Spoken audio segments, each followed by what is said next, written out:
Okay, welcome everyone. I'd like to call this meeting to order for the Corporation of Township of Clifton on October 19th, 2022. And our first in-person meeting in 2.5 years. So it's great to see everybody out. And I'll ask Ms. Whitebox if she has I'll do sorry, I'm getting a little bubble here already. So I have to start with roll call. Councillor Balmer. Here. Councillor Goyda. Present. Councillor Spoulos. Present. And Councillor Bailey. Here. Right, I'm used to looking at my screen too. We're not here, so we're gonna have a few speed bumps, but that's okay. So I will start our moment of reflection right now.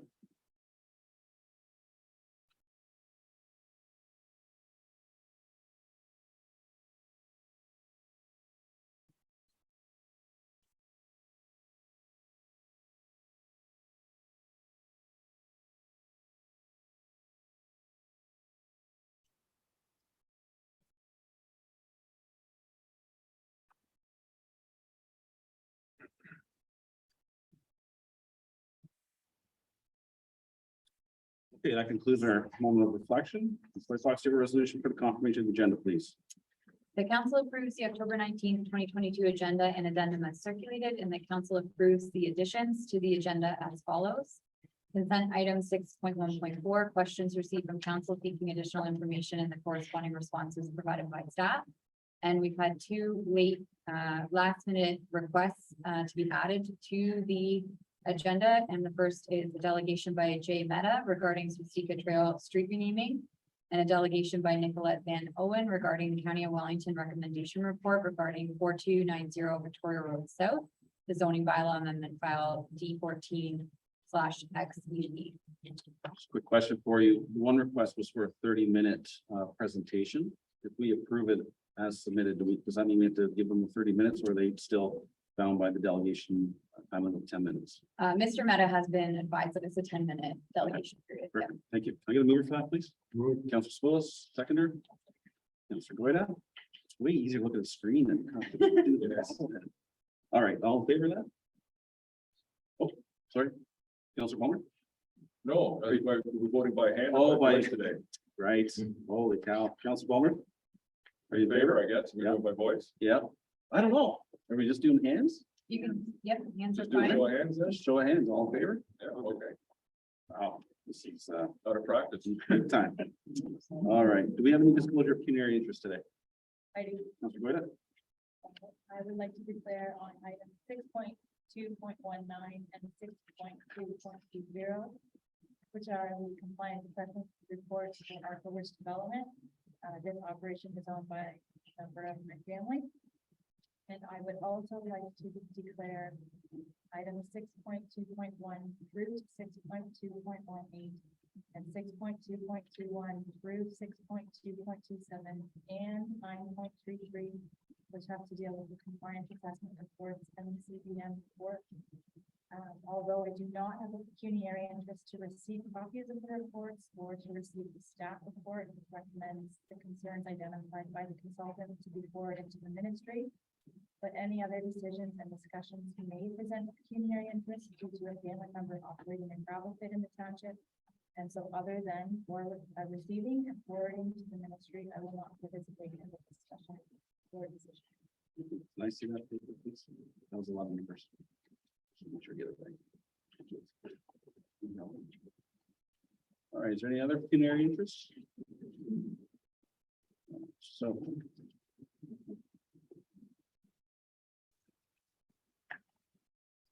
All right, so we have a resolution. Do you want to read it, Mrs. Whitebox, for the change of order of business for today? Certainly. So, we're looking just to bump up the closed meeting item, and that is to accommodate some of our consultants that are attending. So the motion is that council approves the amendment to the order of business for the October 19th, 2022 agenda. You'll move that, please. Councilor Spoulos, seconder. Mr. Goyda. Okay, all in favor? Carried. All right. Now on to delegation. My first delegation today is Mr. Stovall regarding Audrey Meadows proposed development. Anyone joining us up at the table here, please?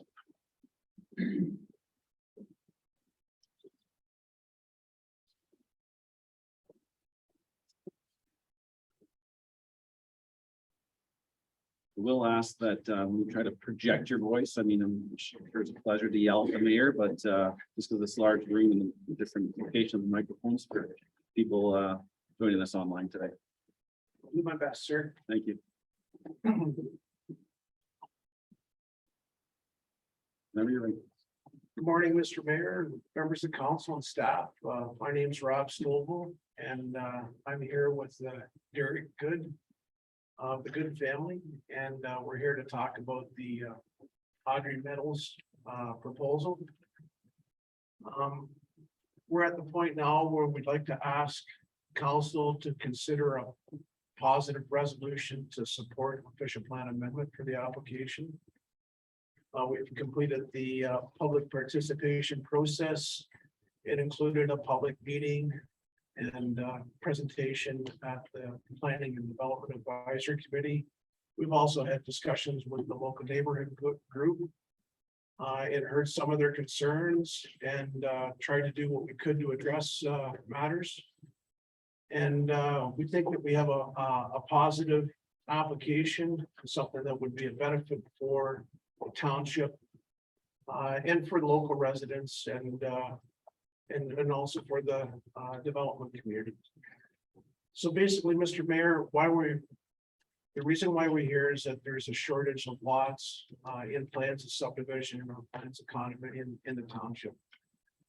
In particular, I don't think that it's a stretch to say that you might have heard a similar concern amongst other members of the local building community that there's a shortage of lots in the township. And I think it's a significant matter to understand because there are benefits that can be accrued from providing additional lots. Those benefits, they are not just related to jobs and the taxes that the township might receive, or the development charges and all those things, positive things that development charges provide to the community. But also, we think that we can go beyond that and make improvements. We can make improvements to the local neighborhood by providing a park, parkland and trails as determined by local council. We will do our best to work with local council to provide such a park. Also, we think that what we can do is provide ecological plantings to improve the local environment. And I think we can also do work to enhance infiltration and to make any necessary repairs to the local drainage network in the area. All these things are positive things that can accrue through the development process. I want to also say that the application, we feel it's compatible with the local neighborhood and it won't cause a conflict, particularly with the agricultural community. We don't feel that there's going to be any impacts on local livestock operations in the area. And we feel it's a good fit, and it's one of the things that would be expected for the local area. It's a similar type of development as what's seen in the Aberfoyle area and for the existing Audrey Metals development. And I also think it's a benefit in terms of how things can be connected in the local area. Now, we want to make sure that council understands that we're not trying to steamroll this through or over the township. We want to work with the township council and staff, both at the staff, the county and the township level, and the consulting team, the good consulting team that the township put together. We want to work with them to provide a good development, a development that we think can address public interest matters. We've also set out provisions within the zoning bylaw to ensure that council's protected. And we wouldn't ask to release the H on the bylaw until satisfactory plan of subdivision is prepared. And council's satisfied with hydrogeological and environmental and financial matters. All those things need to be addressed to your satisfaction. We've recently received a report and we acknowledge the fact that the county planning department's taken a different position with the application. And I think it's fine to recognize that there are planners that have different opinions. But I think on balance, when you consider the merits behind the application, that this development will prove to be a good development. We feel that the application is consistent with the planning, with the provincial policy statement. And if there are any concerns that remain, it's not at the local level. I would say that it's probably at the provincial level. And we would appreciate the opportunity to work with the township to address any of those matters. But we've provided legal opinions and planning opinions, and it gets back and forth, and we feel that we have a good application. And we also recognize that official plans, they're not perfect documents. They change regularly. In fact, there's a change going on right now. That's because goals and objectives change and policies change, and certain specific matters need to be included within the official plan. That's why we have amendments. The last count, I understood there's over 118 amendments to the county official plan, and several of those ones have happened in the township. I've previously listed some of those matters, and I'd like to take a moment in time to think about the location of these areas and just how good those developments turned out to be. They include the Reed Heritage Lake development, was in a gravel pit with wetlands in the area, and I just drove through that development. It looks like a beautiful development, and I would say that the developers probably got a lot of pride. I think the township should have pride in it too. And there are other developments. There's the Pustlitch Lake area. Again, within a lake setting, it's kind of an unusual lake setting, and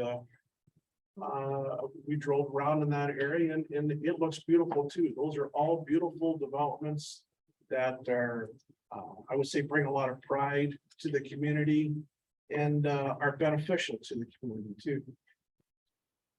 So I submit that these are factors that need to be incorporated within the overall decision-making process, and that we shouldn't get tied down to one specific little matter.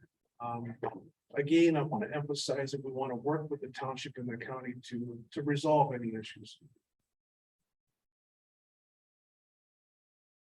Now, we're asking for your support for the Audrey Metals proposal, and we don't want to underemphasize just how important it is to us, and we know that you would have to take a lot of comfort and faith in our team to be able to do it, and we don't want to let you down. We only ask for the opportunity to complete the work and provide a good development. My client's asking for a positive resolution and support for their official plan amendment. I hope you'll give us a chance. So, Mr. Mayor, if you have any questions or concerns, anyone in council, we're here to address them. And if we can't get the answers for you at this meeting, we'll certainly endeavor to get back to them. Okay, thank you, Mr. Thank Stoll. you. Any questions from council of the delegate? So, Mr. Stoll, the report regarding your development is further down in the agenda, and I don't suspect we'll get to it until, I guess, 1:30, maybe 2 o'clock. More than welcome to stay. If you do leave, we could probably send you an email when we're getting closer, or after we reconvene after lunch. But I'll reserve my comments until we deal with that report then, after our closed session. So thank you very much for your report. I really appreciated your comments. I wanted to work with the township, and it's, there wasn't any insurmountable obstacles that you couldn't overcome for this development. So I appreciate it. Yes. Thank you, sir, and I appreciate that about being able to reach out about the decision. That's fine, sir. So thank you. Move the resolution. The council receives a delegation by Rob Stovall regarding the Audrey Meadows proposed development for information. We're gonna move it back, please. Councilor Lewis, second. I saw Councilor Godu raise your hand. All in favor? Carried. All right, we're on to 7.2. Connie Tillion regarding Swastika Trail Street. I'm going to speak. Okay. What's the name? Bonnie. No, who are you? Oh, I'm Lori. Lori. We spoke on the phone a few times. Nice Yes, to meet you in we have. person. Bonnie couldn't make it today. Okay, Good can- morning. Just guide the procedure, Liz. You're Miss LaRoe? Yes, And so you have another delegation, so there you'll have two separate, or are you looking just to they're have? two separate.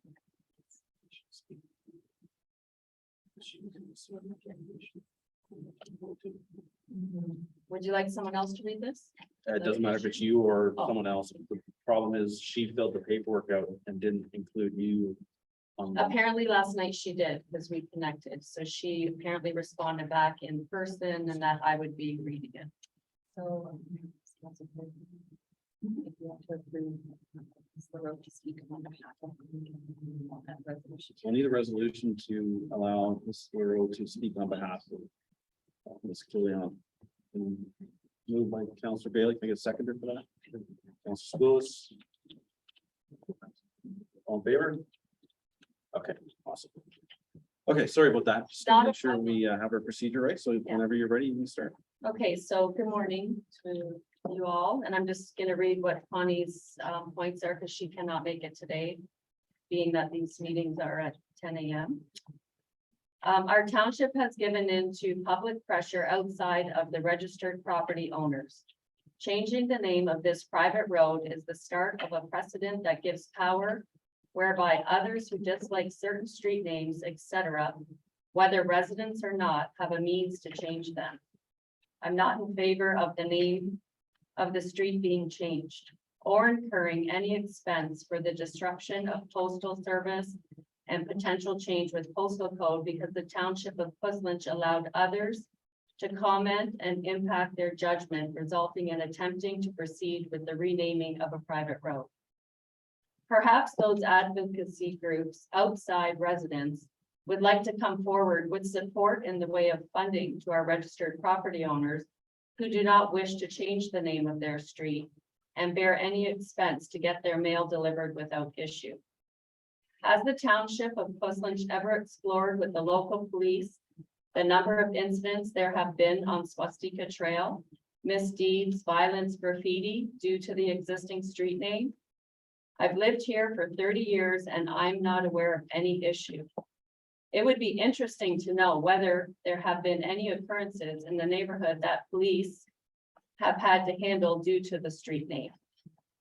The registered property owners are entitled to a copy of Audrey Hoskins' rationale submitted previously under separate email as to why the street name should be changed. Why did everyone only receive documentation rationale with Randy Gazar's name on it? How does that meet compliance with the submission documents? Instead, they have relied on B'nai B'rith Canada and other outsiders to explain their issues and dissatisfaction with the name. When exactly did the new residents begin getting offended by the name of their street? Must have been long after their final inspection and closing the deal on their home. Do they find the street names Gay, Doobie, Hyman offensive? Are they street names they'd like changed next? Who moves on to a street that they're embarrassed about the name of? It's been a static, motionless issue for a very long time until newcomers who know what street name they're purchasing a house on make it an issue for those who've lived here for 30 years without any difficulties. We should not be intimidated by outside groups who should have no say on this private matter. It was never an issue for the general national public before outside groups brought it to their attention. Why should it be now? Has a new postal code been determined and issued by Canada Post? What exactly is mail forwarding for 1 year? What assurances do the registered property owners have that we will indeed receive any compensation for our multiple ongoing costs? $200 doesn't seem like enough considering residents may need legal documents such as wills, powers of attorney, updated with correct address information if the application is approved. All of this needs to be scrutinized and in order before a final decision is made on this matter. Connie. And she did submit that. So she can copy. Thank you very much. Is there any questions from council for the delegate? Thank you. Pardon me? Councilor Ballmer? Right, maybe it's staff more than delegate. I believe you're up next. Sorry, go ahead. Oh, I had a question of staff. The concern was raised regarding the compensation. Has that funding been secured for the compensation fund ahead of changing the name, or will it be established after making the decision? Through you, Mr. Chair, the funds have been secured, so that was based on the deadline that was established for submitting the request for financial aid. So we do have all of those numbers and the applicant has submitted those funds, which the township has on hand. Okay, thank you. And if I could, Mr. Chair, I have one question to delegations. Sure, you might want to raise your voice so that Oh, sorry, thank you. Al, here. Sorry. Thank you for your presentation. I think you raised an interesting point that perhaps we should look into regarding the additional costs that could be faced through this. This document, the policy is a changeable policy over time, and if the residents do experience costs greater than anticipated the policy, I think it'd be helpful if they'd be willing to make the members of council or staff aware of those, so the policy could be amended in the future. Is that something you think could be done by the residents to keep track of those so that we can? Absolutely, Thank you. That'd be very helpful. I'm not sure we can fix it today, but I but really it would be appreciate. fixed on this situation. I don't think it can be on this situation, but Then what good is that for us? well, it's the good you're doing for the community to help shape the policy. That's what I'd be looking for in terms of if the policy is wrong in that regard. Perhaps, I don't know what the process would be to fix it in this situation, but tracking it would certainly be It should- helpful. I feel there should be an amendment prior to this because it's something we don't want. And it's costing us money. So Understood. it's unfair. We have to be careful not to enter into debate with the counselor. I'm just asking. Oh, I thought I was answering. That's fine. I don't know. I don't do this very, it's been over 2 years since we've been Thank you. in. And I believe you're the next delegation. Okay, so you just- perfect. We have some procedure stuff to go through first and then. Sure. So is there any further questions from? I have a question of staff around, Councillor Ballmer brought up a concern around an island being created with Canada Post. The delegation has mentioned something about some concerns around Canada Post. Is there any additional or new information you can share around the contact you've had with Canada Post and that process? Certainly through you, Mr. Chair, we, staff did meet with Canada Post and it is outlined in our staff report in the agenda today. Just around the municipal islanding component and also around, any future changes that would take place in the municipality to bring that addressing project forward. So, as outlined in the report, they have confirmed that they would provide anyone affected by the street renaming with mail forwarding for 1 year. So what mail forwarding is the Canada Post would recognize both addresses for a period of 1 year. So would it the new addresses and it's Holly Trail and the old, to minimize any disruptions to mail service. So that's for a period of 1 year. And then likewise, they would make the changes to the postal code and the address identifier at the time that the name is changed. And then with the project that would be commencing in early 2023 to update the addresses through the rest of Cliffs Lynch. So that in itself would minimize any concerns or related to municipal addressing or concerns with deliveries. Okay, thank you. So we have a resolution to receive the delegation. Yes, certainly. The council receives the delegation by Lori LaRoe on behalf of Connie Killian regarding Swastika Trail street renaming for information. We're gonna move it, please. Councilor Ballmer, second. Mr. Schools, all in favor? In favor? Oh, yeah. I'm not proud of this. Yeah. Okay, thank you. Now we have Mr. LaRoe here. And we don't need the resolution first, we'll go again. Okay, so do you want to say good morning again? Now I'm a new person. We were not able to attend your meeting in September because we worked during the day and we were not able to get the time off. Meetings like this should be held in the evening so more people can attend, especially when it affects a group of people and not just one individual. We don't agree with your creation of a new bylaw to rename our private property. Everyone that we have mentioned this to said it seemed illegal and can't believe the extreme this township has gone to please Randy Gazar. The homeowners never received an application from Randy Hoskins, who is the registered property owner. We were only sent Randy Gazar's application. When I brought this to the township's attention that it should be void because he doesn't own property in the township, days went by and then all of a sudden Audrey apparently applied. It was stated that they both applied on August 3rd, 2022. I find it very peculiar that there are 268 township entries in between Randy Gazar's application and Audrey Hoskins' application. Also, on Randy's submission, it is all dated July 22nd, 2022. And on Audrey's entry, it even says, see previous email, submitted email. There is something very fishy about this, and I will request to have an outside investigation into these flaws. This is private property. 96% of the submissions the township received in the September meeting opposing the street name don't even live here. This has nothing to do with them, and I don't understand why their opinion on this matter is even being considered. They are not the ones that are affected with all the changes and costs associated with this change. The word swastika is not illegal. This property was not named while Hitler was in power and has never represented the Nazis. It is Randy Gazar who has created this connection. It is Randy Gazar who has separated our neighborhood. It is Randy Gazar who has affiliated our neighborhood to Hitler. It is Randy Gazar who has created such a hate climate in our neighborhood. It is also Randy Gazar that took the Puslinch Township to Superior Court. Does this township work solely for Randy Gazar? We honestly thought this was done. It's been nothing but harassment for the last 5 years and a waste of taxpayer money. We as a company were given a deadline to submit our costs, or we wouldn't be given the financial aid that was being offered. The street name change is being forced upon us and is costing more money than we are being offered. The $1,000 hardly covers it. How does this seem okay to you? How and when will the financial aid be distributed?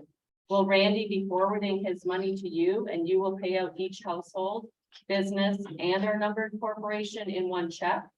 What exactly is the process we can expect?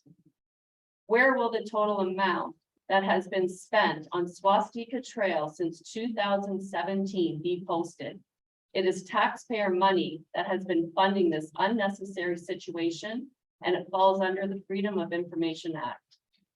We felt pressured to choose a new name without proper time and thought. We searched tree names, and when Holly popped up, we entered that suggestion because it's the same name as our dog. Saying this road name change was the owner's decision is not correct. We don't want our property renamed. However, it was seeming that democracy was out the window and the township of Puslinch was going to do whatever they wanted. We have already been harassed and questioned if it is referring to the Holocaust. And comments about the Jews not celebrating Christmas. Seriously, there will always be people that will associate anything with something it is not. There will always be a Randy Gazar in the crowd. All of this seemed to be rushed through. The decent thing to do is leave us alone. This private property has been named Swastika Trail for over 100 years. It should be deemed a heritage road and install a plaque like Councillor Tsoufalis originally suggested to educate the public. What exactly does mail forwarding for 1 year mean? I don't really understand this section. Has a new postal code been issued? Again, it all seems very unorganized. We don't want to do this change to begin with, and we definitely don't want to do it twice. Okay, thank you. You're welcome. Any questions from council? Mr. Palmer. Thank you, Mr. Chair. Thank you again. I think you've raised some excellent points again. And to your credit, you're correct. I have nothing but respectful discussions with those who want to keep the name the same. I'll just leave it at that, but I have a question of staff. The question was raised about the compensation for businesses. I just want to make sure that my understanding of the policy was that each business that had that as a registered address could seek the compensation, not just compensation for one business. So if there were 3 legal businesses registered there that had the home office, they could get that compensation for each of them, or is it just one per address? So I think, through you, Mr. Chair, there is, 2 components within the policy. One speaks to the $500 compensation for a legal business, and the other, which perhaps, I'm not sure if this is what the delegates, concerned with, is $1,000 to the private street owner. Okay, So there is the ability for individuals that are affected that own, legal businesses on the street to apply for the 500. And then in addition, there's the $1,000 that could be paid out to the owner of the private road. and then the same as for the residential living there, they could also get the one available to the residents, so they get it free. That's correct. If that was the situation, yeah. They lived on the street at a business, okay. And if there were 2 businesses registered, they'd be treated separately in the same address. And correct, and we'd have to, just confirm, the ability to have 2 businesses registered with our zoning bylaw. Again, it was has to be legal within what is permitted within a home business in our zoning bylaw. I don't believe our zoning, maybe you can clarify, does our zoning bylaw limit how many incorporated businesses can? I don't notice any limit on how many corporate businesses I could have registered on my address, like as the head office. Correct, that's correct. And just, I suppose what the zoning bylaw would look to regulate is how many could operate from the resident, not necessarily how many could be registered to it. Right, okay, so if there were 3 corporations registered there as the head office, that wouldn't violate the zoning bylaw and still they qualify for 3 compensation for each, one for each business to change that. That's correct. Okay. Yeah. Thank you very much, I appreciate that. Thank you again for your very respectful, thoughtful presentation. Thank you. Any further questions? Resolution, Ms. White. The council receives the delegation by Lori LaRoe regarding Swastika Trail Street renaming for information. Will move it for that, please? Councilor Bailey, second by Councilor Goida, all in favor? That's carried. All right, our next delegation is Paul. I don't want to mispronounce your last name, I apologize.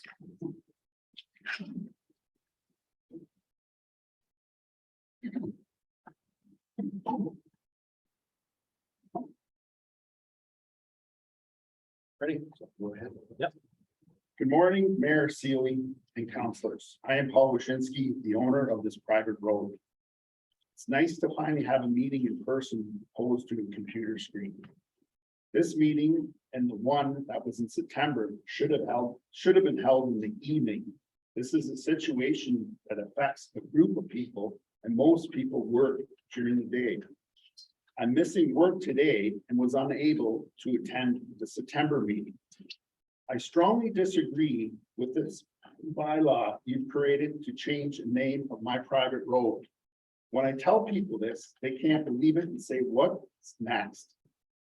And they should be looking after their own roads.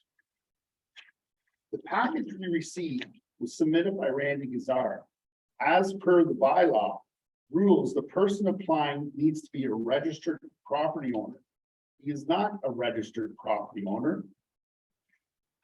This application is invalid. Here's proof who owns it, or that he doesn't own it. A homeowner inquired about voting section that was on the form. They were told the vote didn't mean anything. However, it also states that if you didn't respond, it was taken as an agreement to the application. The application is very confusing. It seems to only work to the benefit of the applicant. Here's proof of that. It used to be a real nice neighborhood. People got along and things were fun around here. Now it's totally divided, thanks to Randy Gazar and his life ambition to change the name of a private road. The Jewish community never harassed us once until Randy Gazar got Benaiah Brith involved. They keep connecting a road to the symbol. There's never been a symbol connected to a road until Randy Gazar made up his Hitler flyer. The financial aid of $200 being offered per home and $500 for a business is not adequate. The cost involved in changing my will alone would be more than that. The cost of changing my corporate document is $500 alone. 100 from Randy Gazar, 100 from the taxpayers. For a business, 250 from Randy Gazar, 250 from the taxpayers. Again, this doesn't seem right. 100% of the cost should be paid by Randy Gazar who applied for this, even though it's an invalid application. All the counselors have been campaigning, yeah, that's it, on saving taxpayers' money. However, this is a perfect example of a waste of money. I would like to see the tax dollars spent in other ways, not on something the township doesn't even own. I attended Superior Court in 2019. Randy Gazar and Bill Nash took the township to court, and a lawyer said the costs were north of $20,000. Again, came out of the taxpayers' dollars. The three judges required Randy Gazar and Bill Nash to pay only $3,500. I was told by two counselors and one more recently in the last month and by a very reliable source in the township, the debt had not been paid. However, now I'm told the payment was made. I think this needs more investigation. My fear is the applicant is not going to pay required financial aid and it'll be back to the taxpayers again, the people that you are working for. Randy Gazar doesn't even pay his annual road dues for our community for snow plowing, which is only $200 a year. Can you believe that? This has been 5 years harassment for us and the township because Randy Gazar would not take no for an answer. He'd lived here 18 years prior to this without an issue. We only had a certain amount of time of days to submit our expenses for our numbered company or receive no financial aid. It cost me money to speak to a lawyer and have a letter drawn up. How is that okay? Randy's suggestion of Cedar Trail was not seamless. There are duplicate house numbers and I'm one of them. Our house number is set in stone. We made a road suggestion because we're under pressure at the time. And if anybody should be renaming our property, it should be us. However, since the media got hold of the name suggestion, Holly Trails, we have been harassed and questioned if it's referenced to the Holly cost. This process was too rushed. It should be just left alone because if it wasn't for Randy Gazar, we wouldn't be here today. It seems like the council works for Randy Gazar. The council has entered into this with their decision already made. They're not being fair to the homeowners that oppose this and the taxpayers that are funding it. Seems like communism to me. I think this should be tabled and handled by the next council because some of you might not be sitting here next week. It just seems like this whole thing was all hidden behind this COVID, behind cameras. When you tried to watch it on YouTube, you didn't even know who was talking to who because nobody knew what was going on. It seemed like the council just wants to jam this through because they're sick of Randy Gazar, just like I'm sick of Randy Gazar. So let's just get it done, which is not fair to the people that live there.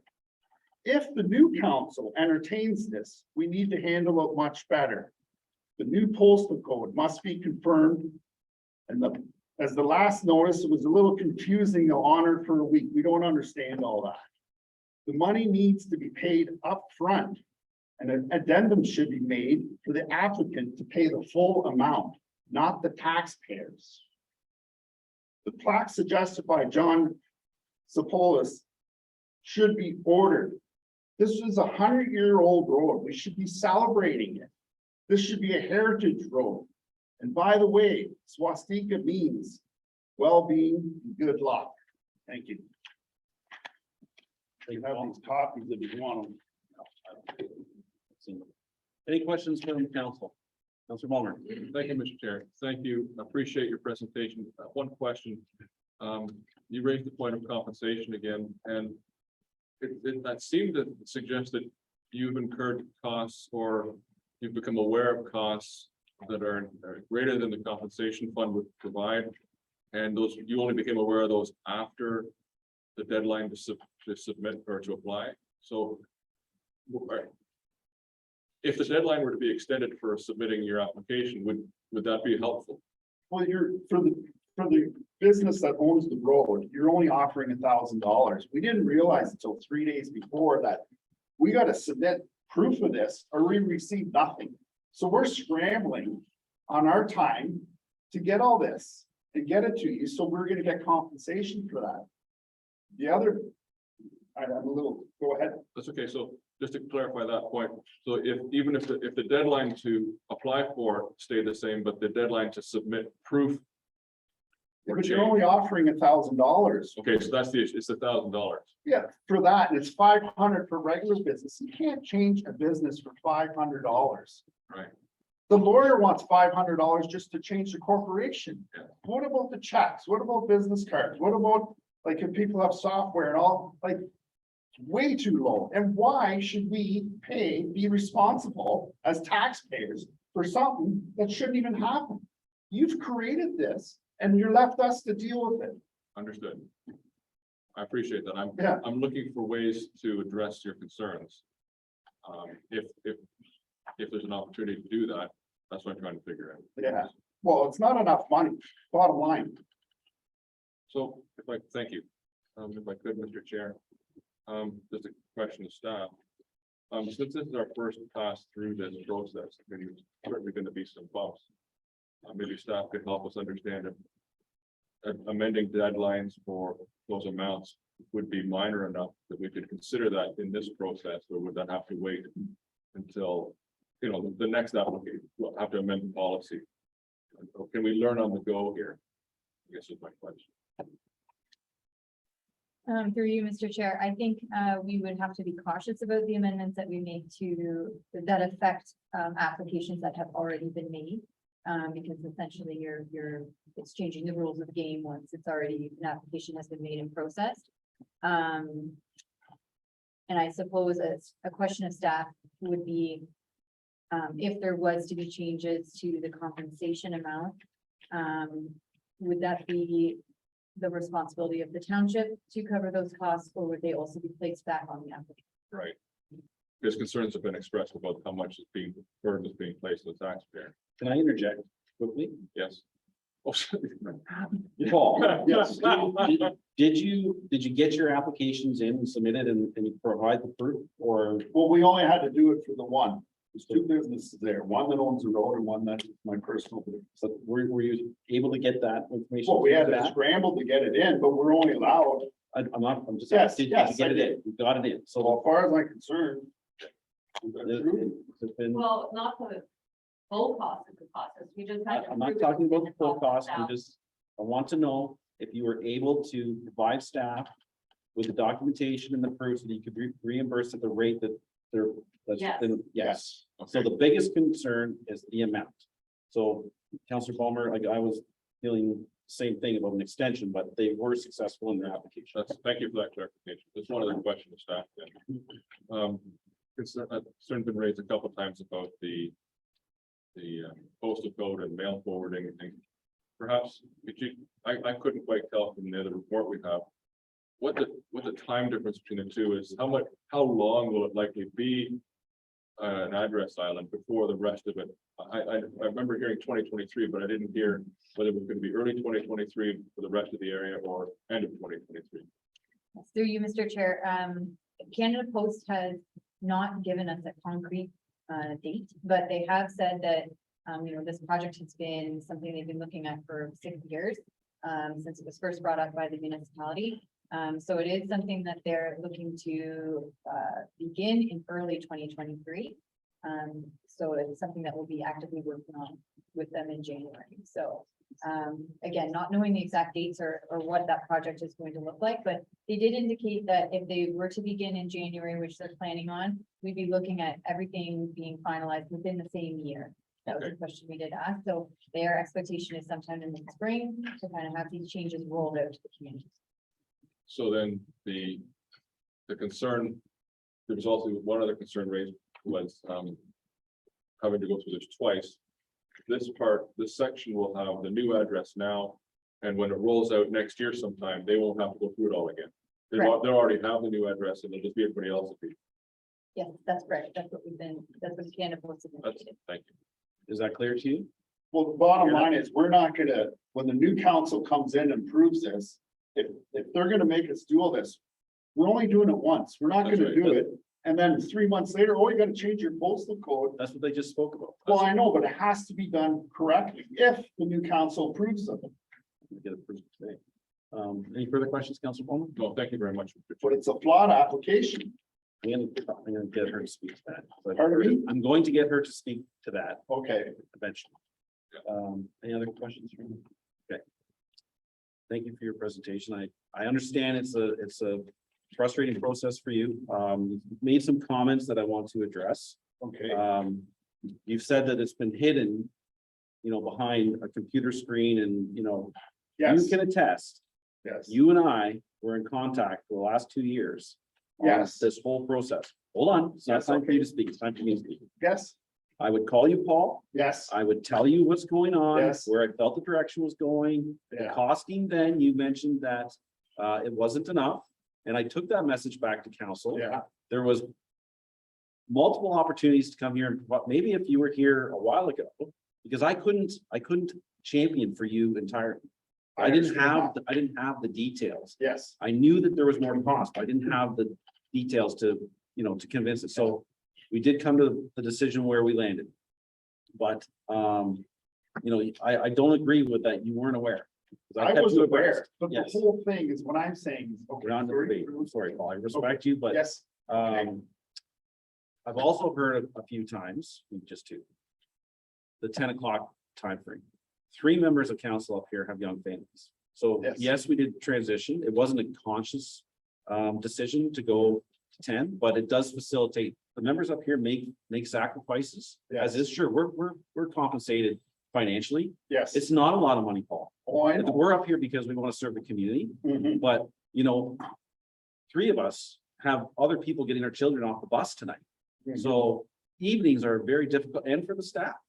And then we get into staff retention and turnover. So when COVID hit, we did transition to 10 between the staff and the counselors up here. It worked better for us. We make enough sacrifices as it is, I'm always available, Yes. weekends, evenings. So I hear you Mhm. that the 10 o'clock time is challenging. Yes, We are going through a procedural bylaw amendment, and I brought it up in the past, and maybe I'll try to have more conversation around it, that if there's an item on the agenda, maybe we should write into our procedural bylaw that the resident can request that the meeting be held in the evening, okay, that's great. right? Because then we can facilitate. So if it's just regular, boring, council, Yeah, we can do it at 10 o'clock. We got a contentious issue like this. I would be comfortable with, moving that. Now, I need to hear from staff and the consequences, but we'll be dealing with that later today. So I will bring it up. Ms. Whitebox, if you could talk to the vetting of the application for the name change, and it was deemed complete. Paul and Lori brought up that it shouldn't have been considered complete. So if you could speak to that, please. Certainly, through you, Mr. Chair. So when staff receive any type of application, planning, whatever it may be, in this case, street renaming, we go through a checklist that we've created that lines up with the policy or bylaw that we're looking at, and in order to deem it complete. Oftentimes, and particularly with new policies or bylaws that we're working with, this being the very first application that tested the policy. Other council members had alluded to, you know, working out some kinks in it, so going through it, making sure it's complete, and staff did that and reviewed on a number of occasions to make sure that it was complete, and then processed it in the way that the policy indicated. So staff do feel confident that this was a complete application, which is why it was circulated, and is working through the process. Further to that, if I apply for a street renaming somewhere in the township, the rationale provided, does it have to be the applicant or can it be penned by? So there's nothing in the policy that speaks to who has to draft the rationale. I think that part of what staff looked at when we were deeming it complete was very much an applicant could have a rationale drafted by a consultant. For example, if you'd like to have something for a tree rename, like to rename it for a historical person, for an example, they may reach out to an agent or a consultant to help them with that. So I think that also has been raised as a concern because there was an individual's name on the rationale documents versus the application. So that's not something that staff saw as something that would invalidate the application or make it incomplete. In Lori and your delegation, there were questions about costs on certain things you're aware of the FOI process. So there's a nominal fee. I don't know what that Can is. you speak to that, please? So the Freedom of Information application is through legislation governed by the province. And it's where any person can request access to records within an organization, a public organization. There is a nominal fee, it's $5, and then there is a search and preparation fee that goes along with that. Goals note, you can go in the office, you can fill out a form. I did it to the University of Guelph on the levy they were receiving from the agri producer. You can fill out the form, pay your $5. They do some research. If it takes a little extra time, they do bill you some time, but even that, is that capped or is there a rate involved in that too? Yes, Mr. Chair, it's $7.50 for every 15 minutes spent by any staff person. Right.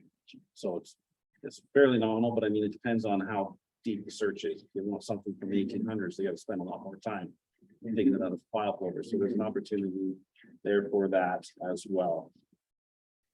Last thing I want to speak to is, and I wasn't quite sure how Lori referenced it.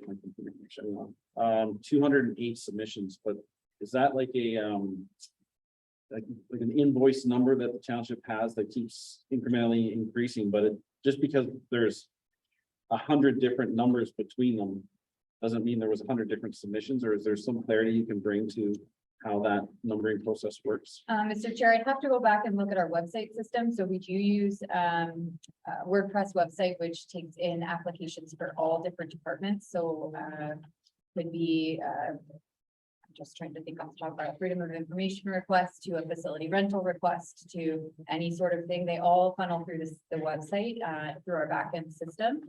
So I'd have to look into that a little bit more to figure out the discrepancy in the, I think it was the application numbers. Would we be able to provide a response to the delegate without needing an FOI or violating any rules? Yeah, Mr. Chair, I just maybe would like a little bit of clarity on the actual question being asked. Is it that, like, how is the sequence, how does the website produce that sequence on applications? I think what I heard is that there was an initial application and then a second one, and the number was off by quite a large number, and it's implied by the delegate that there was that amount of communication between the applicant and staff.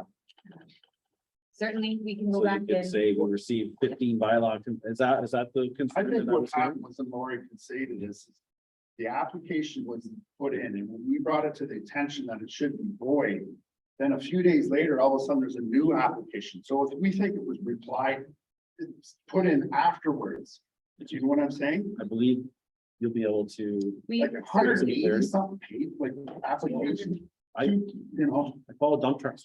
I put in bylaw complaints against, fill operations, so who knows, right? I'm joking, but we don't know what came into the office through the internet and through, Mhm. it could be rental, inquiries, it could be a plethora of things. So what I would say is, no, hold on, no. What I would say is just send Ms. White Fox an email with your concern, be a little more specific. She will provide as much information as she can without, violating any rules or, there's some things that do have to be FOI. And she can give you some clarity on why there was a bit of a discrepancy there. Is that fair? Certainly. All right, That's it. that's it. Can we just bring up one other thing? Are we all allowed to ask questions? No, That sounds good. No, I've been being generous, because, there's rules I'm supposed to follow that, so unfortunately, I think we're, Anyways, James, yes, you've always responded to me. You got back to me really quick. I appreciate that. It's just this whole thing on Zoom or whatever. Computer, I'm not a computer guy, but when you get into it, there's 700 and something pages. And how do you even, you know what I mean? So now that council's back, and hopefully you're gonna stay back. that's how hard you are. Well, what do you mean? Hopefully, like, that's how it used to be. They used to have them in the evenings. They used to have open to the public. I realize there's a pandemic. I know it hasn't ended, but everything else has been open for the last 6 months. We're here, Yeah. Right. Finally, thank you. and I can say, when you made your comment, it was a fair comment about the names under the individuals. Mhm. It was just an oversight, even on my part, because I recognized the individuals. So as soon as you brought that to our attention, we've been very diligent in making sure the titles are under the names for people joining online, not just yourself. So now you'll see them there, right? Mhm. So that was great feedback. We appreciate that. It's just an oversight. It's Yes, been a very difficult 2 years. yes. We're happy to be here. We're very impressed with the work. Thank everybody for setting up the. Anyways, we're very happy to be here, and we're gonna continue to meet here, is my understanding. We have some challenges over at the municipal office. So this is working and I'm happy. And so, and you had a large part of that. So anyways, we have a, thank you, Paul. Appreciate your patience with me as well, so.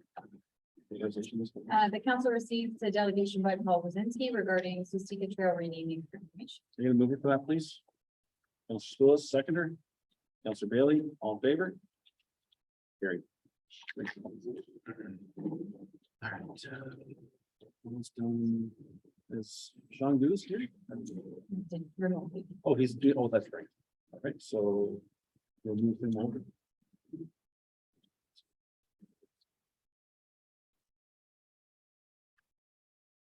So the next delegation we're going to see on the screen for everyone's information, correct?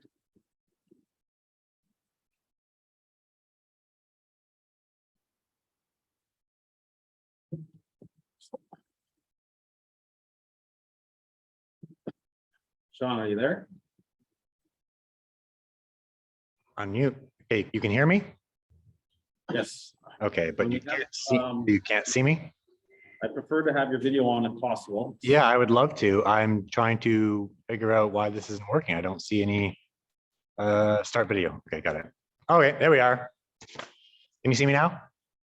We can, the floor is You're yours. like the telus guy. All right. As someone unfamiliar with this process, and this just came together yesterday, so I'm here in my warehouse. There is a gym next door and they're having their lunchtime exercise. So I hear YMCA in the background and my 2.5-year-old sitting on the computer back there to try and keep him out of my way while I'm doing this. So I apologize for any of these things in advance.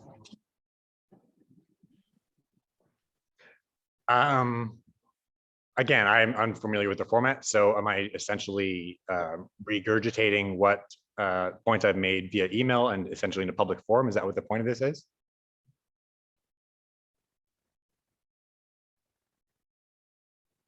Hello?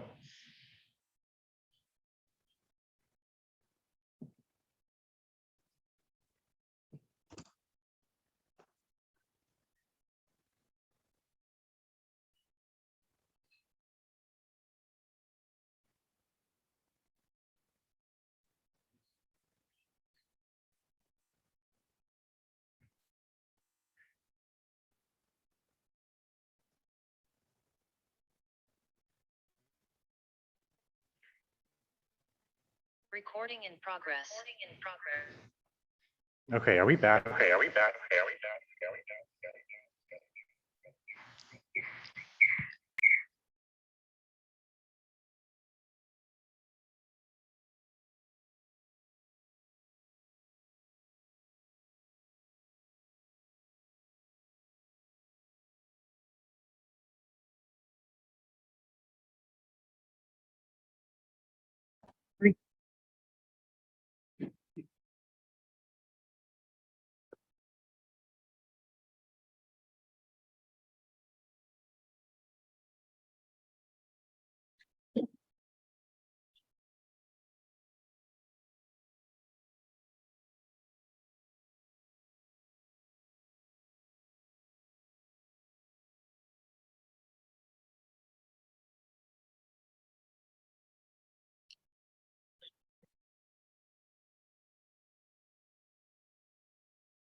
John, are you there?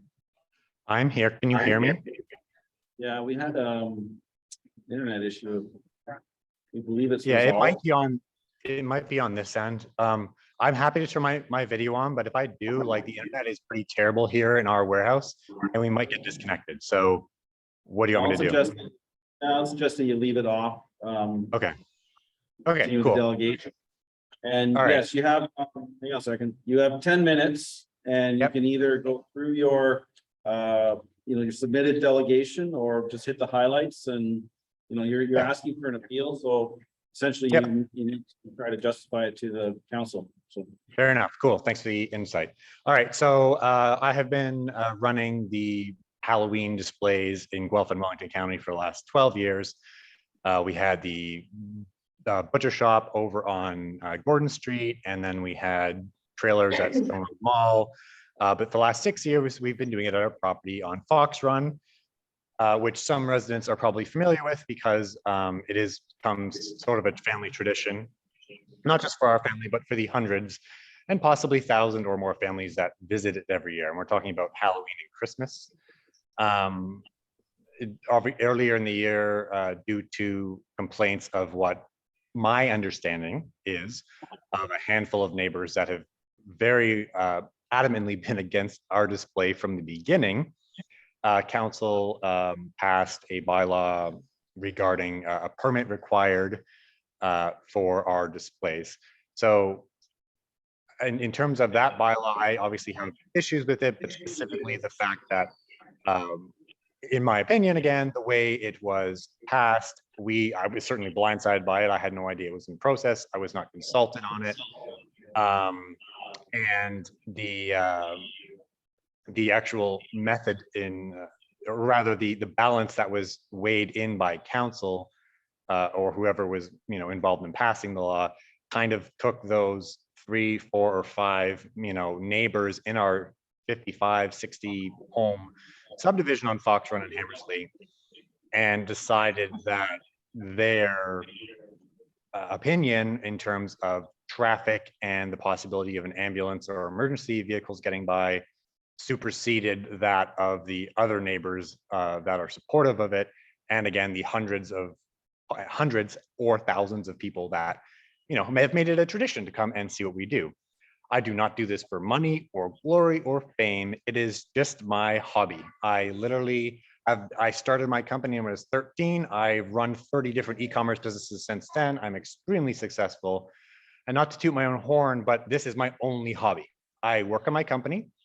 I spend time with my family, and I do Halloween and Christmas. So when this bylaw came up to me, which seemed as a violation of my rights to celebrate these holidays, and in particular when it comes to Christmas, being a Catholic, a violation of my religious rights, And again, just the general weighing that the council gave to the particular neighbors, as I've mentioned, just kind of rubbed me the wrong way. And to be honest with you, I have been, I was actually more or less okay at the beginning of the year with this because, you know, I have very limited time as it is. My time is better spent doing other things. But over the last month or so, we have just had so many people reaching out to us like, hey, we're trying to find you on Facebook or Instagram. And by the way, as I did not mention that, but we took away our Facebook and Instagram pages in order to facilitate making the township and the neighbors happier with a reduction in telling people about this. We are no longer doing any advertising. We're not paying for anything. This is literally just people coming based on what they do every year and seeing our display. So essentially my logic was, you know what, I'm kind of okay. It may be a blessing in disguise, but over the last month or so, just having the amount of people reach out to us kind of re-prompted something saying that, you know what, I'm not gonna actually let this stand. I do have an opinion on this. And I'm also incredibly, despite my attitude in our past in our past exchanges, I am actually empathetic to council because I know council is not looking for things to go and enforce. They do not want to go and end happiness, which is essentially what is going on here. However, I can't go after my neighbors personally. It's just not something I can do.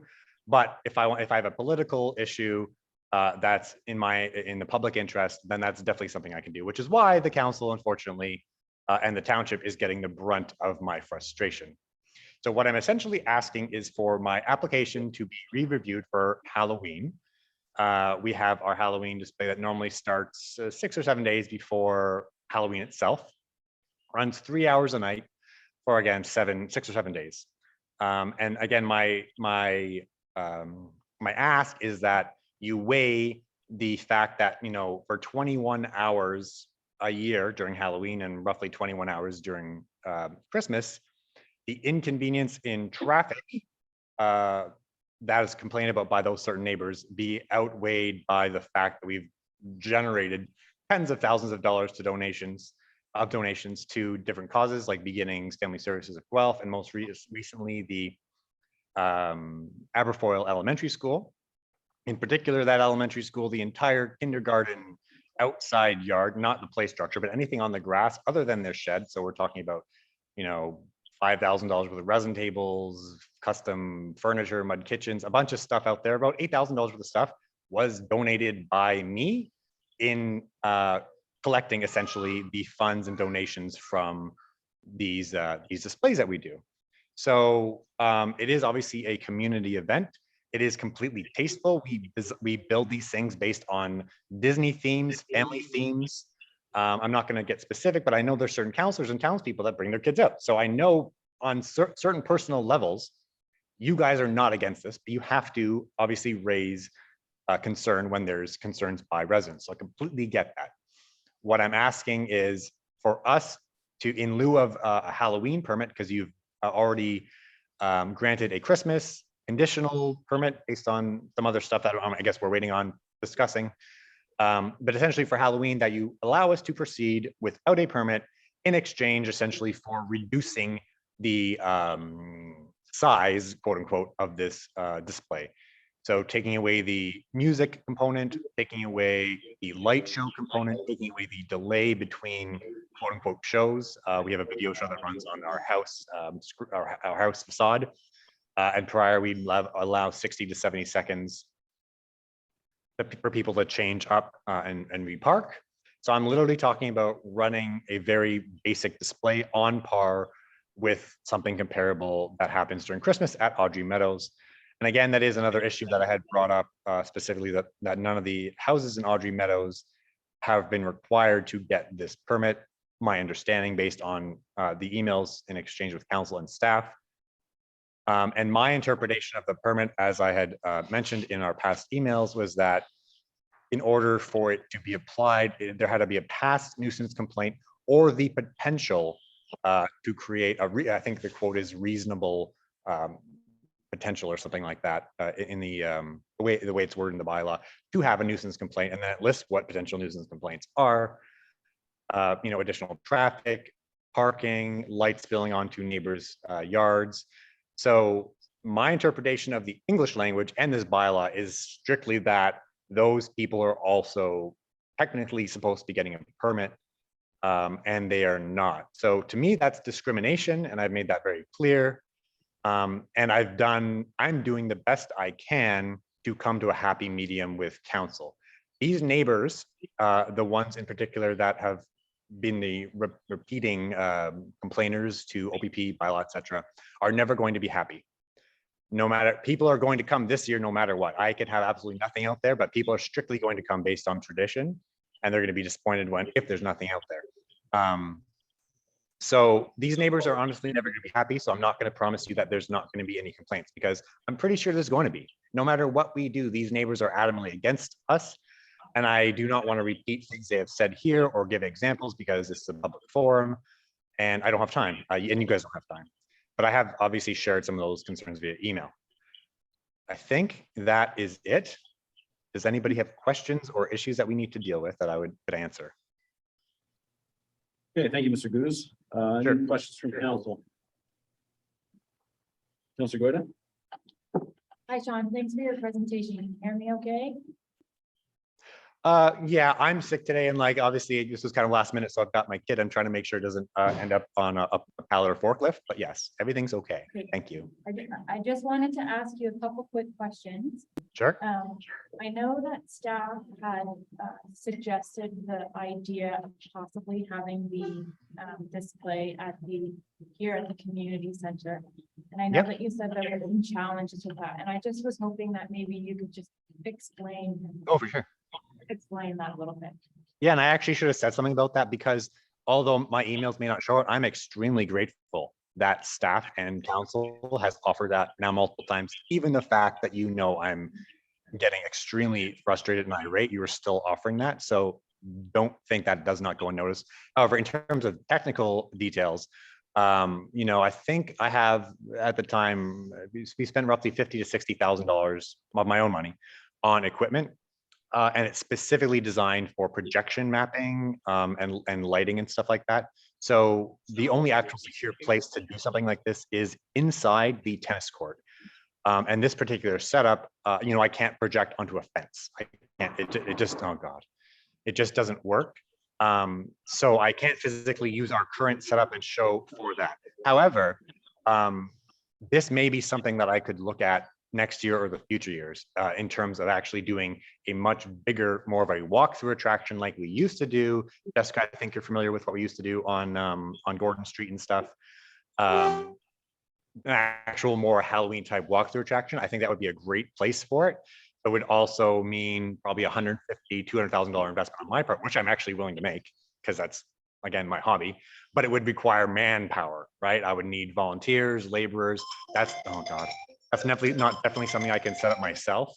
And definitely, obviously not something I can set up this year. So it's more of just a technical issue this year. And again, if I wanted to say use the Puslinch community, the building, the community center, for example, our projectors, which are Industrial Christie projectors, they're $20,000, $30,000 a piece. They would have to be out there in the parking lot, unsecured, and there would have to be nothing in front of them. So I'd have to, chain off or tape off stuff. It just seems like a pretty big risk in terms of theft or damage or convenience, like a whole bunch of things, right? So yeah, so I honestly, I actually feel like there may be the opportunity in the future to modify this, and I think it would be very, very cool. It's just going to require more capital on my part and more and volunteers and such to do. I'm on a conference call. Okay, thank you. Yeah, it's going to require more input financially and in manpower to do something there. That's all. Okay, that answers my question. Thank you. I have one more question. Sure. I know that you've talked about you're willing to scale it back. Yep. And that you've removed the advertising, and those are all good. But I know you've said that regardless of what you do, people are gonna come anyways, because that's what they're used to doing. Yep. Do you feel confident that you could maintain some type of parking and traffic control based on the amount of people that may or may not come based on past experience? Right. So what this really is queue line, right? So we're talking about looking this at a timed point of view, just like you would at a Disney park or something like that. So in the past, we would do say a 5 or 6 minute show. There'd be a 30 to 60 second delay asking for the next set of cars to come up. Okay. So what I'm suggesting again for Halloween, we're not talking about Christmas. I want to be very clear. This is for Halloween. Get this done, because we have limited time. Oh, and my son is walking around with no clothes on. So for Halloween, the actual the show that I'm producing, or rather that we would modify, is that it would be shorter. So like 2 to 3 minutes. There'd be no audio, so there'd be no way for them to tune into their radio to actually listen. It would literally be something the cars would look and hover, maybe take a picture and then leave. That's what I'm proposing for Halloween. And it would just basically avoid the traffic, because the traffic is really caused by the number of people coming and then that show length, quote unquote, of 6 to 7 minutes. So inherently, by reducing it to 2 to 3 minutes kind of hover time, it's going to reduce any sort of backup. The issue is too, the length of the lines on Fridays and Saturday nights, which is when people would typically come, and it would get quite far to Brock Road, and I'm aware of that. So that shortening all this is ideally going to prevent it. But I'm also, I also don't have control of individual cars. If someone wants to stop and look and sit there for a couple of minutes or take a picture, they're going to do it anyway. But we do have signage. I have signage that I had made for the side of the road closest to our house. Those signs are on the grass and closest to our house to prevent people from parking on that side of the road. We have always made an incredible effort to keep people on one side of the road, to make sure that neighbors wanted to go by, they could go on the other side. People walking could go on the other side. And the biggest complaint here would be an ambulance. They can go on the other side. And the fact that, the township, our neighborhood itself is there's multiple egress and ingress points. So you can access it from Hammersley, you can access from Fox Run, whereas, Audrey Meadows is like one way and in and out, right? So I really think that what I'm proposing is going to reduce the amount of traffic and by time. But again, we don't know until we try. And I am just kind of hoping that that this is weighed against the other factors I mentioned, right? We can't obviously do fundraising this year because of this delay and the fact that we are essentially having no show component. But once we work through the specifics and for future events, I think that would be something we'd want to bring back. But yes, to answer your question, I believe that this, strictly based on queue line design, is going to reduce traffic volume. And not that I think there's a problem with an ambulance getting by the way we had it, but it will obviously alleviate that further as well. All right, any further questions from any members of council? Schools? Yeah, I don't have any questions of Sean, but I do have questions of that with respect to this item. Go ahead. Okay, first of all, Sean has proposed a reduced display. Has that been investigated at all to see whether or not they'll meet our address our concerns? Agreed, Mr. Chair. I have to search 10 minutes. Can you mute your mic, Mr. Goose, please?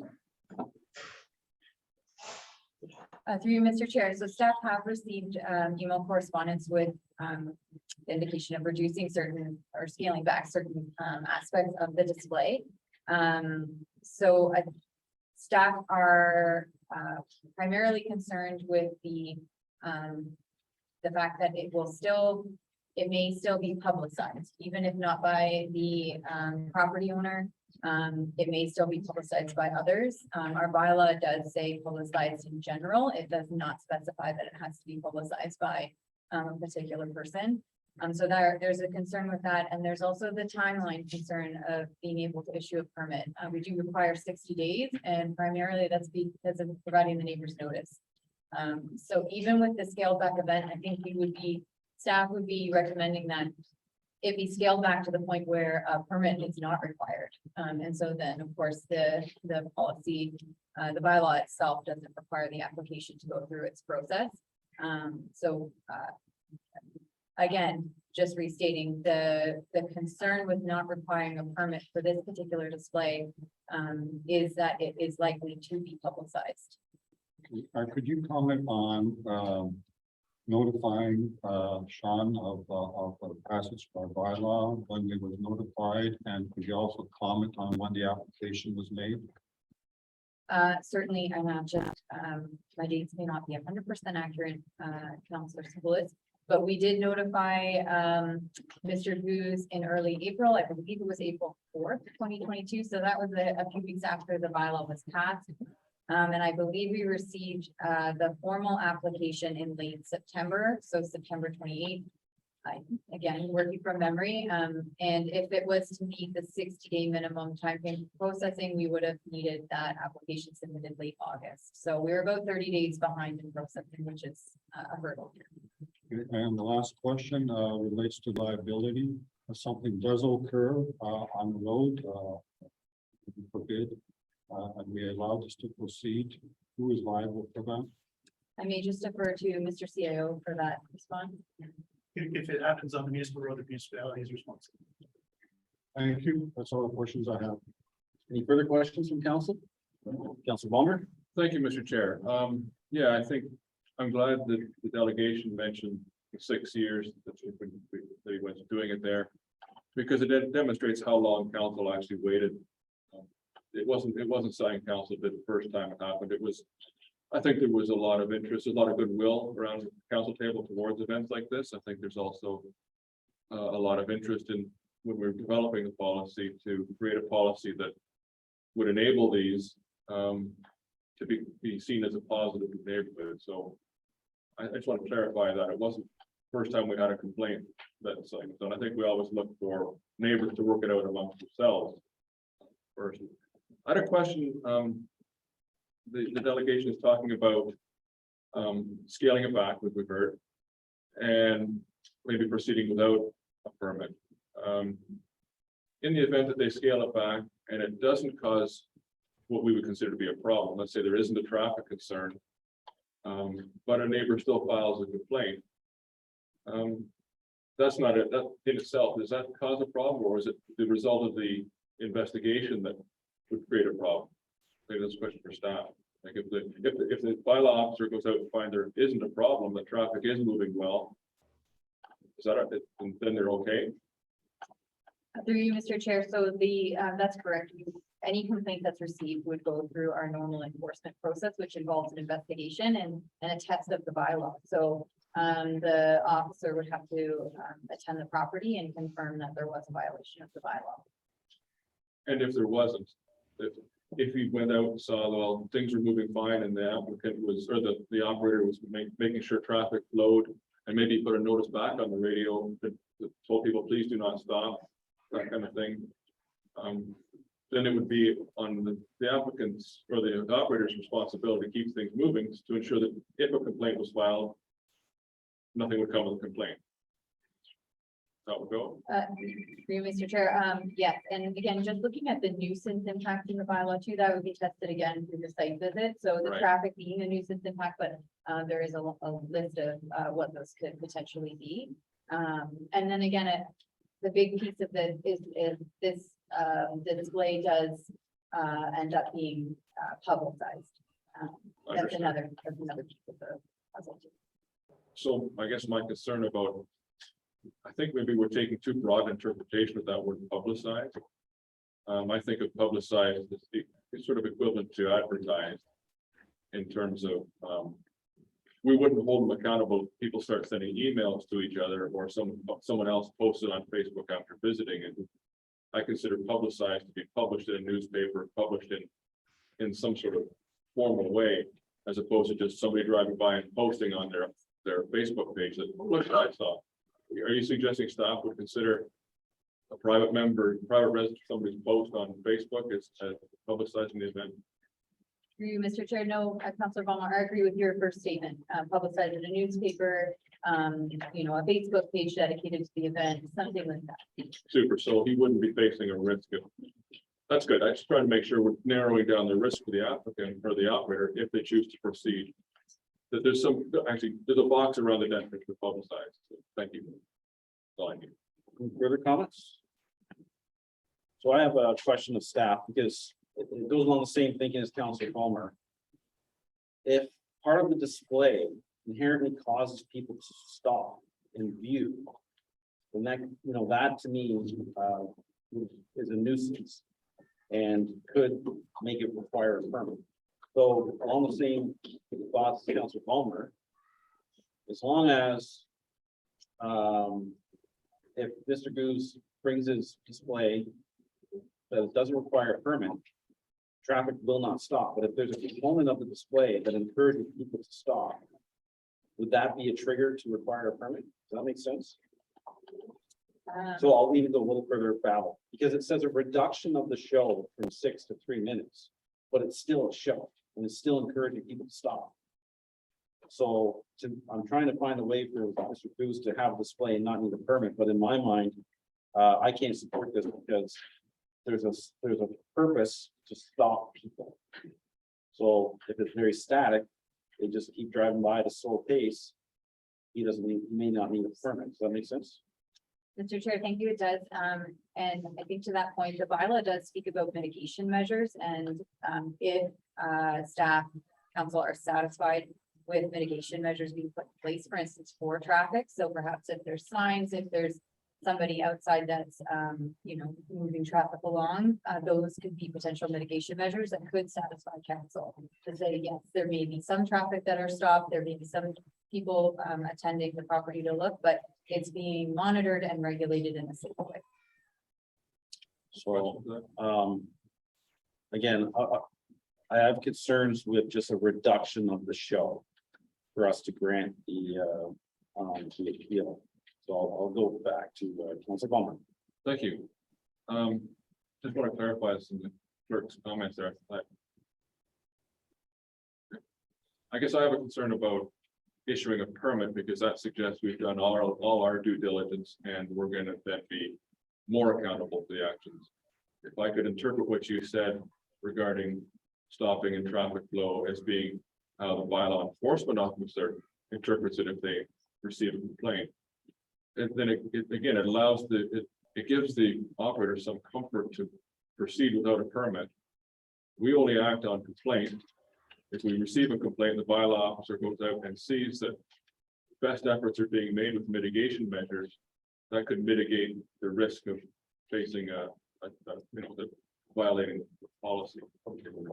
So I just want to clarify that your comments could also be used regarding the bylaw enforcement officer as well as council. If the bylaw enforcement officer is satisfied when he gets there that mitigation measures are being taken, he could choose not to proceed. Sorry. Through you, Mr. Chair, yes, I agree. Councilor Palmer with your clarification and interpretation. Thank you. Any further questions or comments? Councilor Goyda?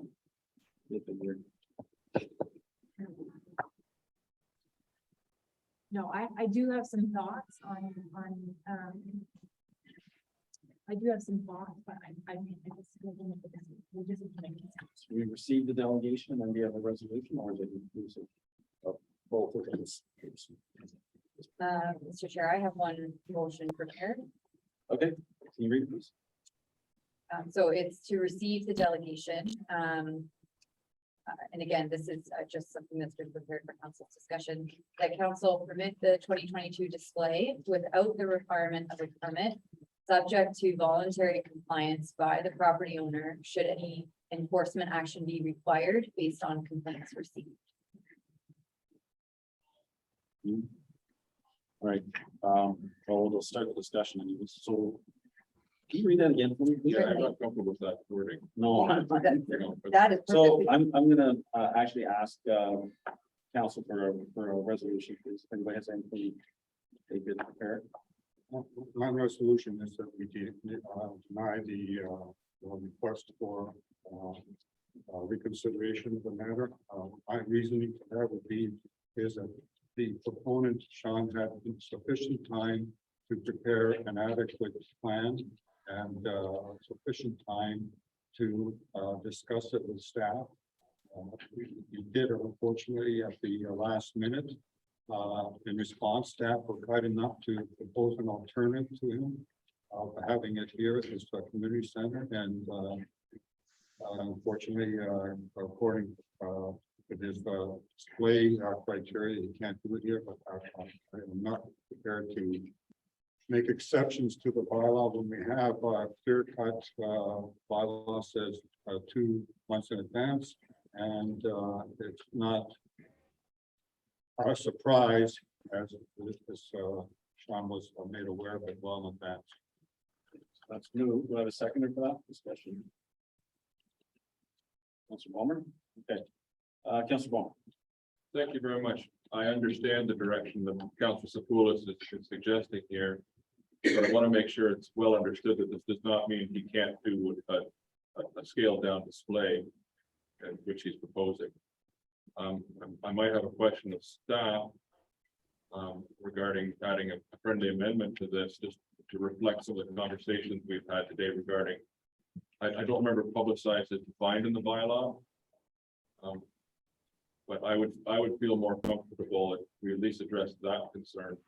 And maybe is that something we just leave with you to speak to the bylaw officer about, just to make sure the operator has a better understanding of the risk he's entering into if he chooses to go on without a permit.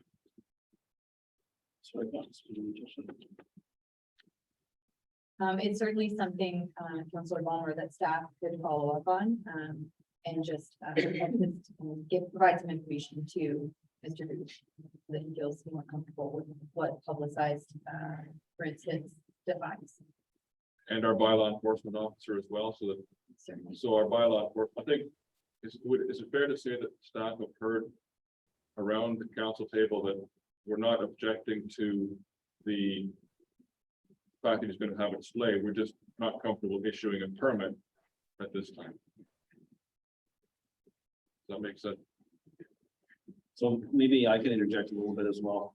Is it possible for staff, when discussing with the delegate about the publicized component, is there somewhat checklist of items that really make a display need a permit? So as I brought up, a show, because it encourages stopping, which then causes the nuisance of the traffic. It could be, there's a few items that would, essentially, we're giving him a checklist, somewhat of downscaling that will permit the display, but if you cross this boundary, or is the determination of the staff and the bylaw officer, there could be, found in violation of the display bylaw.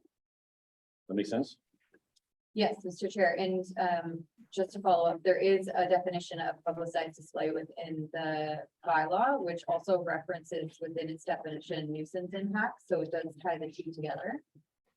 So we can elaborate on that and provide that information. The bylaw officer would provide that information to Mr. Goose. Well, thank you. And I'll just finish up by saying, as much as I wish we could have found a way through this, it's understanding, of course, that a big part of the process is, public is including the neighbors and building goodwill amongst the neighbors. And I hope that perhaps if the operator acknowledges some of the impacts he's had with some of his difficult neighbors, or neighbors that have a difficulty with it, he can build some of that goodwill, and maybe they won't complain. I was somewhat disappointed to hear that he believed that they will complain regardless. Perhaps if they know they've been heard, they won't complain, and they won't file a complaint, and he'll have a successful neighborhood building events. I'm going in favor now, or later? No, I haven't even got, Okay, everybody I'm else off. a chance to speak yet. Thank you. I'm done. Yeah, are you suggesting a friendly amendment to the motion? I think staff will address that. I don't need to do that. I was gonna suggest putting some of that in the motion, but I don't think we need to. I think everybody understands that it's. If it's at his own risk, then he can mitigate his own risk of receiving a complaint. Thank you. Thank you. Mr. Gordon? Yeah, I guess my point is around the same thing, is I can understand not issuing a permit, because there's not enough time to review what's actually being proposed. But I just want to, be clear that, I mean, at the end of the day, Sean's trying to do something that's good and fun and joyous, and the intent is not to just say, no, you can't do it. So by not allowing the permit to be put in place is not disallowing him from having a display. It's just putting the onus on him to use his own judgment as to how far he has to take it to scale it back in order for it to take place safely and without concern that bylaw will find some kind of problem with what he's doing. So if, Sean has said that he's willing to do all of these things to scale it back and allow it to happen safely. And as long as that's how it ends up going, there should be no issue. It's only if an issue arises, bylaw attends the site, verifies that there's an issue happening, it's only then that there's an issue. But I also think that, when bylaw goes there, we need to use some discretion in terms of what is a valid complaint and what is just spiteful based on the history of what has taken there in the past. So I think we have to be mindful that,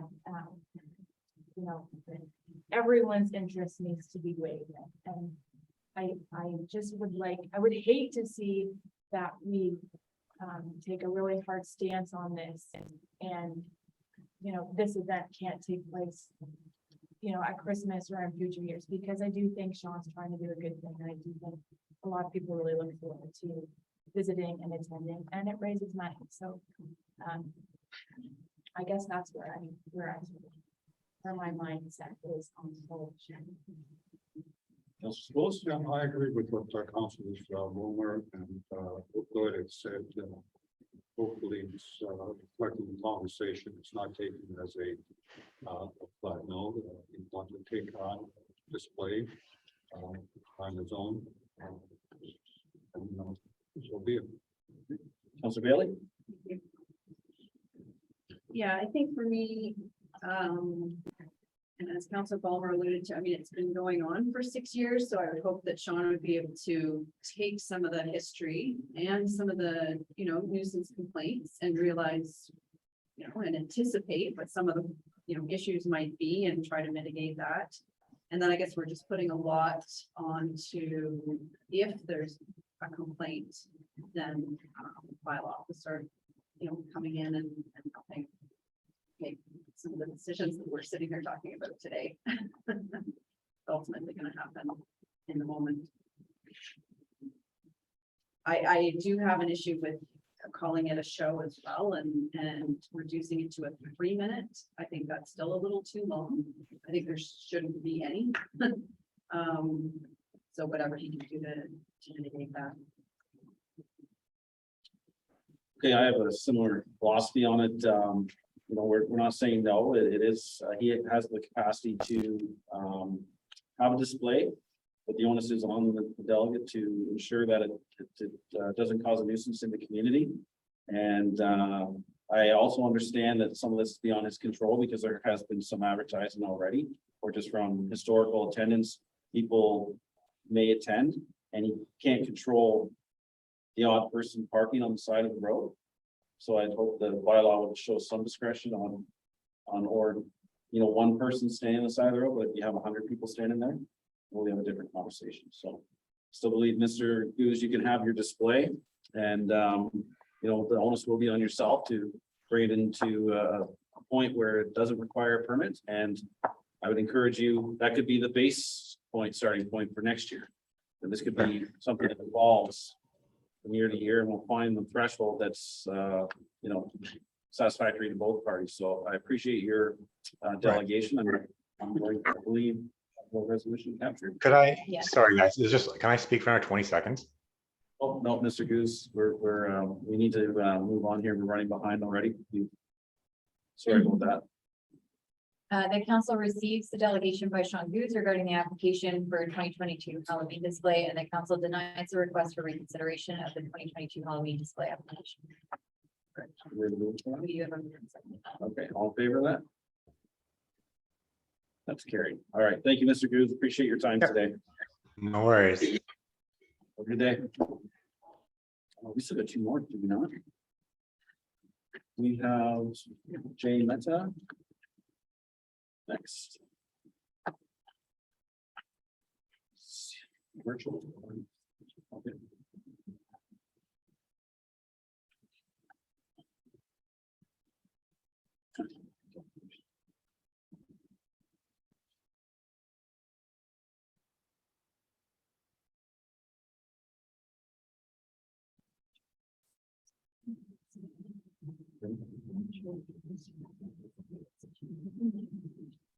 Sir, Okay, Mehta, do am you I have audible? somebody- Yes, you are. Do you have somebody else attending with you?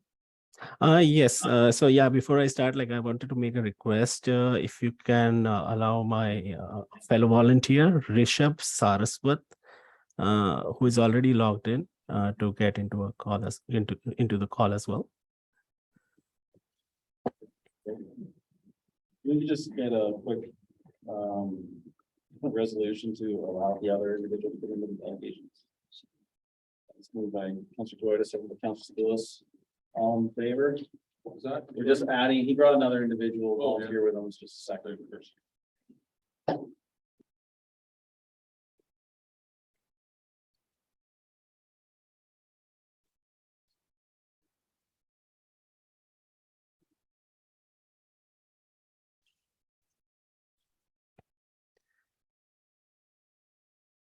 Okay, should I start? Make sure that, can you hear us? Yes.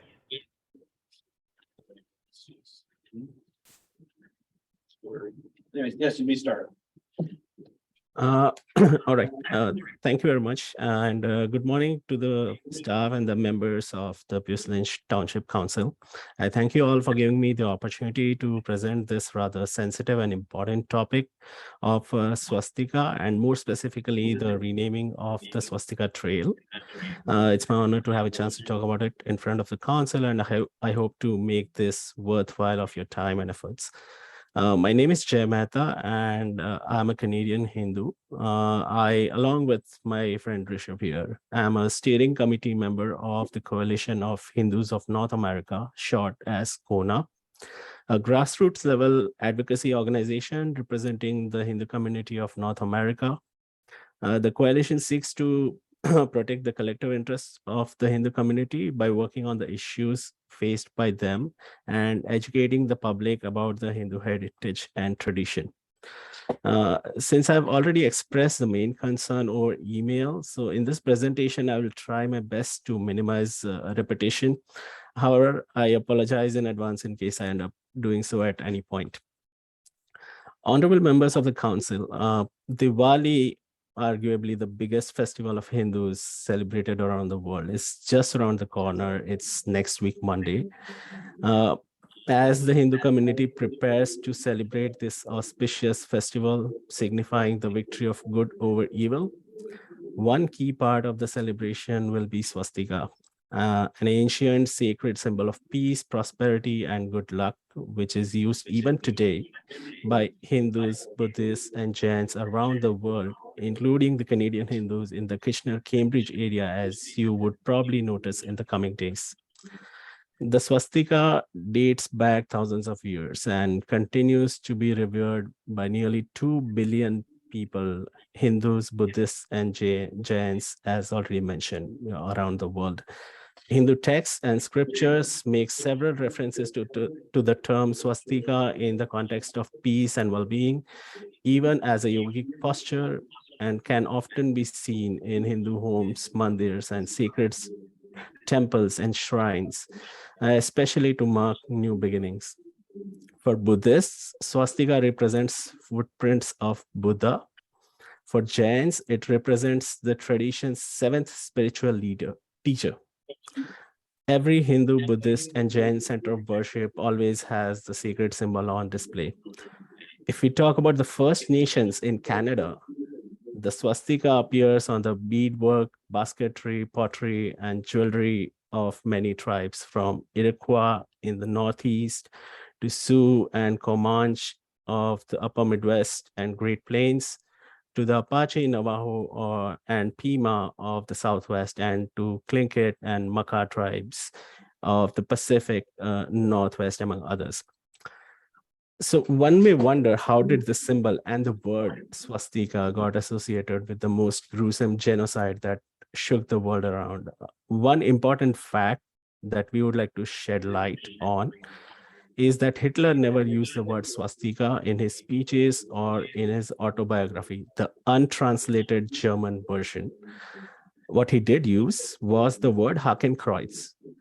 The German language has various words ending with Kreuz, and Kreuz being the cross, such as Christenkreuz is Christian cross, Ritterkreuz is Knight's Cross, Balkenkreuz is Beam Cross, Krummkreuz is Crook Cross, and so on.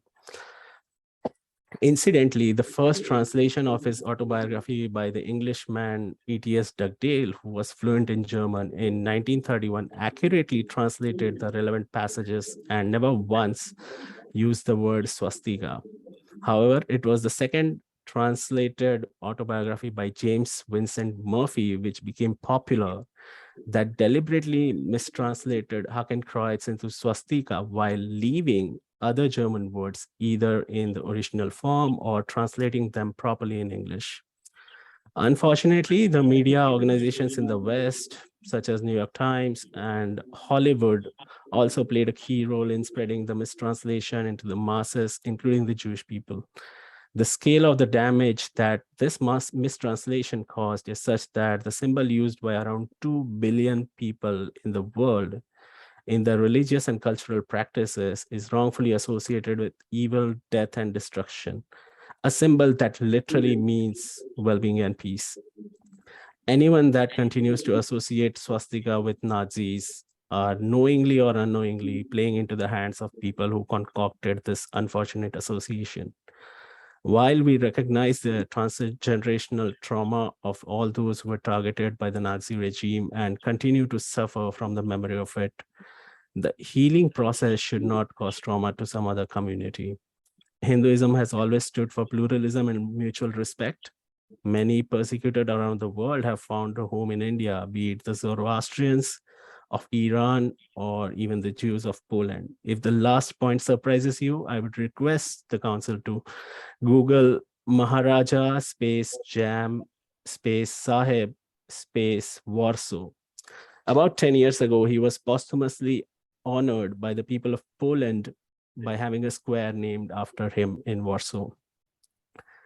We recently saw an example of a town in New York State in the United States called Swastika that successfully defended the attempts to change the name. Just like Pierce Lynch Township has done it in the past, I'm sure the council is capable of doing it again. At the end, I would like to say one thing. Recently, in May 2022, a member of parliament from Nepean, Ontario, Mr. Chandra Arya, during his statements in the House of Commons stated, and I quote, "We support the ban of Nazi symbol of hatred, Hakenkreuz, or the hooked cross, but calling it swastika is to deny us, Hindu Canadians, our religious right and freedom to use our sacred symbol swastika in our daily life," end quote.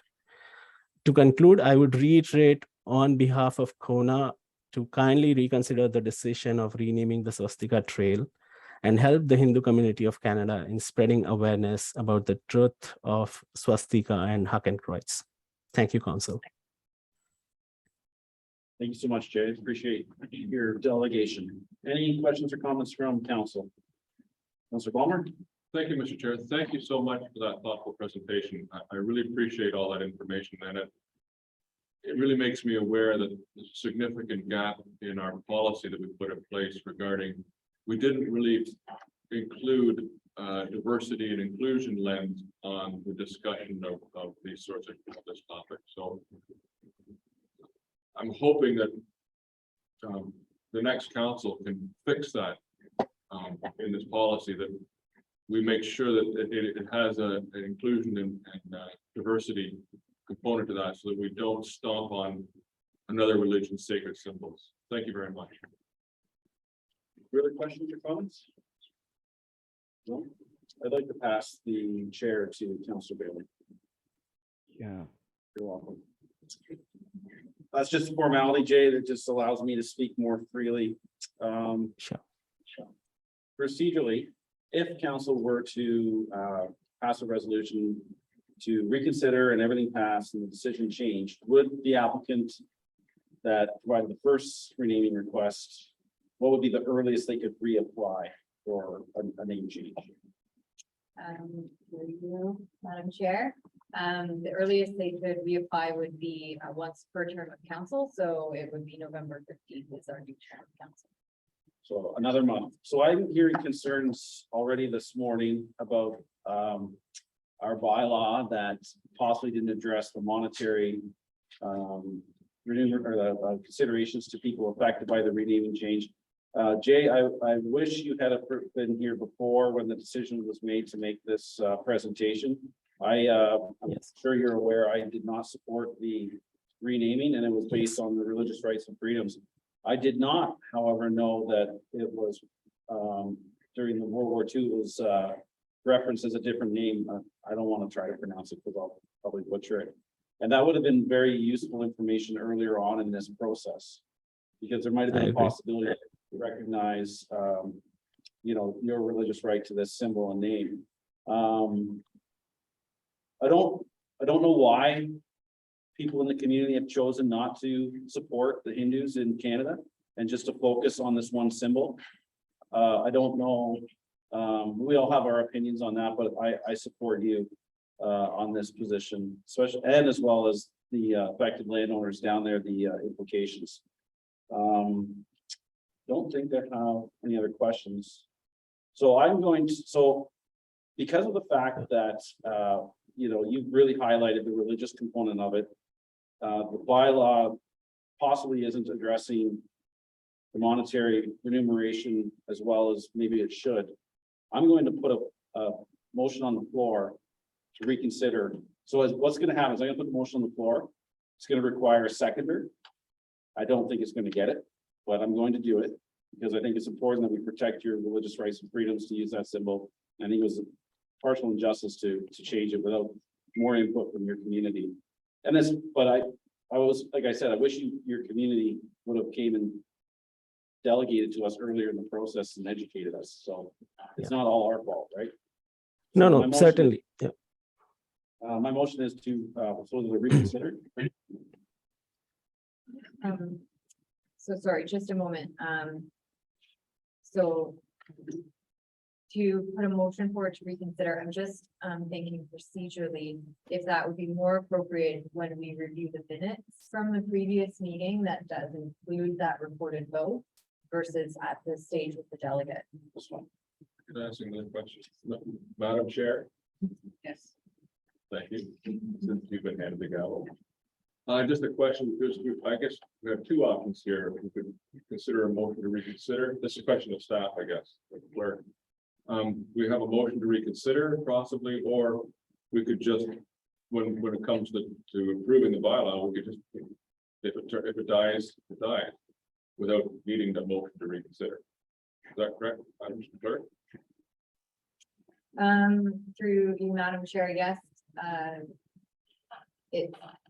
It wouldn't necessarily require the motion passed on September 28th to be reconsidered, given that there is a motion or there is a report that's coming forward with a recommendation to pass the bylaw and a vote that would take place on that Today, today. yeah, so it could, we have two options to consider later on, then is someone could make a motion to reconsider, or that the motion to accept the recommendation could, when that vote, it could fail. Through you, Madam Chair, yes, I would want to reference back to the wording of the resolution from the September 28th meeting, because that resolution did approve it. Right. Subject to the report coming forward on the municipal addressing change. So there may still need to be Right. a reconsideration of what council has already approved. Understood, so the motion to reconsider would be to reconsider, not what's before us, but the decision to move ahead with the report, that's the one would be decision. Be reconsidering. Yes, and again, I would like to just refresh your memory exactly Yes. on what that wording from the 28th said, yeah. Understood. Yeah, okay, thank you, thank you. I'm comfortable waiting till later in the agenda to pose my motion. Either through the minutes or the bylaw. Which one would you prefer? I don't not prefer it at all. Through you, Madam Chair, perhaps we can receive the delegation for information at this point. And then, and then I'll take a moment to just refresh on what the September 28th resolution indicated. Okay, I'm comfortable then.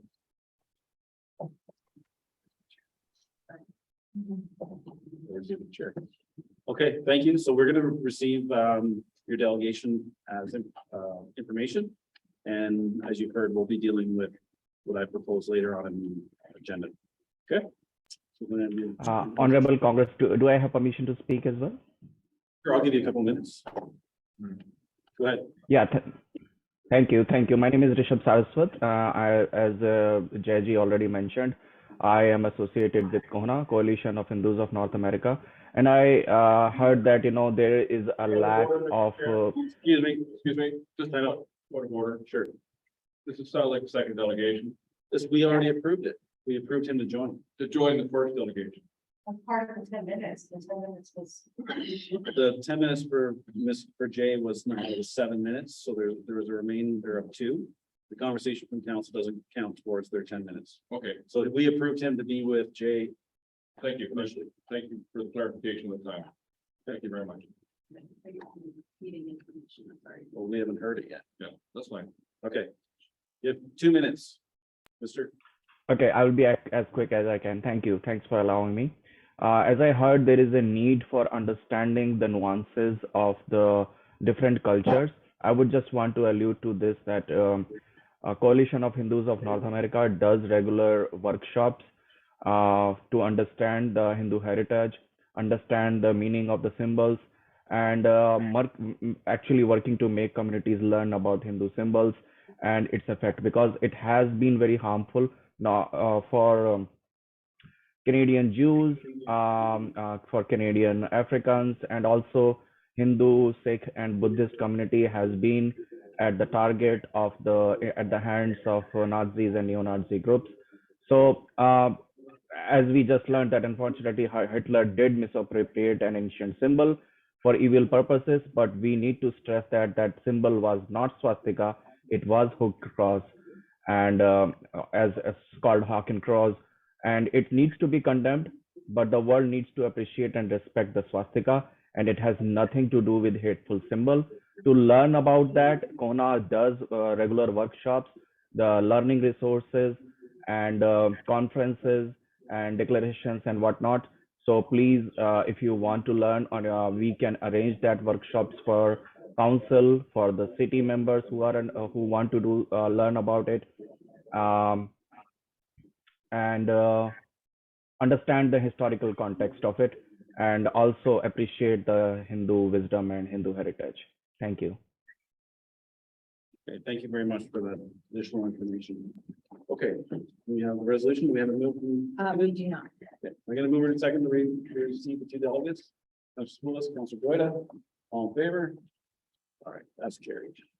And 1 more. Okay, thank you again for participating today. We appreciate your time. Great. Thank We you. have our last delegation is Nicolette. Thank you. Van Owen. You're welcome.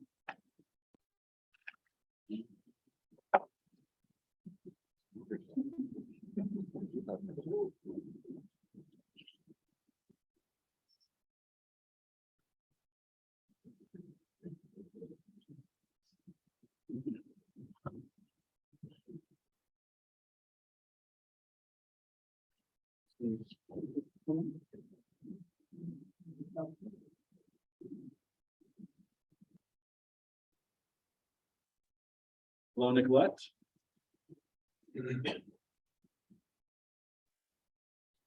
Hello, good morning, everyone.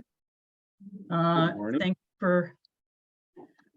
Good morning, Mayor and members of council. Actually, I think it's afternoon, but I'm just here requesting, respectfully requesting that zoning bylaw amendment application relating to the lands located at 4290 Victoria Road South be deferred to a January council meeting to allow the owner to rectify a driveway encroachment issue.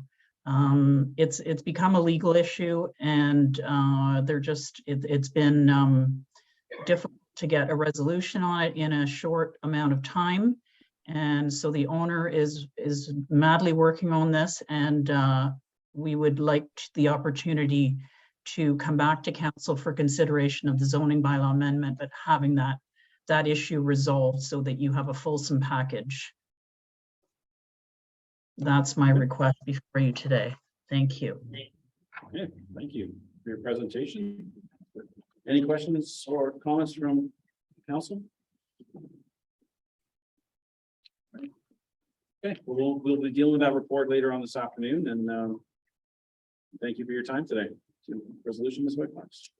It's to receive the delegation by Nicolette Van Owen regarding the County of Wellington recommendation report regarding 4290 Victoria Road South being a zoning bylaw amendment file. And move it for that, please. Councilor Wallner, second by Councilor Spillis. All in favor? That's carried. Thank you. Have a great day. Thank you. All right, now we are going into closed, everyone. Oh, consents. Was that word? Did I say that out loud? All right, now we're gonna take we just do a 2 5-minute recess just for, yeah, we'll reconvene in 5 minutes. Sorry, what? It's just, no, it's just a dewatering break. Okay, welcome back, everyone. I'm gonna do a quick roll call. Councilor Balmer. Here. Councilor Goida. Present. Councilor Spillis. And Councilor Bailey. Here. All right, we're going to go to report. We say 9.3.4. And I have a motion. I'd like to hand the chair back over to Councilor Bailey. Okay, and I have a motion that I'm going to add lib here, that due to the information provided by the Hindu community and the proper name of the symbol used during World War II as being Hakenkreuz, the council reconsider, no, sorry, it's not a reconsider. Council have a discussion. What's the proper term? We're not reconsidering. You're looking just to table a motion to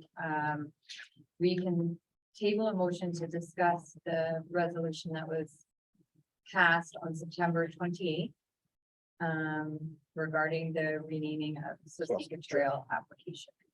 And let her type that. Can you reread it? Yes. Madam Chair, that sounds like a motion to reconsider to me, which makes sense. It's on our agenda. It qualifies for a motion to reconsider, so why don't we just call the motion to reconsider that decision? You don't need any prior notice. You don't- I thought we were pulling in the minutes. Procedurally,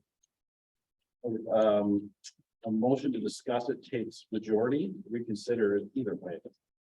So we can rephrase it, a motion to reconsider, and I'll get the resolution number here. Because Well, just maybe I'm misunderstanding what's happening here. Is the motion to discuss the report or a motion to reconsider the decision to produce the report? It's a motion, Madam Chair, can I, because it's my intention. It's a motion to ask to discuss if we will reconsider the resolution. Exactly, so it's a motion to reconsider. Agree with Council Bowman. It's a motion to reconsider the comments words here.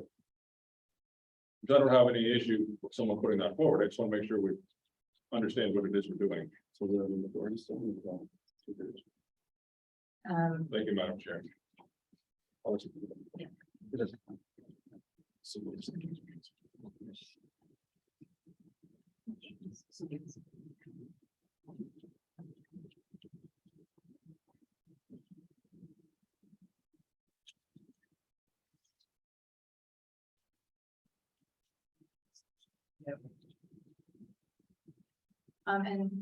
Looking for clarity through you, Madam Chair. The resolution from September 28th, which is the resolution to be reconsidered. It has a few components. So the first is that council approved the renaming request for Swastika Trail. The second component, that council renamed Swastika Trail to Holly Trail as suggested by Mr. Paul Wazinski in his deputation, subject to satisfactory review by staff. And the third component is that council directs staff to prepare a report addressing the addressing island component and bylaw to rename Swastika Trail and to give notice of council's intention to rename the street for the October 19th council meeting. So the clarification, I suppose the two aspects of that direction have been completed. We have noted in the report that it's been it's satisfactory, and we have produced a report and bylaw. So is the portion of the resolution that's being reconsidered is the approving the renaming request for Swastika Trail. The other components of it have already been advanced. I would imagine it'd be the first paragraph.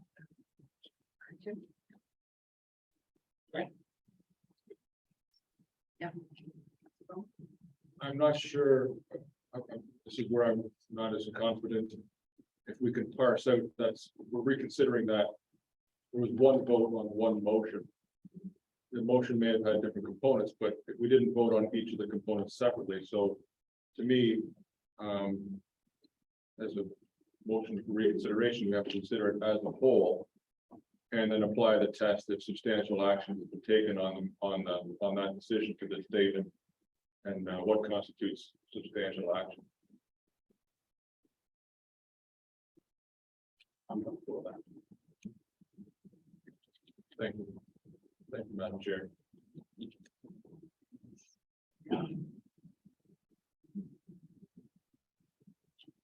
Does that make sense, Madam Clerk? It does, yes. So is it helpful if I read out the actual motion to reconsider? Please.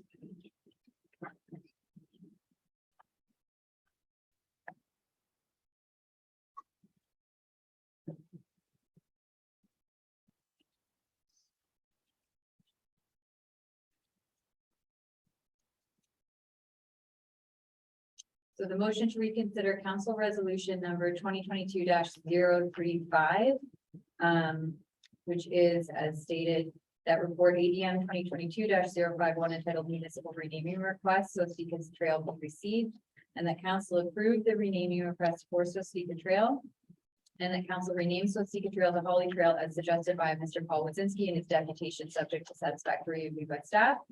And that council directs staff to prepare a report addressing the addressing island component and bylaw to rename Swastika Trail and to give notice of council's intention to rename the street for the October 19th, 2022 council.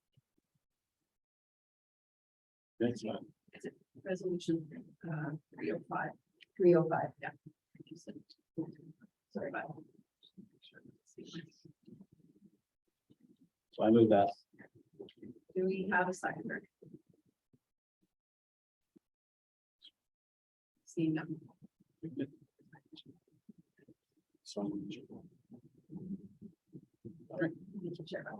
All right, Madam Clerk, so we're still on item 9.3.4. And you have a resolution for that, I believe? Certainly, so it's a recommendation included in the staff report, and it's that report ADM 2022-058 entitled Municipal Street Renaming Follow-up Report and Bylaw for Swastika Trail be received. And the council give 3 readings to bylaw number 2022-043 being a bylaw to rename the private road known as Swastika Trail Plan 395, Swastika Trail Plan 398, and Swastika Trail Plan 400 to Holly Trail. All right, can I get a mover for that, please? Mr. Schools, second by Councilor Goida. Any comments? Councilor Palmer? No. Councilor Goida? I just have one question of staff. Sorry, I have one question of staff. Just in terms of timing, if the bylaw is adopted today, what is the anticipated timing of the actual change? The reason I'm asking that is because the report identifies like a 30-day sort of period needed to update the GIS for emergency services. So if we approve this bylaw today, will the name change be effective like right now, or can it sort of be delayed that 30 days to allow for that GIS system to be updated? So through you, Mr. Chair, the renaming formally comes into effect when the bylaw is passed. But of course, some of the logistics of actually placing signage and that sort of thing would wait the 30 days to ensure emergency services are aware of the change and have updated mapping before any signage is put in place. Thank you. Councilor Schools, I don't have any questions on point. Councilor Bailey. Just a comment. I think, that, you know, the information that we heard from the delegation to me was not new information, but I did struggle with how to educate people out in the community. And I don't know down the road if there's a mechanism for us to help facilitate that, but I do think helping with the educational component is important, and maybe we can look into, you know, how to go about doing that in the future. Thank you. All right, all in favor? Anthony, not? Hands? No. All opposed? Right. There's your line. So I read. Nice. Okay. Feel terrible. Where were we at? So now we're gonna go and close, correct? Yes, so. Thank you, everyone. The council should go into closed session under section 239 of the Municipal Act for the purpose of adoption and receipt of the previous closed minute. Confidential report regarding information explicitly supplied in confidence by Canada, a province or territory or a crown agency, any of them, and regarding trade secret or scientific, technical, commercial, financial, or labor relations information supplied in confidence, which, if disclosed, could reasonably be expected to prejudice the competitive position or interfere with the contractual or other negotiations of a person, group, or organization. And this is regarding a telecommunications project. Confidential report regarding advice that is subject to solicitor client privilege, including communications necessary for that purpose. Regarding a bylaw complaint in accordance with section 314C of the Township's corporate bylaw complaint policy 2021-002.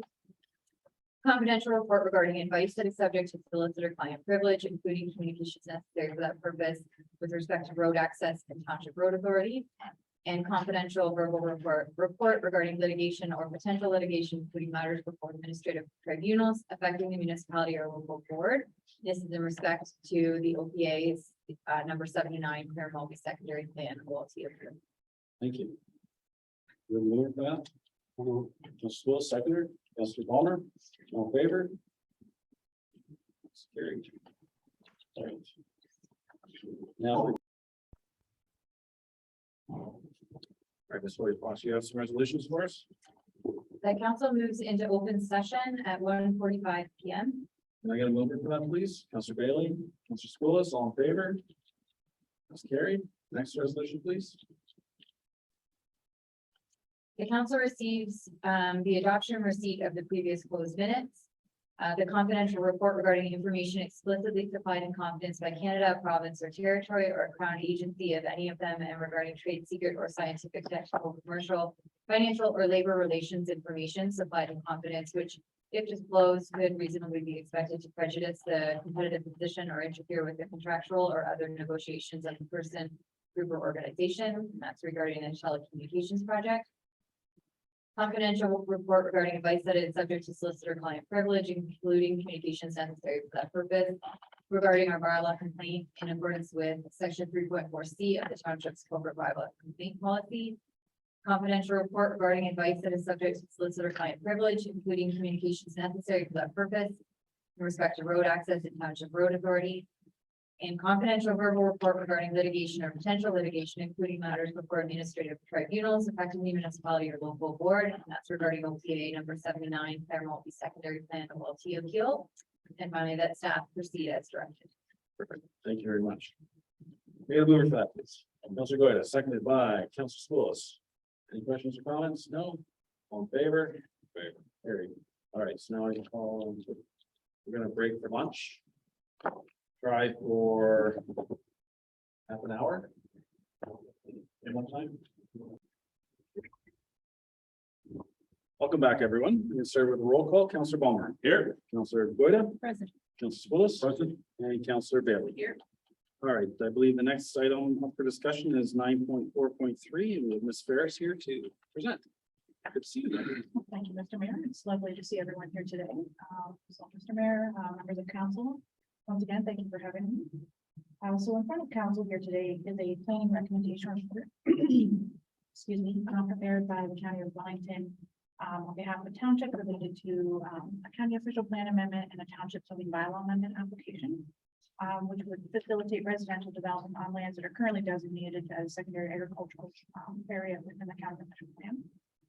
As council is aware, through planning staff's report and a delegation that's been received today and through various correspondences, planning staff and the applicant have a varying opinion and different opinions on how the county's official plan deals with the subject lands, and how the county official plan identifies settlement areas, and ultimately how and what provincial policies would apply to the subject lands.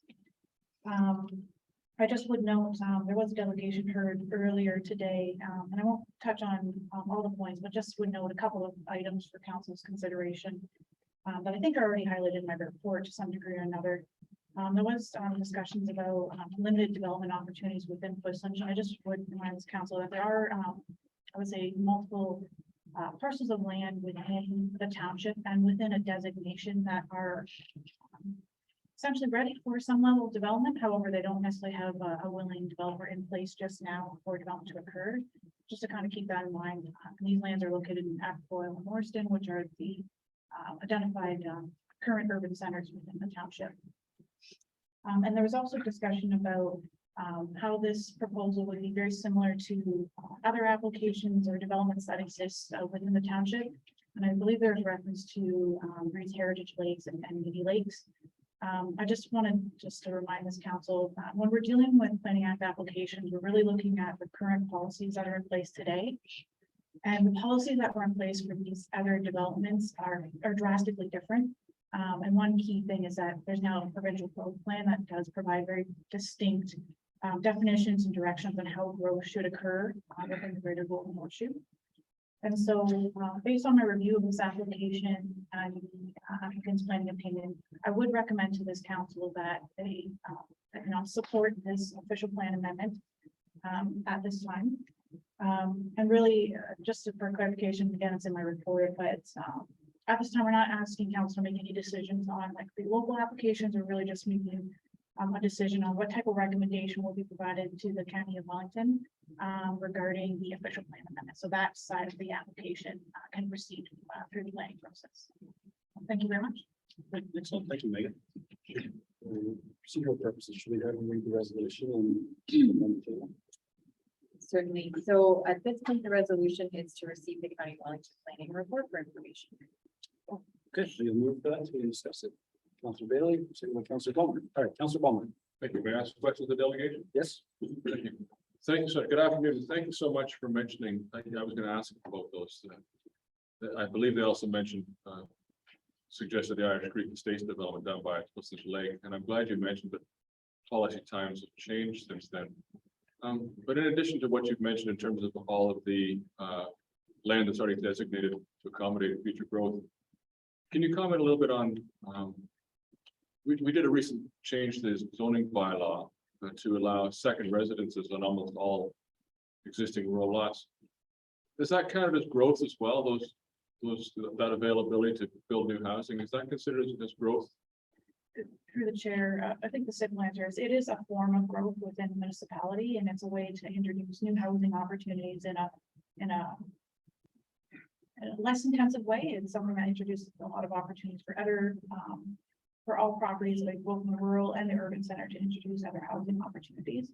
And I would also build onto that. I did mention there's lands that are also they're designated and essentially ready for some level of development, but there's also for township opportunities for like other types of infill development or other types of intensification that could be explored down the road. But there are, ultimately the point is there are definitely other opportunities that differ from this development that are available for the municipality. Right, so we're not dependent on this official plan amendment going through to ensure that we have sufficient growth opportunities to meet requirements under the places to grow. Through the chair, I would say no. Not that. Thank you. Councilor Goida? Thank you. Thanks, Megan, for your report. I was hoping that you could maybe help me in terms of just kind of like more of the process, I think. So if this were to go through the entire sort of planning process to completion, where we're at today is the official plan amendment stage. And so it would first come to township council and then would have to go to county council for approval. Is that right? That's correct. Okay. And then if it were to pass or be approved, the next step would be a zoning amendment, which would then also need township approval. So through the chair, these applications, so the official plan and zoning environment are being reviewed concurrently, but essentially, yes. In order for a zoning bylaw to be considered by the council and passed, essentially, you would need enabling policies to be enforced in effect, essentially.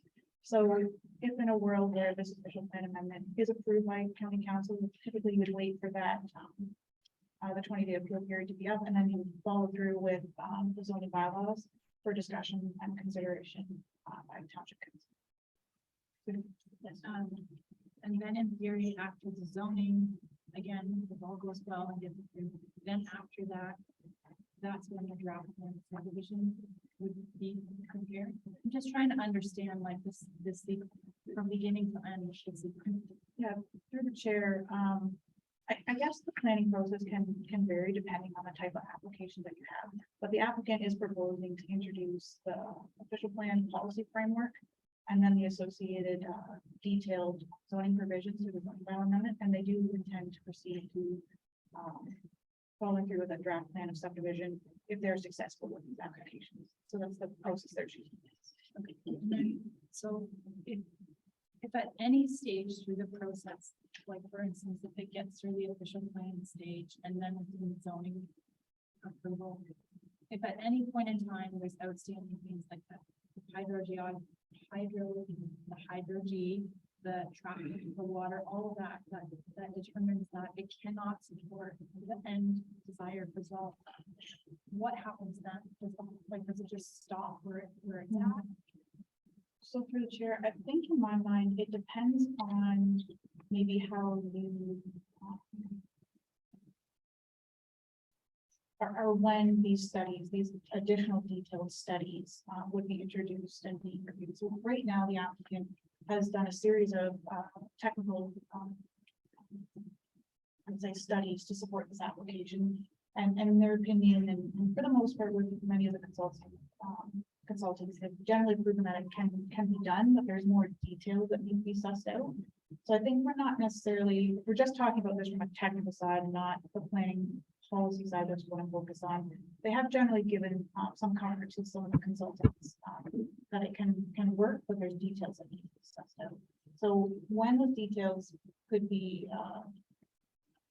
further addressed, could be a different way, could be draft plan of conditions. So prior to final approvals, we have to address a series of draft conditions, or it could be through a holding provision. So before, and it's very often that it is either a holding provision to say before any type of development on a site takes place, there's a series of conditions of the holding provision that would need to be addressed before that holding can be lifted. And that holding essentially says no development takes place until X, Y, and Z. And then just regardless of whether the official plan is approved or not at the local level, if the decision is appealed, how does a final determination? So if the applicant exercises their right, there's a couple different ways you can appeal under the Planning Act. But if they were to say go through the official plan and they weren't successful, they have a right to appeal within the 20-day time frame. Then it would go to the Ontario Land Tribunal. And then there's not necessarily like a timeline that I'd be able to give you in terms of what would how long it might take to work through that process, but essentially it'd be this third party that would be, depending if they hear de novo, hear the entire proposal, hear all the facts from both sides, and then wager a decision on the application. Mr. Schools? I just have a question on staff procedure. Is that appropriate? There is a motion, there's a set of recommendations here that we have to vote on. If I have a motion that's sort of a companion to whatever this is, can I move it after that, or do I need to move it procedurally before? So it's in addition to, so it's with direction, other than receiving their information. So other than receiving their information, there's some. Well, there's also a matter of the council refuse the official time amendment advised about inclining the subject file. Purposes matter. So I would assume that would be taken as a vote. And if there's if I have another motion after that, can that be made, or do I have to procedurally make my motion before this is considered? So, through you, Mr. Chair, the staff, the county staff report is asking a question. So it is asking whether council endorses or does not. Right now, what's on the table is just to receive for information. So council could choose to move a motion after we receive it for information as you see fit. All right. Councilor Bailey? Sorry to stop to Courtney. I'm not reading it that way. I'm reading it. There's a second part that says the council was asking us a question. We're not just receiving the current information. Correct. Yeah, the motion on the table right now, though, to have the discussion about it is simply to have it for information and then however council would like to proceed, the county is asking for a decision to be made today, but the motion that clerk staff has prepared is not being presumptuous. I want that motion. I see. Okay, so it's, sorry, I didn't see that. I have no questions for Megan. Thank you. I think I'm comfortable, so we're gonna receive that all, we'll receive that for information, then I'll ask the council if there's a motion to, support the recommendation from staff or this person, so all in favor of receiving the information? Carry, okay, Councilor Balmer, since you're the one, to speak first, do you have a resolution that you would like to propose? Oh, I thought someone else, well, I could, I'd gladly make a motion that, considering that the township planner has identified that this official plan amendment application does not comply with the commercial policy statement, the growth plan, or the county official plan, that we ask the county to deny the application. It's moved. Do we have a seconder? Councilor Bailey, discussion. Do you want to discuss more with Councilor Palmer? I guess I could if you like. It's not if I like it. Oh, well, I just think it's important that, we acknowledge that there is a lot of growth opportunities out there beyond this, and this is not a discussion. We're not trying to decide between growth or no growth. It's growth that complies with the provincial and official plan policies, or growth that doesn't. And I think in my role here on council, I think it's my duty to support those things that do comply with provincial policy. And just as we do with the ag industry, we ask them to act in compliance with the provincial policies. I think we should do the same thing with the development industry, and I think we've got good advice from our own planner that this does not comply, and that helps me to suggest that we should not support it in the county. Thank you. So go ahead. Mr. Bailey. So we're speaking to the motion that's on the floor. Which is, yeah. Yeah, I would also support that. I don't think I can support the amendment. Backing on what Councilor Balmer has just said, like, I believe in good land use planning, and I think this follows that. We have clear policies to follow, clear official plan, which helps us guide our decisions about long-term growth. So that's where my opinion is. All in favor? All opposed? So that's not carried. Councilor Boyd, do you have a resolution? I know Councilor Stoulis does. I just No, trying to give I don't. consideration of the order. Councilor Stoulis? Yes, my motion is, whereas the township has limited land opportunities available for rural residential growth with expanding designation, primary agriculture areas, natural heritage system, and greenbelt expansion, which will take up 93% of Coastal lands. And whereas the province is encouraging the construction of new homes with the Department's Bill 109, More Homes for Everyone Act 2022. Be it resolved, the Township of Coastal Council supports the proposed new Ogden Meadows development. And be request the county of Wellington amend the official plan to recognize a site-specific provision for the subject lands to permit the development of up to 22 homes. All right, let's move like a seconder. Second by Councilor Goya, comments, Councilor Gomer. Thank you, Mr. Chair. Well, I think that's a very well-written motion. It fails to recognize what we've heard from our planner, that there are lots of lands available for development and that the recent changes zoning bylaw will make lots of housing of a variety of sizes available across the township, regardless of any change in mapping. So I couldn't support a resolution that fails to recognize the actual policy situation that we're in. I continue to support the recommendation of the plan. Thank you. Councilor Goya. You want to speak again? I would debate the matter with Council Bowman, but I really don't have the opportunity. It's okay. All right, Councilor Bailey. No comments. I will have a comment. Megan, I spoke with you. I respect your opinion and I told you that on the phone. The way I view it is there's two different opinions. You alluded to it in your, you alluded to it. You stated it in your presentation. And I feel like we need an answer from the province and either way, that at least be a guiding moment for sure, who's right or wrong. And it's, again, it's nothing personal. It's a great report. You're doing a wonderful job for us. But I'm going to support the resolution Councilor Stoulis put forward.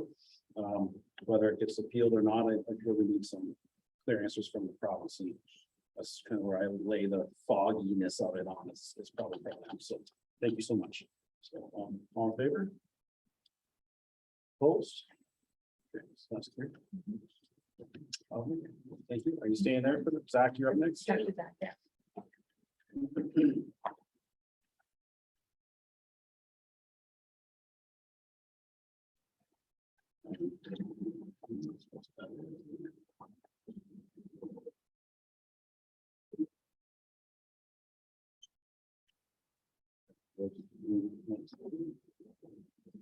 What's the 942? Oh. So we're on 942, Councilor Palmer and anybody else? This is the one with the other zone change. That's right, page 632 of our agenda package. Zach. Yeah, thank you, Mr. Mayor, and it's good to see everyone today. Council may recall, zoning amendments was before council for a public meeting back in November 2021. So this applies to the property of 4290 Victoria Road South. The applicants have requested a site-specific zone change, which would essentially permit shipping containers to be used as a storage business of a variety of storage. In addition, would recognize an existing accessory building that would be used for storing other people's vehicles as well as some small maintenance on those vehicles. So at the public meeting through our report, we did raise some concerns, some items for consideration. We have the fire department also flagged access as an issue at that time. Recognizing that there currently is no legal access to the property, although there is legal frontage, the access lies on the neighboring property. So that was raised over a year ago. Staff through the pre-consultation phase, through discussing with the applicants after the public meeting, and they may have raised our policy concerns with this proposal. The way it's been presented to us, we don't support what's been proposed. We have requested additional information that has not been provided, and we're here before council requesting this application be refused. Just to clarify the access, because it is kind of a unique situation. The applicants have proposed kind of a different legal route than is available. So So what they're trying to do is basically acquire the land from the neighboring property. And we're in the midst of discussing the best way to do that. However, since we're not supporting the use, we're not supporting kind of like a holding provision or anything like that, where the access could maybe be addressed after the fact. But planning doesn't believe that this use as proposed meets the small scale permissions in the official plan. And we've raised a number of concerns in our recommendation report as well too. So that concludes my report. Thank you. Can you read the resolution, please? The council receives the County of Wellington planning report regarding the township zoning bylaw amendment file D14 XUE, and the council either approve or refuse the proposed zoning bylaw amendment. Thank you. Move your questions. Mr. Greta, second by Council Bailey. All right, Council Bowman. Thank you. If I seek council's indulgence, propose a friendly amendment to what's the choices that are before us. We can amend the resolution to, right now it says approve or deny. Is it possible to add on there and defer, because we had a request earlier, just to include that in our discussion. Comfortable with adding defer as an option? Okay.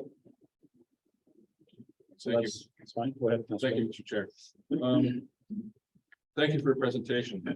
And thank you for the update regarding the entrance situation. And I don't disagree with you that it may not change the ultimate outcome or any problems that are with this, despite asking for it included in the motion there. But I just want to clarify what that process would look like.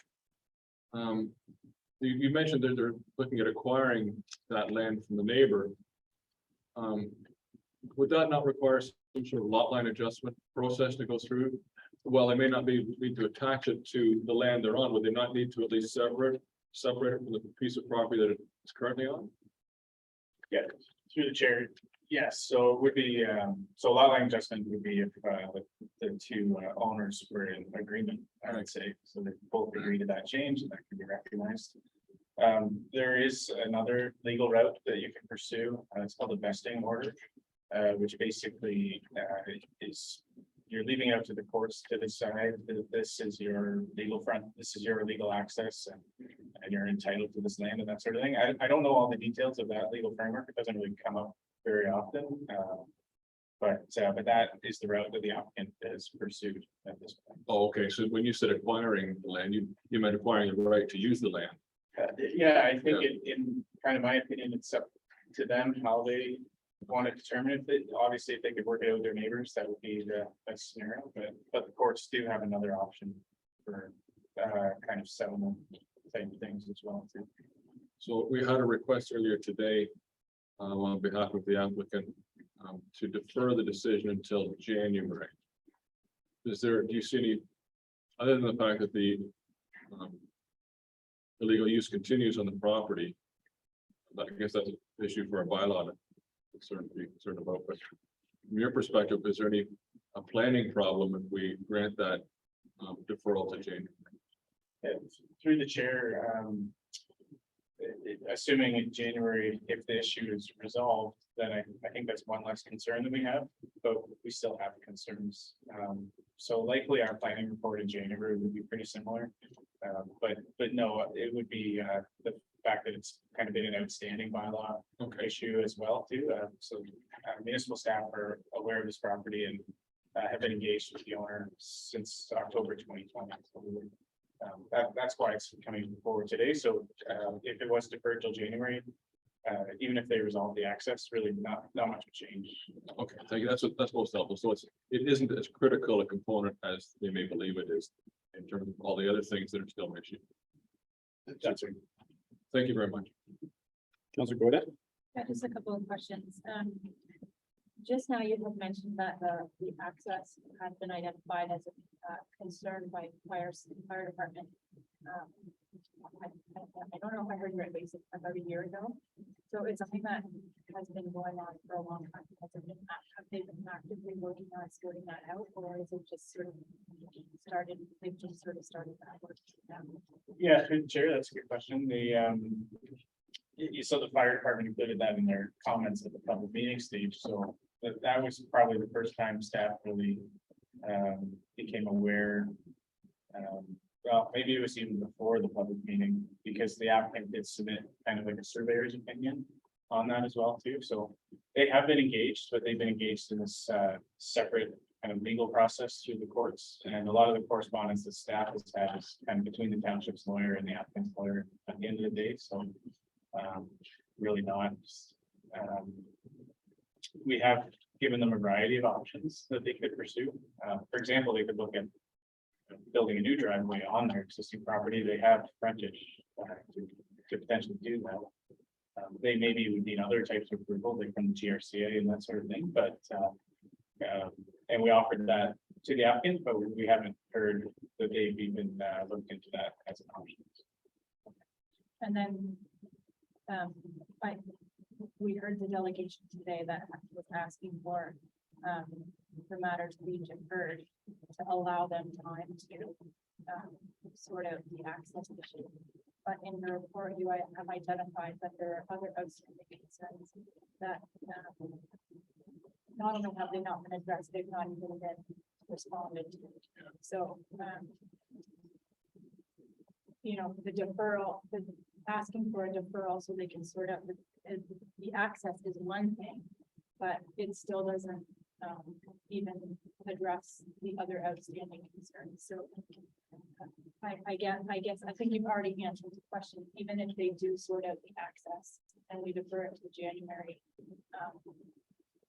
likely the opinion would be the difference. Is that correct? That's right, yeah, I mean, the report would get a little bit shorter, but yeah, it would be more of the same concerns.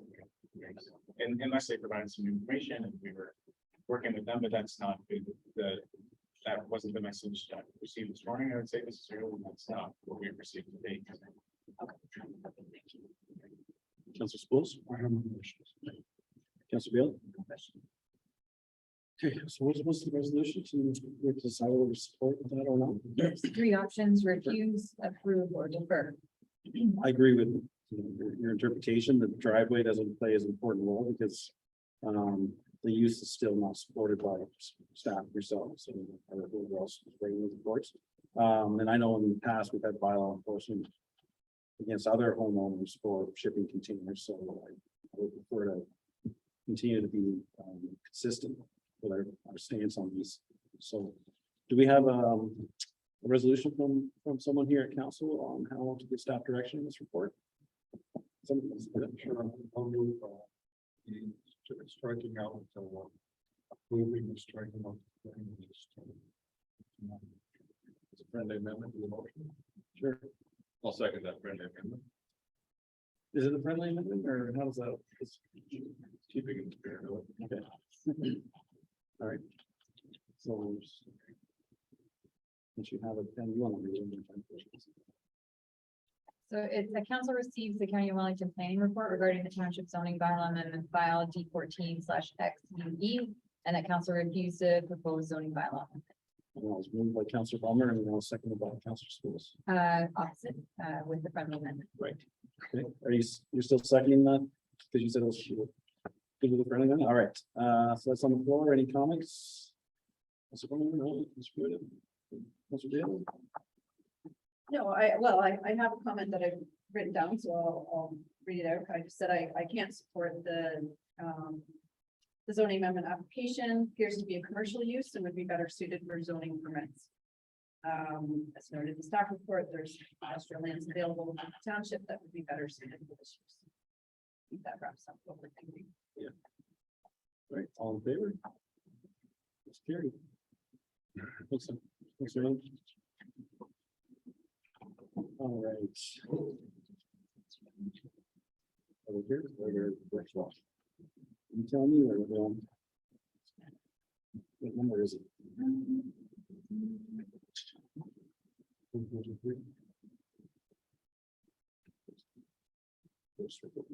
10.3.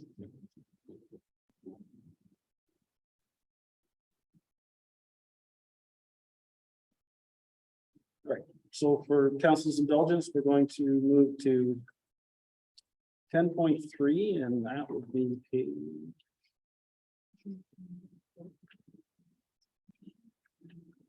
Oh, sorry, I had the wrong number. Sorry, 9.3.1. 9.3. Sorry, Back up. we're waiting in the virtual world for us.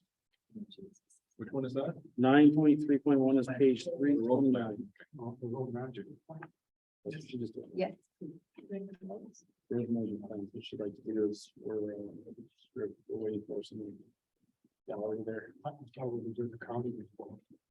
Just a minute. No, there's one that says county report information, 10.2. I think that was what that's. It's no one. I'll show you. Oh, yeah. I said 10. I said, 9. Page 329.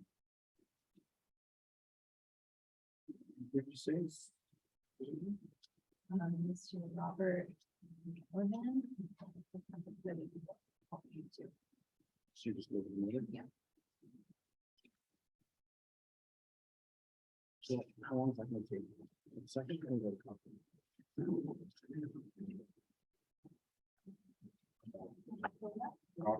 Sure. Hold on, thank you.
It's a brain. Robert.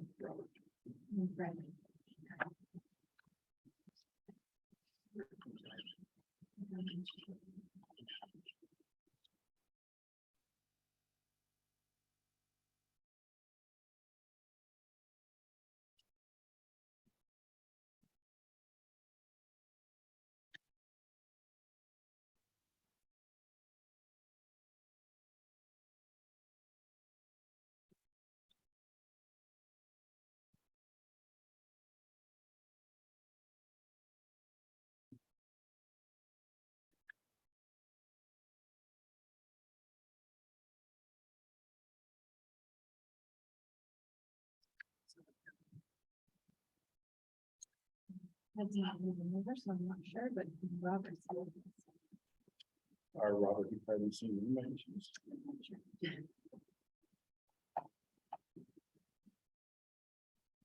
Fred. Thanks. All right. Are you gonna turn the video on? Robert and Fred, would you be able to turn your video on, please?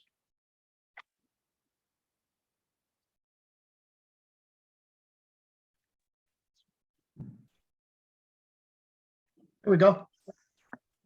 There we go. I think we're going to add a couple other members as well. All right. Well, when you're ready, we're ready. Yeah, Glenn, I think there was a couple other members that wanted to join in as well. I'm not sure if we have everybody. What were their names? You know? Yeah, so we had Matt. And we also had Andrew from Paradigm. And see Matt on the list. He's not a participant in the call. oh, okay. And Steve was the other member as well. He was there earlier. He may not be logged in. Yeah.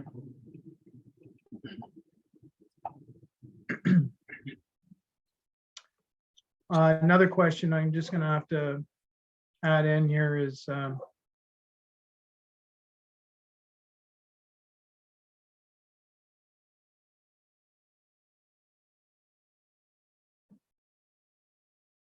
as far, okay, and then we've got share screen down here. Okay. So I can start, certainly, I would like to have Matt in to answer some questions if they come along regarding design, and also Steve. And also Andrew to deal with any of the questions related to traffic.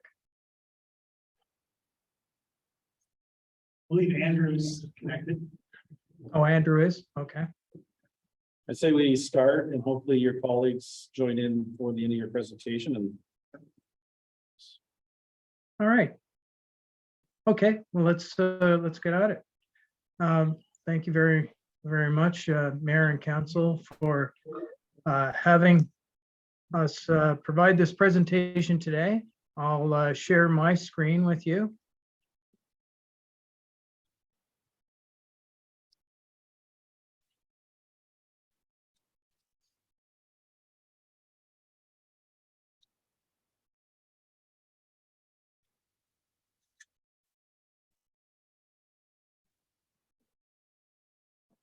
Everyone see the screen?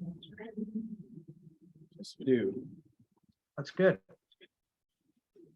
All right, so as you're aware, Township hired GM Blue Plan to develop a roads management plan. And we've also joined in with Paradigm to complete this plan. And for the presentation, I just wanted to review the project scope, go through the road condition assessment, design standards, the traffic count collection and growth projections, the road maintenance strategy, capital needs requirements, traffic management policies, and then we came up with some recommendations and conclusions. Regarding the scope, we looked at updating the township's existing inventory and pertinent attributes as we went along with this project. There's a fair amount of data that was collected, and there is through the process we updated that database. We undertook a pavement and gravel road condition assessment for the entire road network, with caveat that I think there is a couple of boundary roads that were left out, which are currently being maintained by an adjacent municipality. Recommendations for design standards for the existing and proposed roads, and a preliminary design checklist for new roads and rehabilitation of road projects was developed. We updated 28 locations with traffic counts. These counts were identified in conjunction with the township staff. And we've also applied some growth projections to the existing and new traffic counts.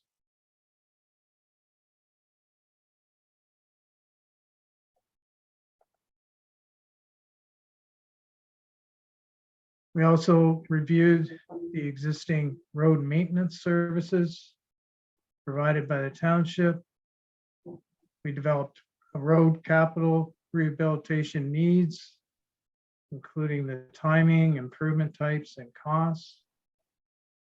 And we also developed recommendations for traffic calming, speed control, and truck routes. And as mentioned before, we came up with some recommendations and conclusions from this report.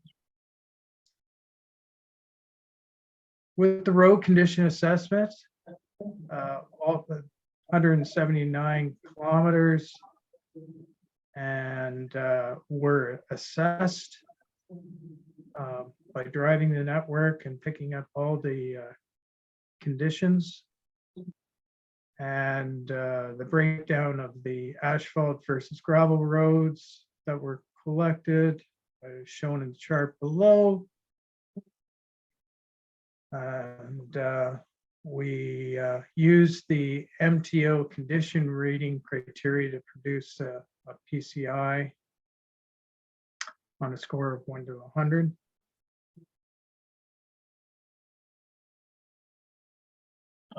So the results of the paved roads are shown here. And in general, when I look at the numbers here, the township roads are actually in pretty good condition. And we compare this to what we've seen in other municipalities with an average PCI of 77.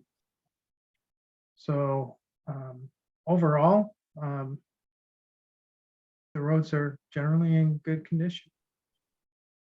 However, there's always roads that will be in disrepair and need to be addressed.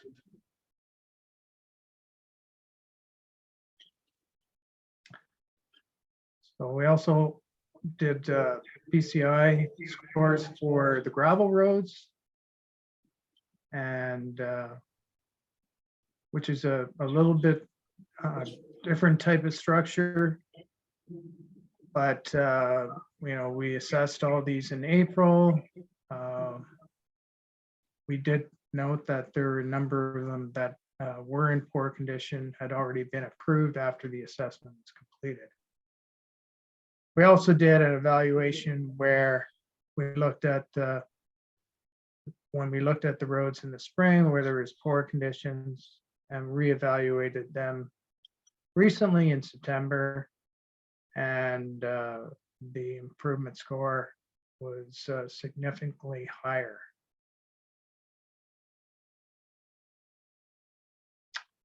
The road design standards, with the new roads, we follow the township's municipal development standards for you know, the design and construction of those roads. Improvements to the existing roads, we felt should follow these as well to the greatest extent possible. But in some cases, this is not practical because we're dealing with existing situations which can be difficult to rectify to meet those standards. So our recommendation is to follow the inventory manual, TAC guidelines, the OPS-S and OPS-D standards, where and also where township standards can't be met. The new recommended cross-section for existing roads developed is to be used as a guideline, and will need to be evaluated on a case-by-case basis because it may not be practical in all situations to meet that cross-section standard. So this is the recommended cross-section which we had developed. And again, this is the ideal situation that we'd like to achieve within the township. And as mentioned, this is just a guideline, but through the design process, we'll need to identify what that actual cross-section will look like. Brad, can I interject? Yes. I don't want to be rude, but no, go ahead. Has reviewed the presentation thoroughly. We've submitted a lot of questions to our CEO. Most were answered. if we could get some high level comments on the most important part. And then I'd like to open it up to you guys to questions from council, because I know there's some outstanding concerns. Is that okay? Okay, Thank you. so I'll quickly go through this then. So with the road surfacing types, we looked at gravel, surface treatment, asphalt with no trucks, and asphalt with trucks.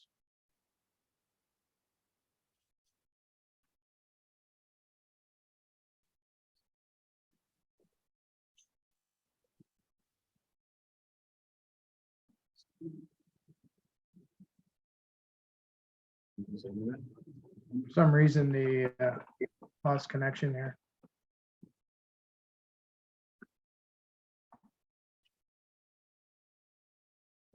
Let me try resharing this again.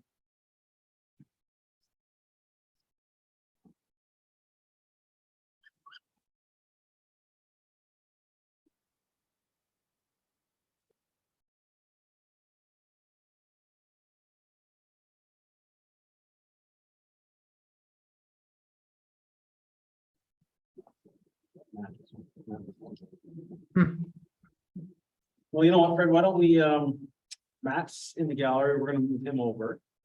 Okay. And I'll open it up to questions from council. Sounds good. And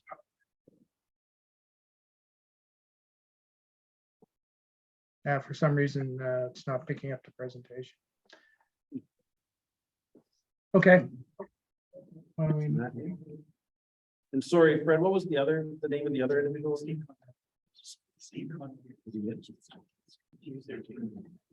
Fred, can you stop your screen share, please?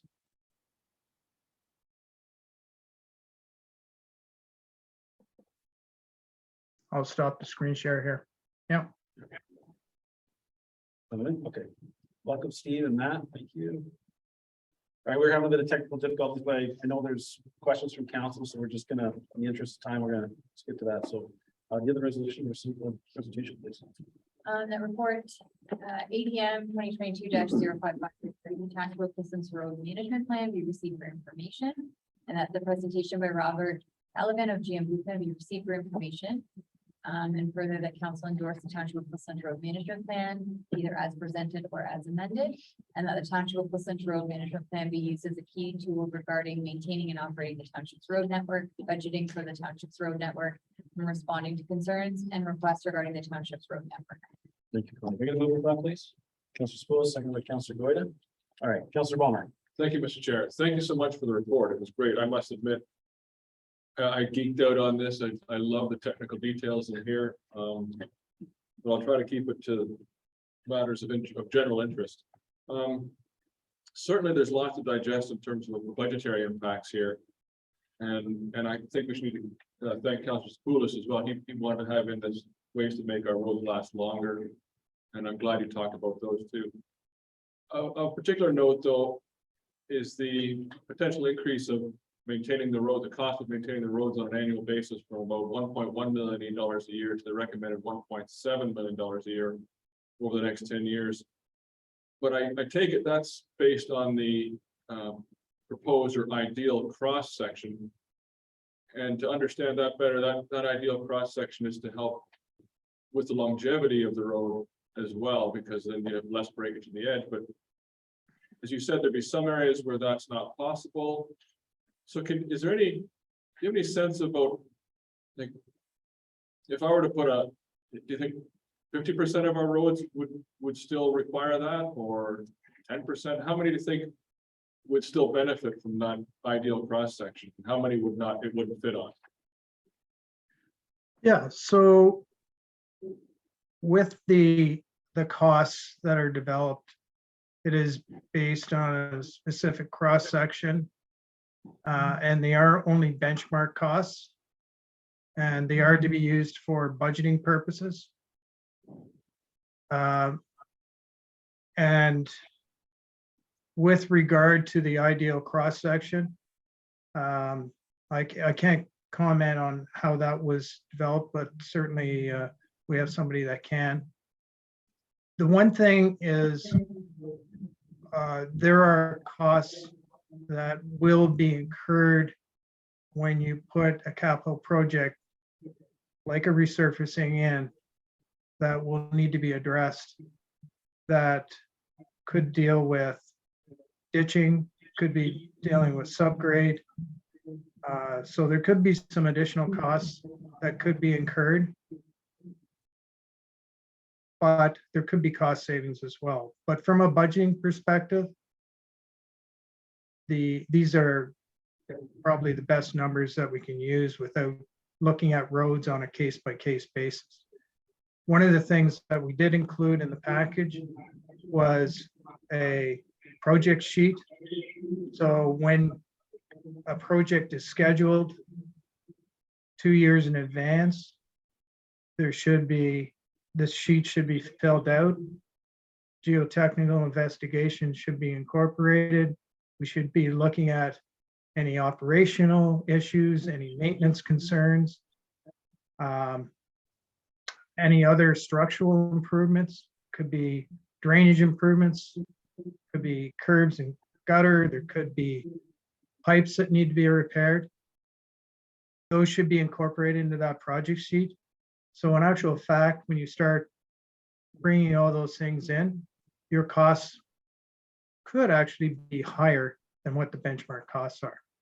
So I would suggest for a budgeting perspective, from a budgeting perspective, at least from my experience, we've always used it when developing our 10-year capital program when I was with the region.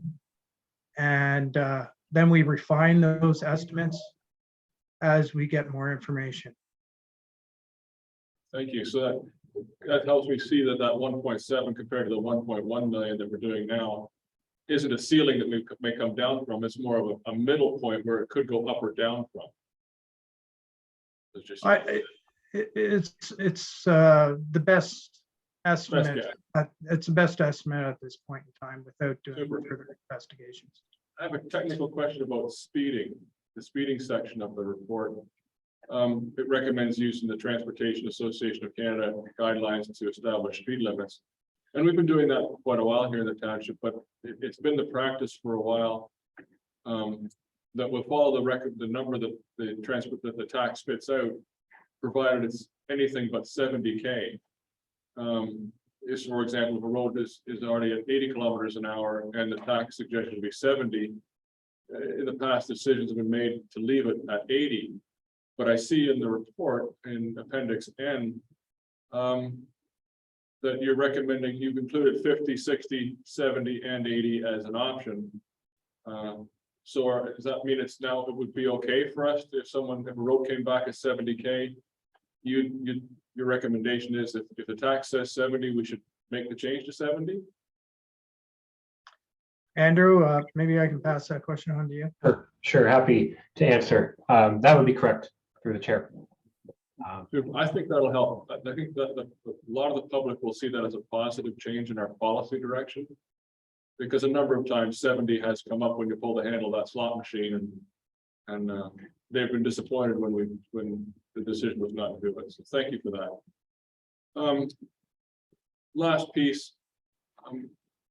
I noted that the report also indicates that based on the objective criteria that you put out, that you established for paving gravel roads, none of our gravel roads meet the test of needing to be paved at this time, but I'm glad you included a couple recommendations on how to make those gravel roads the best gravel roads they can be, and that's actually one of the first steps you recommend before you pave, before you reassess to pave. I'm particularly interested in the suggestion of moving to 3 times diameter of material that you're putting down. And I couldn't quite get my head around the cost difference of going 1 times every 2 years to 3 times thickness to every 3 years.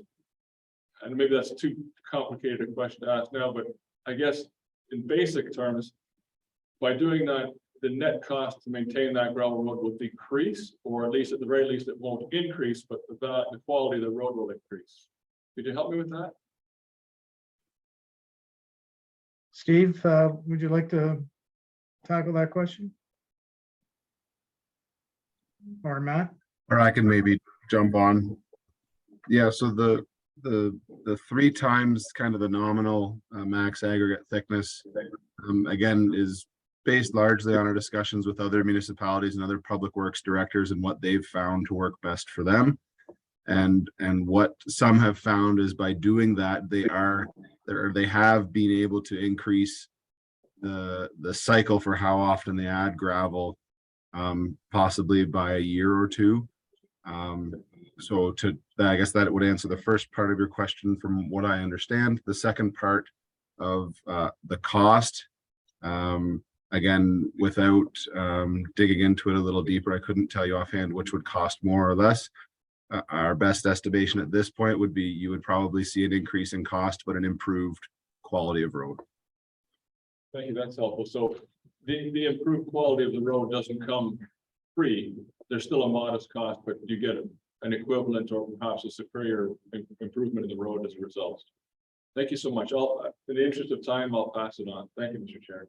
Thank you. Councilor Goda? Thank you. Thanks very much for this report. There's an absolute enormous amount of information in this plan. It's taken me many, many days just to read through it and digest it. So I can't imagine how many hours of time have gone into. I can't imagine how many hours of time have gone into preparing this report, but it is definitely an important document that's going to guide many decisions over the next so many years. So I just wanted to say thank you to all of you and to staff for all the hard work that have gone into this.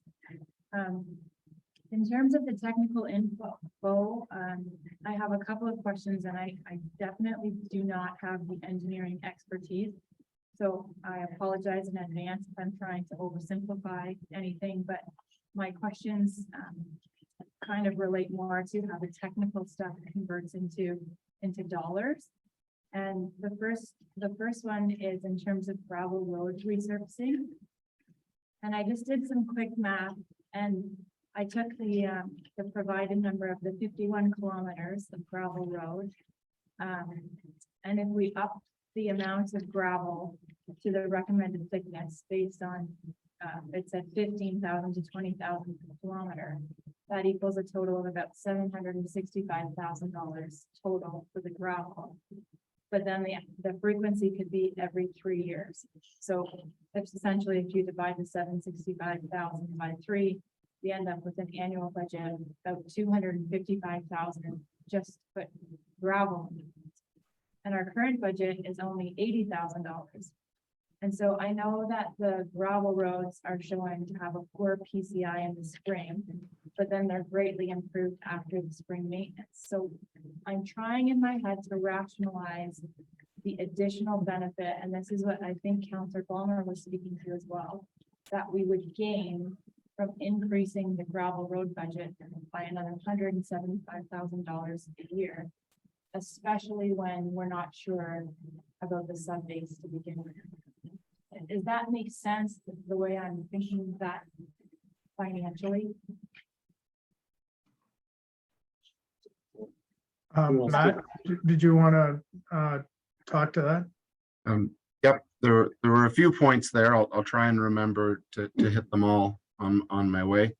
Yeah, so the current budget of about $80,000 compared to the proposed budget, that's kind of how we come up, or that was one of the ways that we evaluated the approximate thickness that the township is putting down right now. We said if you were putting down I think it's 60 millimeters recommended thickness, your budget would be about this. Your budget is only $80,000. That roughly equates to, I think, 1 to 1.5 times the aggregate thickness. Again, it's tough to say on a road specific level the impacts. Again, as a planning and budgeting tool, a number of the township's gravel roads are much lower volume than others, specifically dead end roads, which also kind of skews the budget number, as well as if you look for comparison purposes, the number that we have in the report is based on your standard kind of or desired 8 meter wide platform width. very few of the gravel roads that the township has actually have that platform width. So I guess like that's something to consider, and that skews the skews that financial piece. They're all normalized to a similar road platform width.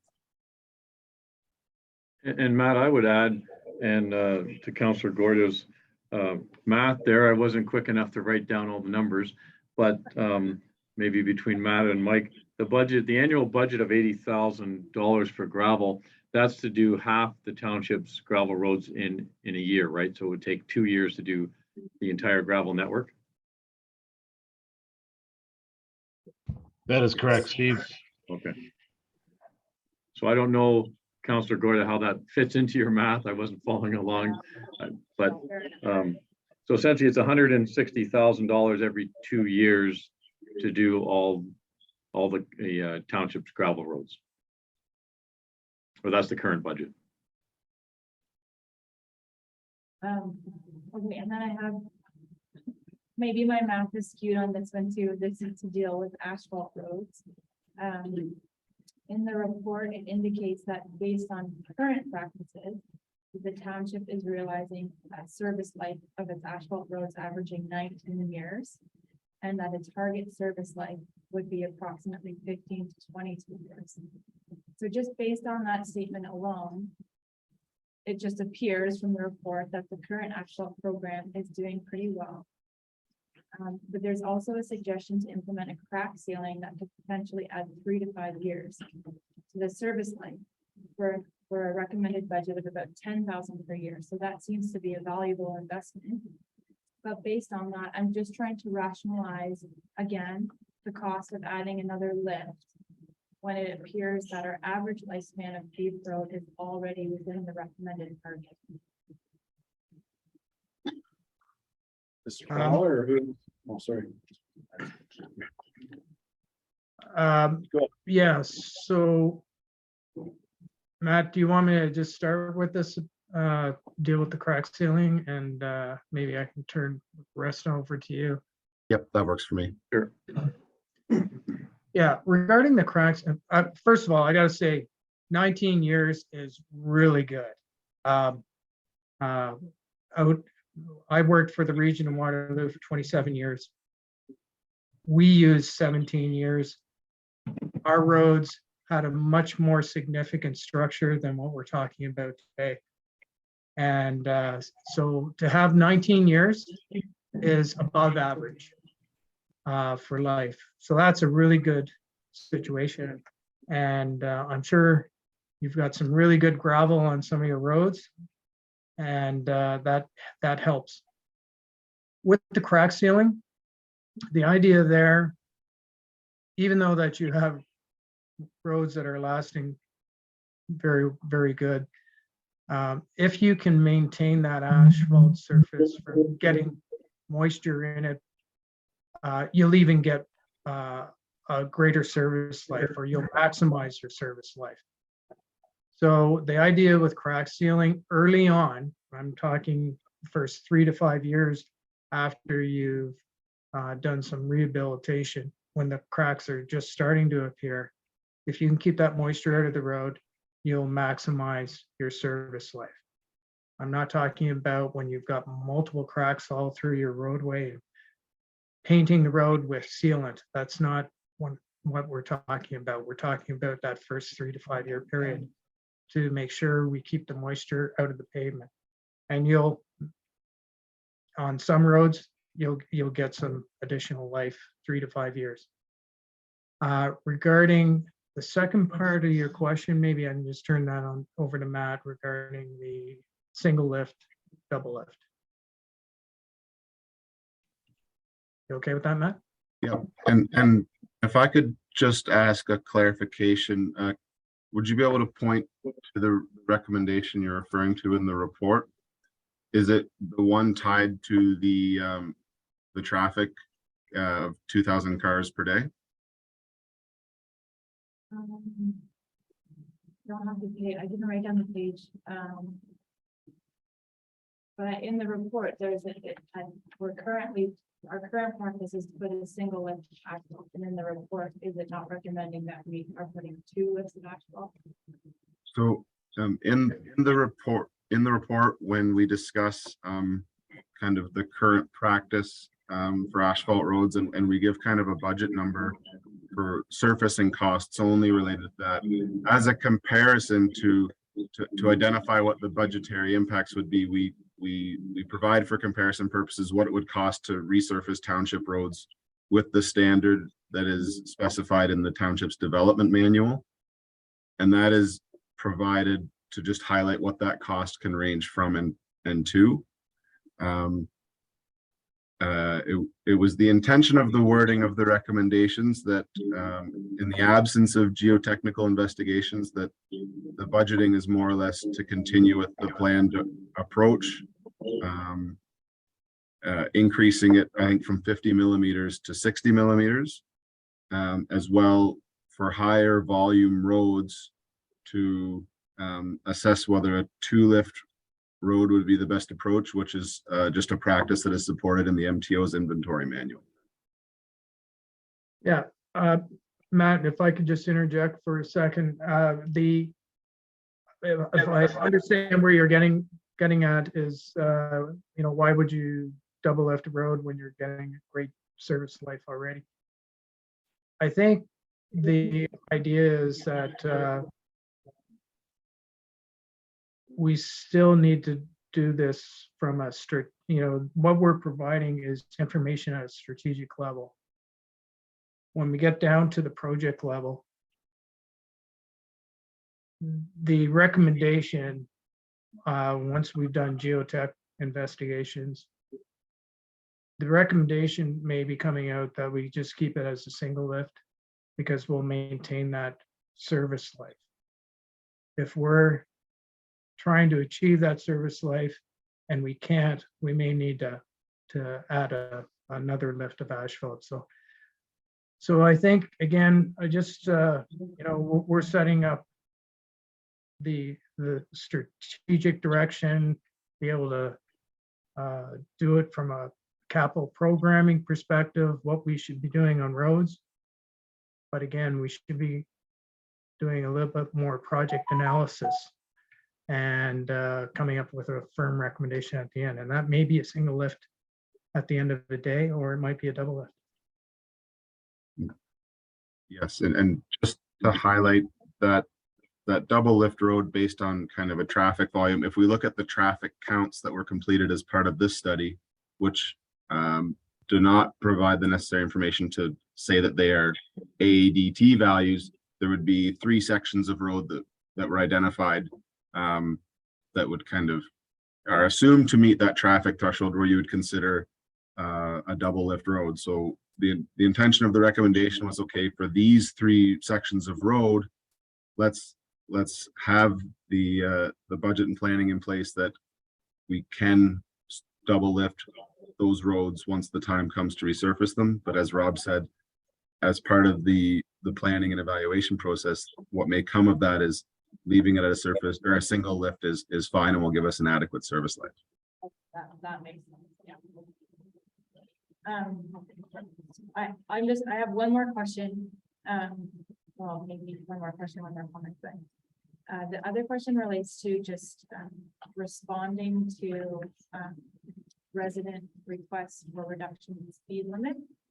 And that is talked about on page 62 of the report. And there's 2 screening questions. The first one is fine, but then when it gets to the second screening question, it looks as though unless the road has a school, a daycare, a retirement home, community center, a hospital, or a high pedestrian traffic location, it cannot carry through the process, regardless of whether it has unfavorable geometric characteristics or if it's within an area of influence of a county road, as is outlined on the previous page.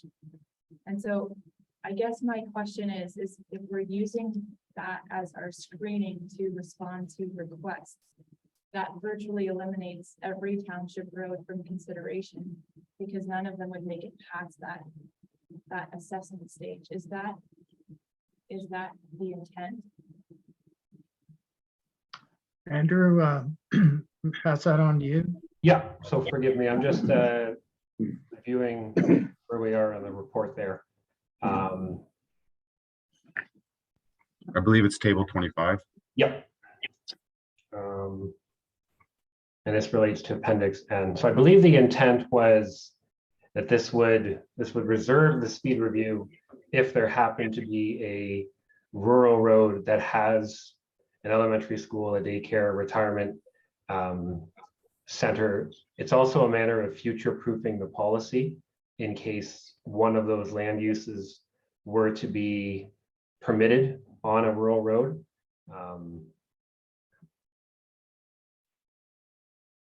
But essentially it is designed primarily for an urban environment where you would meet that screening criteria.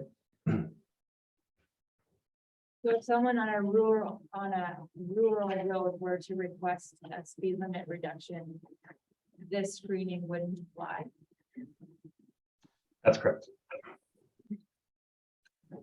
Okay. Okay, that's all my questions. Thank you very much. Councilor Willis? Yes, I'll just piggyback on the last comment you made. That's not clear in the report. I interpret it the same way. It's either goes to go or no go for any road in the township, and that's not the case. That has to be clarified. It's could be misinterpreted quite easily. So that was my comment on that. Okay, now getting back to the addition of additional asphalt over and above what we have currently our standards. My question when I asked was, what's the cost benefit to doing that? And there were a variety of answers, but it didn't basically answer the basic question. We're going to spend money to put on extra asphalt. Are we going to get more life out of it at the end of the road, at the end of the life, or not? If we're not, then I don't understand why there is an impetus to best practices. Why the issue is, well, we don't get usually 50 millimeters, we get 35. That 35 millimeters instead of 50 is a construction management issue. It's not a design issue. So I really need to understand before I can stand behind the increasing the pavement depth, that we're going to get something at the end of the road, so to speak. In other words, get extra a couple of years of life, and is that a cost benefit to have the increased costs up front? I'm gonna maybe ask with Mr. Fowler on the spot. There's probably been a couple examples, or at least one I know of, where the township has gone to the double lift. And if you could explain the rationale for those roads and why you made that decision, or maybe not you, but staff. Mr. Mayor, the question doesn't relate to double lift. I can accept the double lift. It's increase of the existing lift from 50 millimeters to 60 and going double lift even more type of thing. That's the concern I get. I don't have a concern you can rationalize the double lift because they increase the traffic and all that stuff. Certainly, I do have a concern increasing the pavement depth and not having a rationale that's going to apply such to life. Okay, sorry, Mr. Fowler, you're off the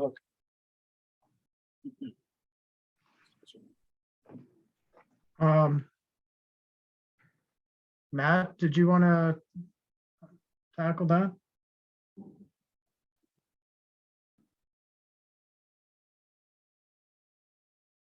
Sorry, I forgot to unmute myself.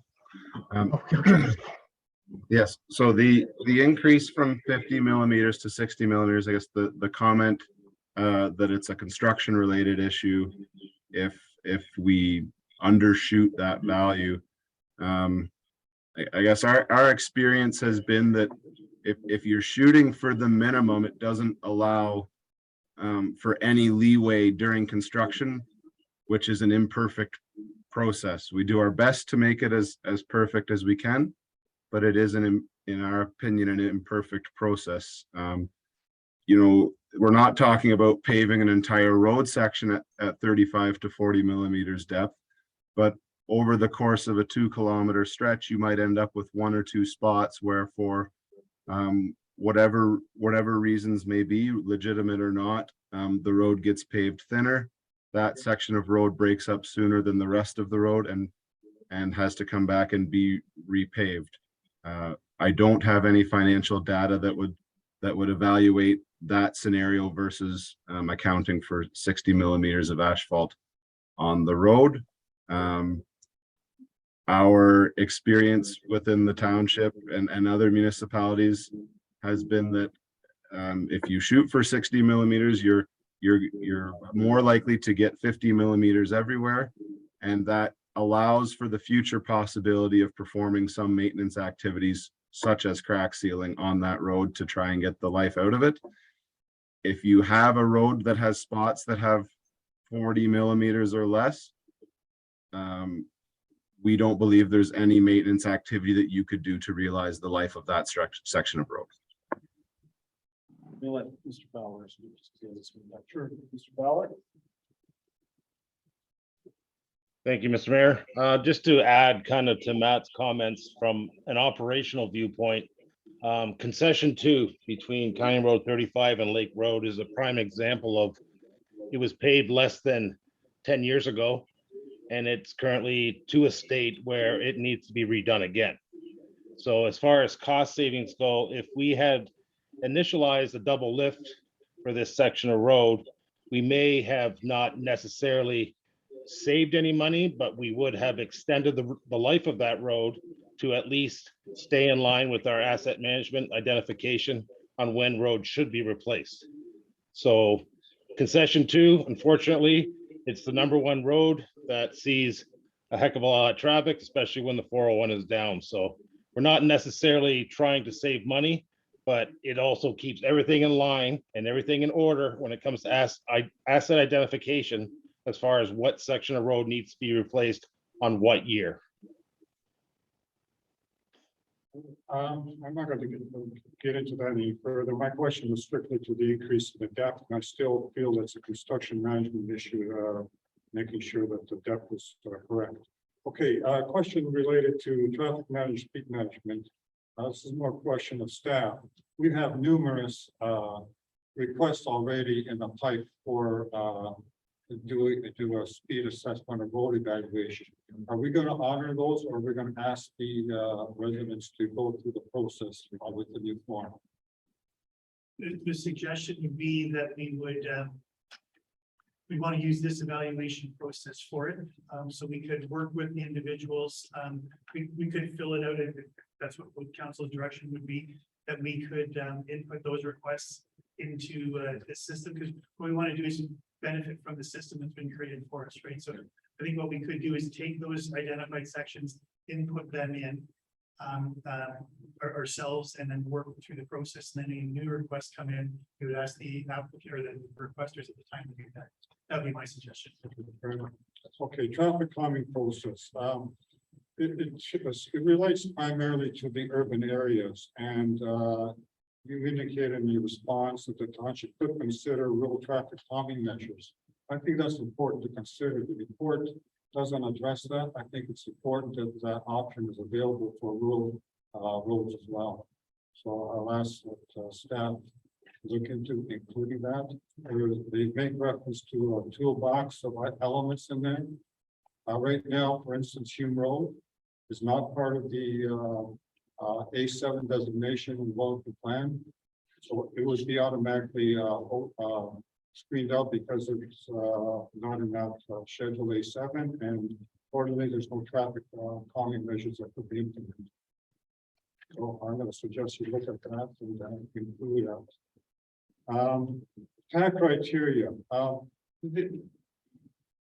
The actual TAC criteria mentions numerous TAC criteria. And the way I read the report, there's only 3 screening elements associated with the TAC. The response basically says, yeah, we staff should implement the entire roster of the TAC criteria. I think that has to be spelled out because it's not clearly spelled out. To me, there's only 3 criteria. If it doesn't meet the criteria, we don't go to step next step.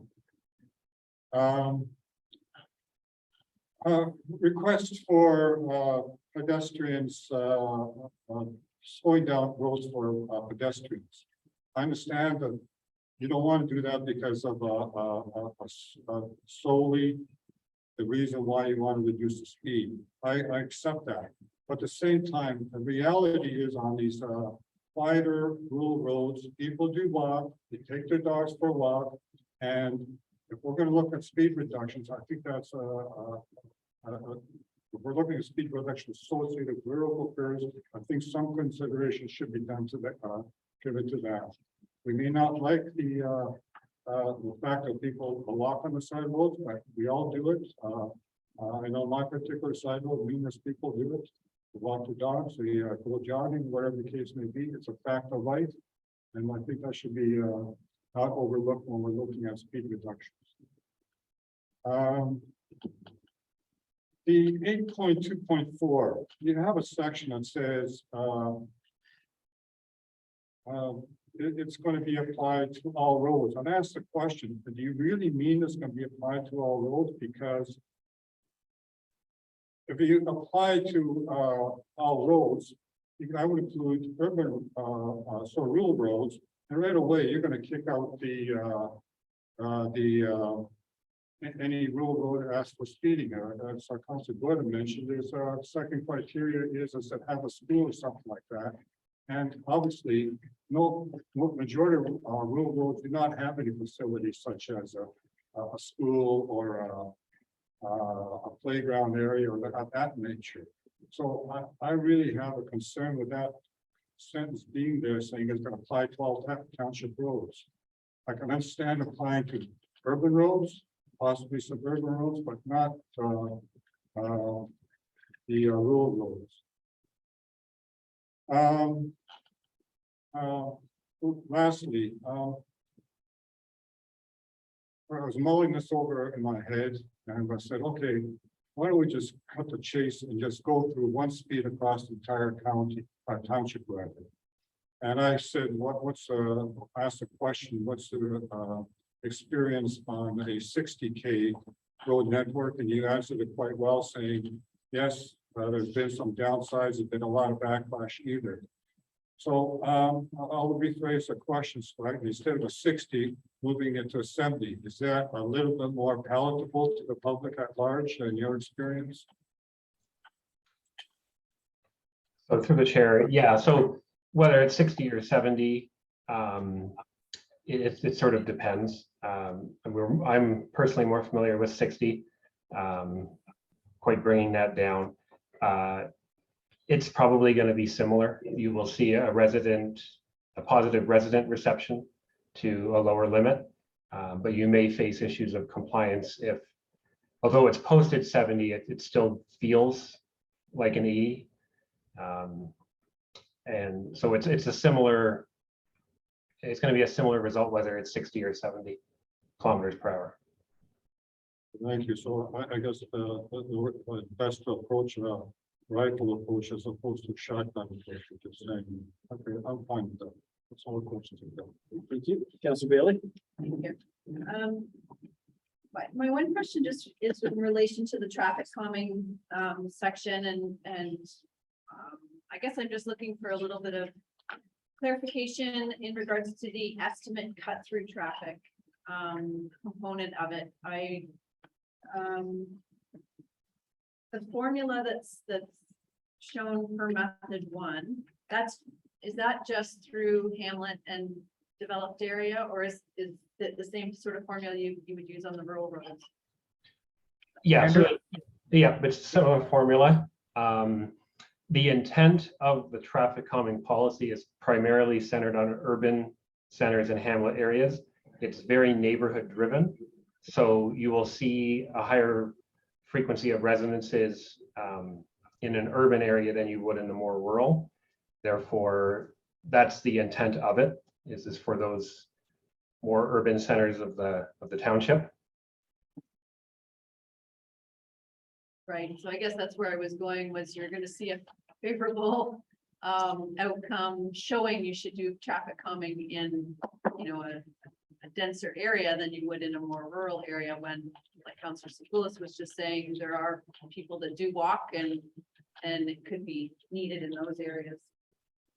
And I guess my other question was just to staff, it's about the resident engagement or requests. Does our online platform kind of set up for that? Or how will residents be giving in their requests? For any of the, like, any speed reduction or any traffic calming requests or anything like that? Yeah, we'll put once the plan is approved by council, whenever that happens, that's say, but whenever that does happen, then we would set up a mechanism that here's our roads management plan. If you have a request under this, click on this link, fill out this form, and then that will kick off to make sure we have tools set up that we can. So there are tools in place. We wouldn't need to be expanding or spending money. No, we'd be able to use the resources we have already. We create some new forms to fill out or new link to click on or something like that. Okay, and like Jessica mentioned, I mean, this is big. This is a lot of information, and I'm sure there are some, members of the public that would love to delve into it.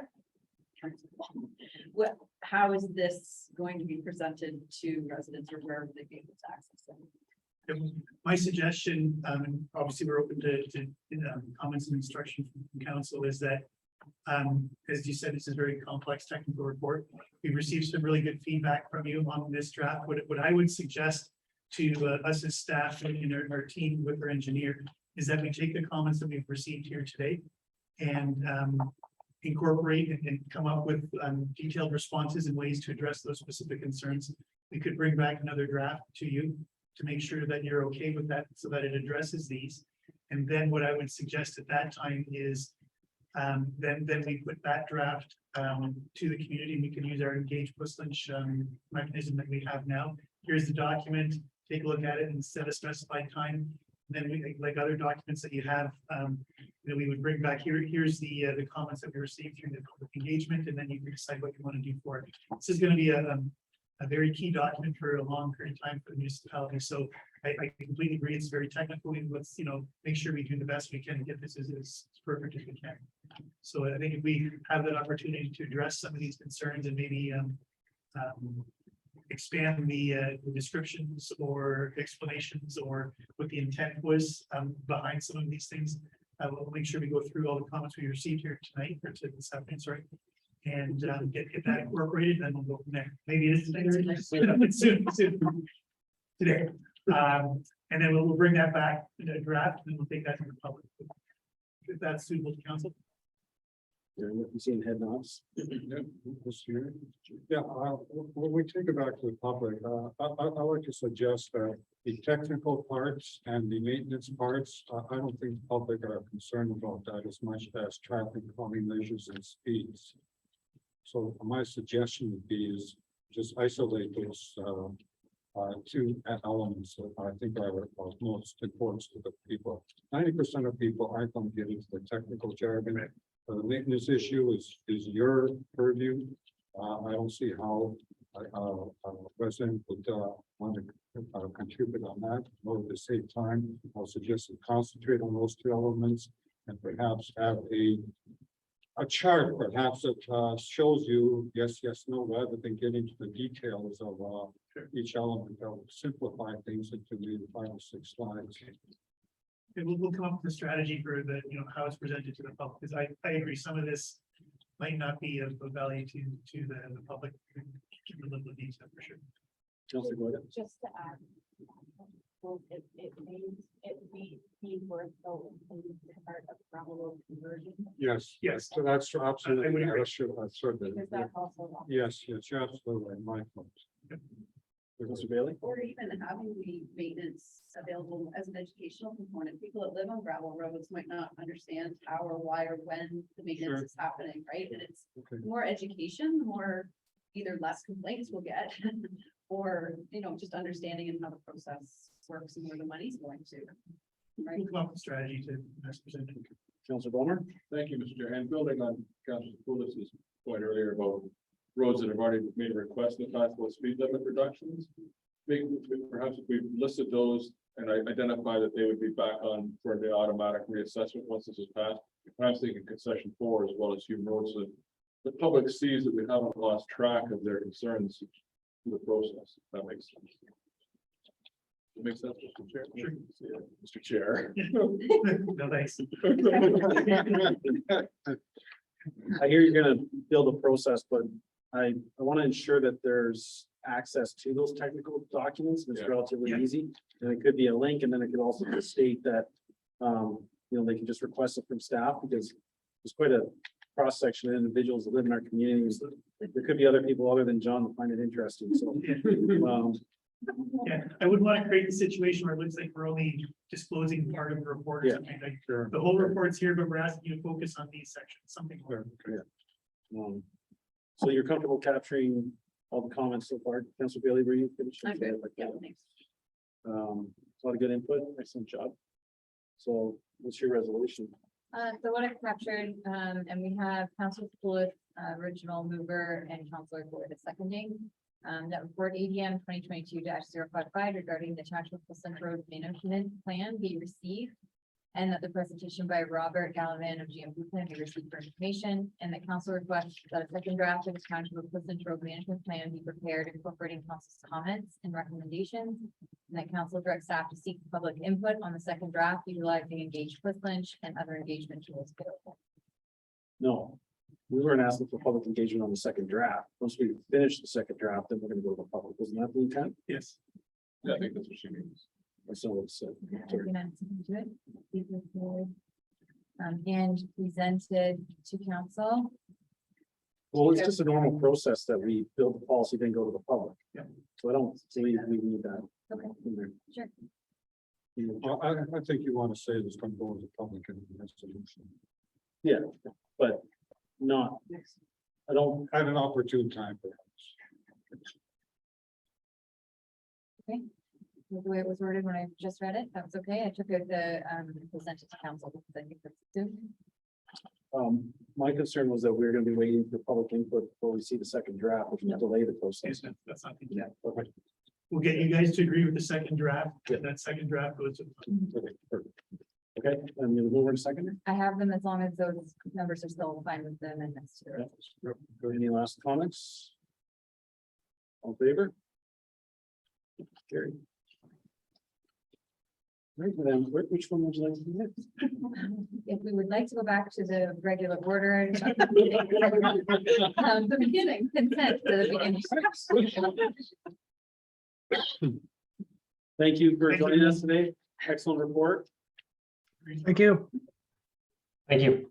Thanks, everybody. Have a great afternoon. Point of order, if I could, Mr. Chair. Sure. We're approaching 4 o'clock and our current procedure bylaw says that we need to pass a resolution to go past 5 o'clock.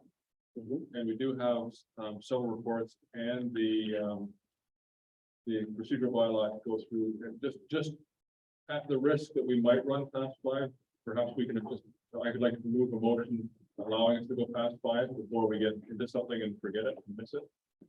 Sure. Do we, what's the maximum? Our previous one was 11, was it not? That was when we had evening meetings and started. Oh. But if we extend past 5, what time can we go to? What's that? I'm not gonna put a deadline. But would you like me to? No, I'm just wondering what it is. If it is, Whenever we're done. I don't know.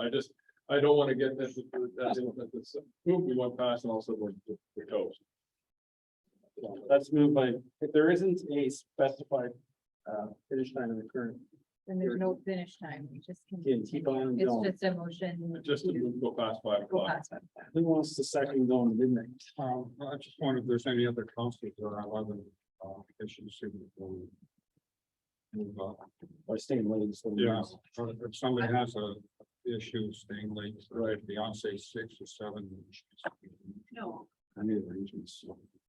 I just wondered if there was priority, if we should be getting done the ones that really need doing, and if we run out of time, we can We just Defer. adjourned. Well, you need to ask them, Madam Clerk. that. prioritize. I think prioritizing would be good. Let's get this resolution passed, if we're gonna go late. So anybody have immediate engagements they need to get to? I know I've got the dad with the kids, so you're good. What about the farmer guy? I'm good today. Yeah. Okay, so moved by Councilor Ballmer and the seconder for that. Mr. Spoulis. We have election training at 5 o'clock, but I can ask a colleague to step in until I get there. So do you think you're gonna make it at all? It's 5 to 6:30, so I'm maybe not.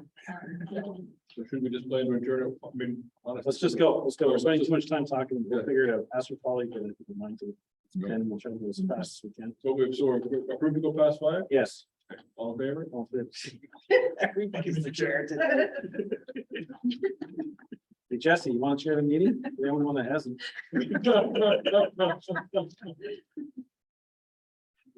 All right, so we're on to consents. I believe you have a resolution for that. Sorry. You ready?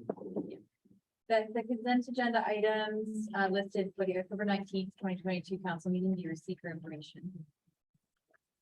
Okay.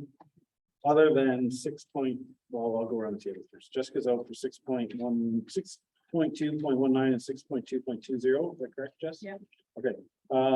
Councilor Palmer, any items you want to pull out? Thank you. Councilor Gordon, any items you want to pull out? Yes, item 6.1.3. No, sorry, 6.13. So 6.13? Yes. Thanks. No, I know. I usually do it phonetically as well. Let's Yes, 6.2.1, and I have the same as Councilor Doyle, 6.13. Thank you, Councilor Bailey. None for me. I have a question for staff, and I probably already asked this question, but I highlighted some possible concerns around some compliance reports. I don't believe it's necessary to pull them out to discuss that now. We could do that later. Okay, so then that way I'm good. So can we also pull out 6.2.19, 6.2.20? 6.29. To 6.2.19, Yes. 6.2.20, 2.20. and we receive the rest, other than what the other councilors mentioned, because that means Jessica can vote.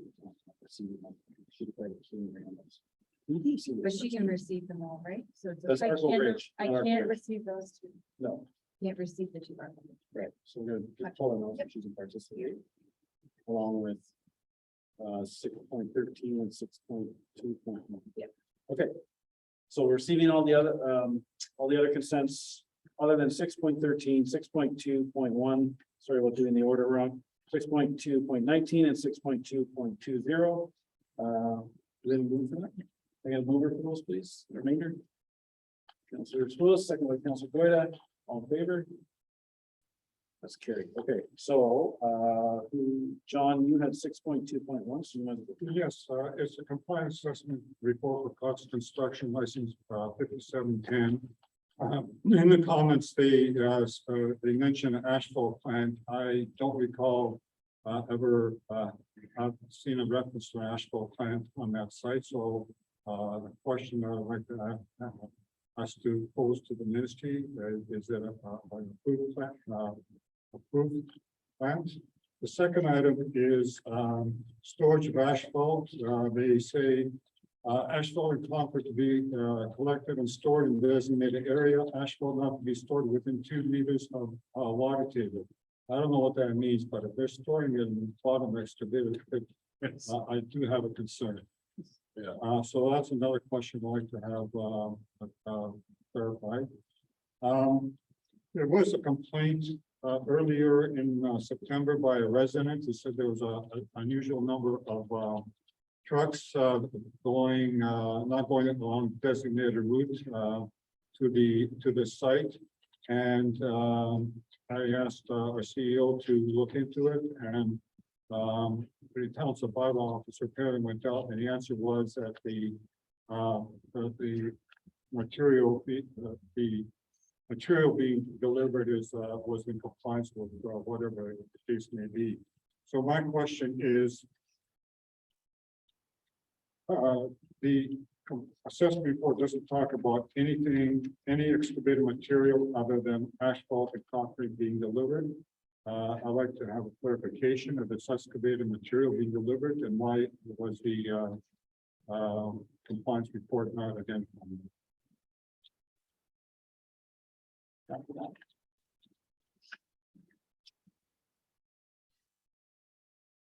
So the intent is to contact the. I will request the staff to contact the local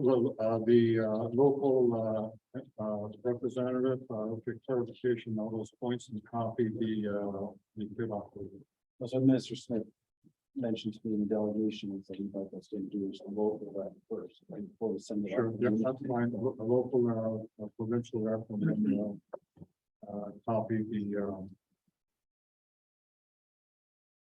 bid operator. So how do you handle that? I just, Councilor Scholars, if you could repeat the last point about concrete, sorry. The assessment report mentions they're bringing in concrete and asphalt. My understanding is that they're probably delivering excavated material as well. And the report does not address that they're delivering excavated material Into the pit. wherever onto the site. Yeah, I mean, assessment report doesn't make note of that. that's correct.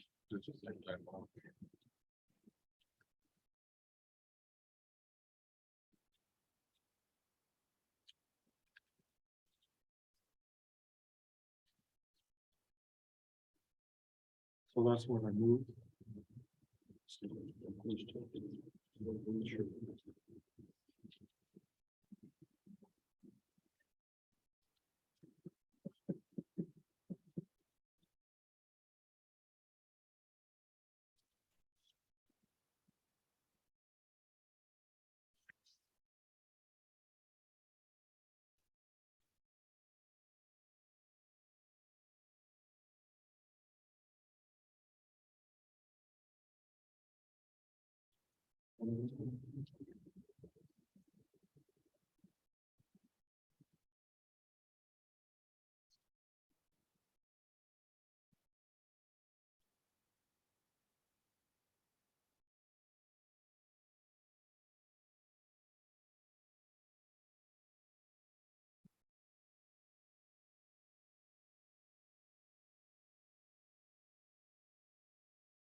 So sorry, one more clarification. The assessment report does or doesn't mention that concrete and asphalt is being delivered, or is It it? does mention it, It it does does. not mention excavated material. So my issues are, is excavated material being delivered?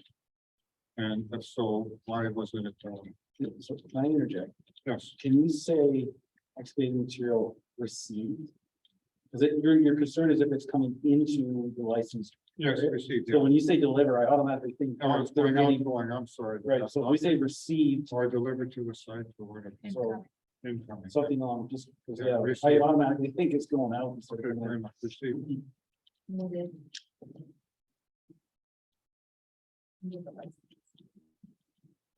So what I've captured, is that council direct staff to confirm with the ministry if the following are permitted on the licensed site. If asphalt is an approved material for the site, whether asphalt is a concern being placed 2 meters from the water table.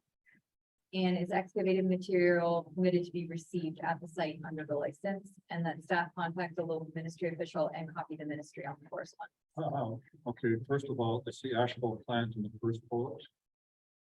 Yes, is asphalt an approved material for the site? Plant, Asphalt plant. Okay.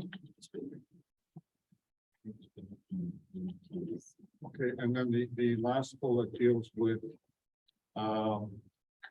confirm,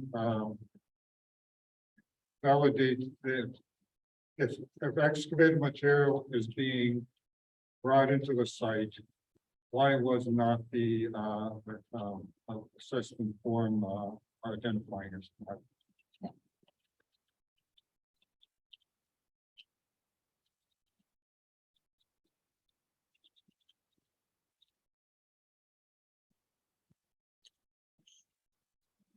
So the bullet points are, is an asphalt plant an approved use for the site? Whether asphalt is a concern, being placed 2 meters near the water table. And validate if excavated material is being received to the site. Why is the assessment report not identifying this activity? Correct. Okay, so that's moved. The seconder for that? All right. Councilor Palmer? Yeah. All right, discussion, Councilor Palmer, Good catches, good questions. Councilor Goida, Okay.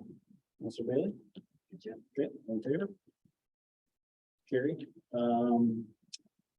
We both pulled out 6.13 and either one can choose, but Councilor Goida.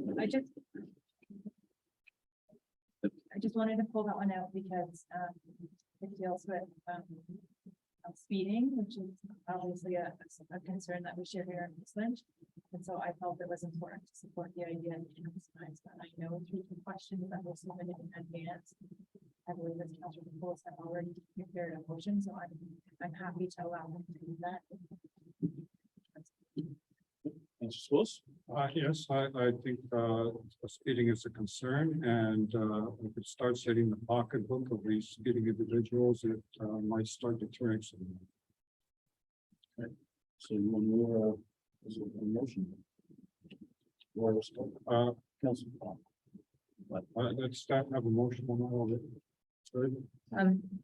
Yes, so that consent agenda item 6.13 listed for the October 19th council meeting be received, and whereas Portland Council supports the consent item 6.13 municipality of Great Highlands resolution regarding increased speeding fines, that council directs staff board to support resolution accordingly. So it's moved by Councilor Schools, second, Councilor Goida, Councilor Palmer, comments? Oh, okay. Councilor Goida, you see me here? Yeah. Schools, Councilor Bailey? All right, all in favor? Carry. I believe all we have left are the two items, 6.2.19, 6.2.20.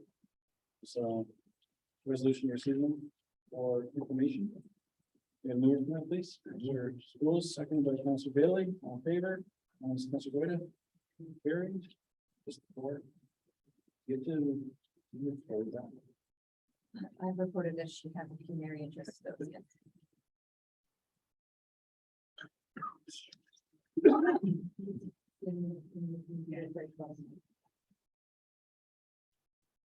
I believe we are on 9.2.1. Mr. Sand. What's, oh, thank you. Finance, thank you. Hello, Council. So this is just an annual report that's required in accordance with Section 299 of the Municipal Act. I'd welcome any of Council's questions. Could you read the resolution, please?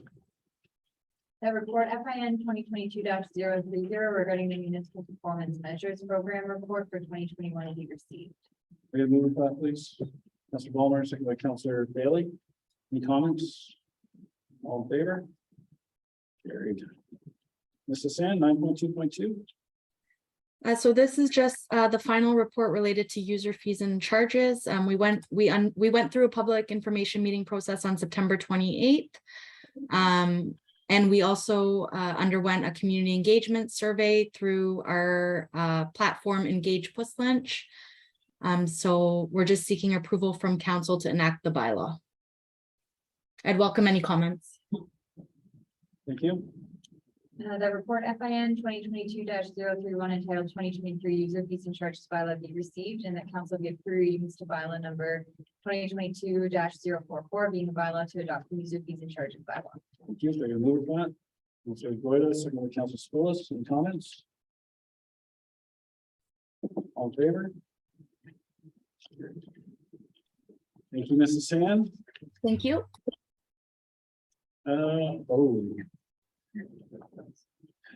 All right, does anybody want to get a coffee or a water before we start this next one?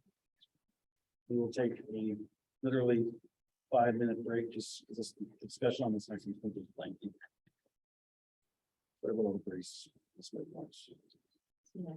Yeah, 5 minutes, maybe a coffee and some water. All right, welcome back with a quick roll call. Councilor Palmer. Here, Counselor Goida. Here. Counselor Schools. Present. Counselor Bailey. Here. All right, I misspoke. I believe we're going to go to item 9.5.1. It's the Emergency Management Program Report, page 643 of your agenda package. And it's Bobby DeHart from the county. Hopefully we can move them over. Been waiting patiently most of the day likely.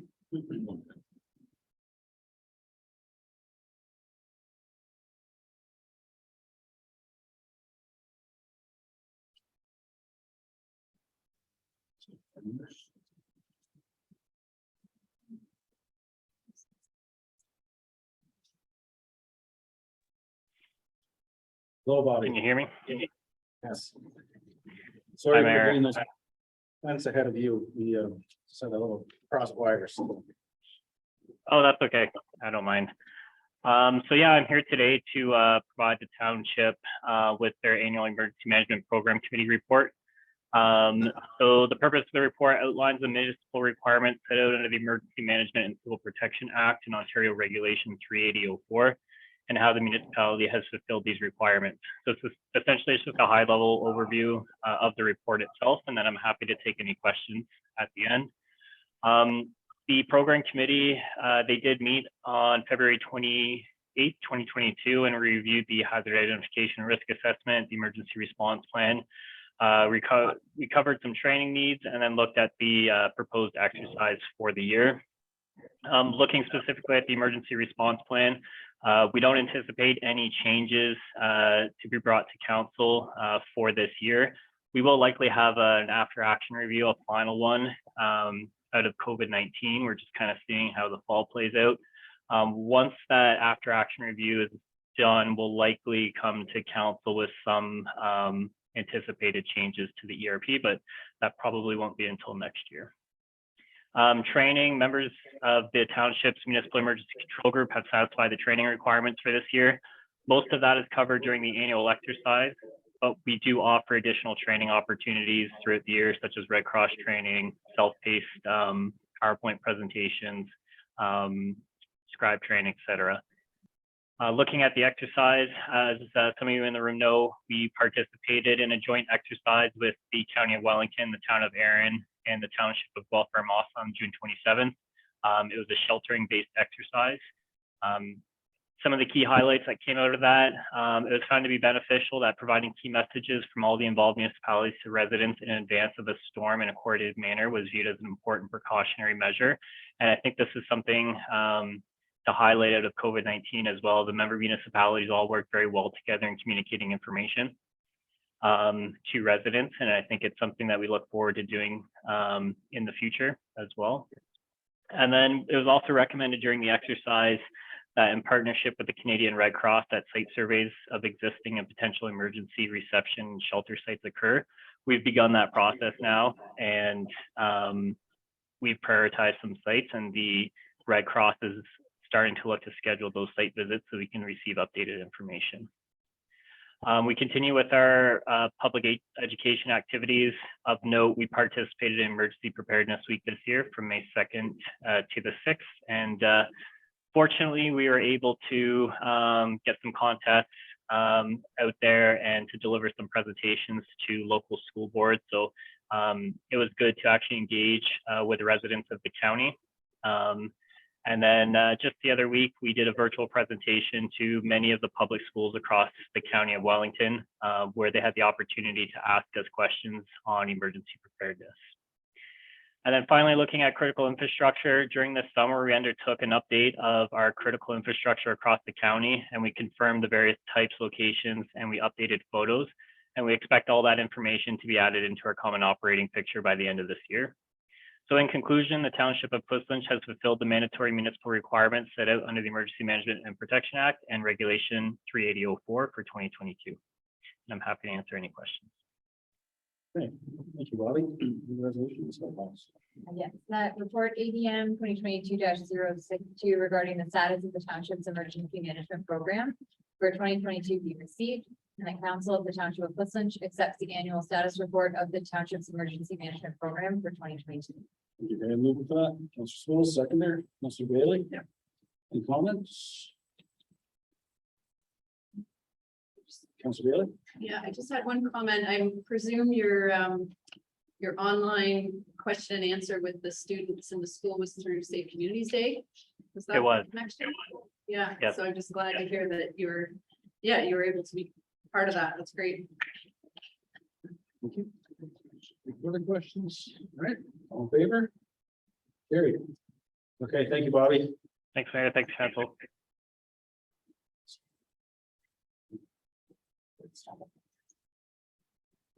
What's next? All right, we're on to 9.6.1.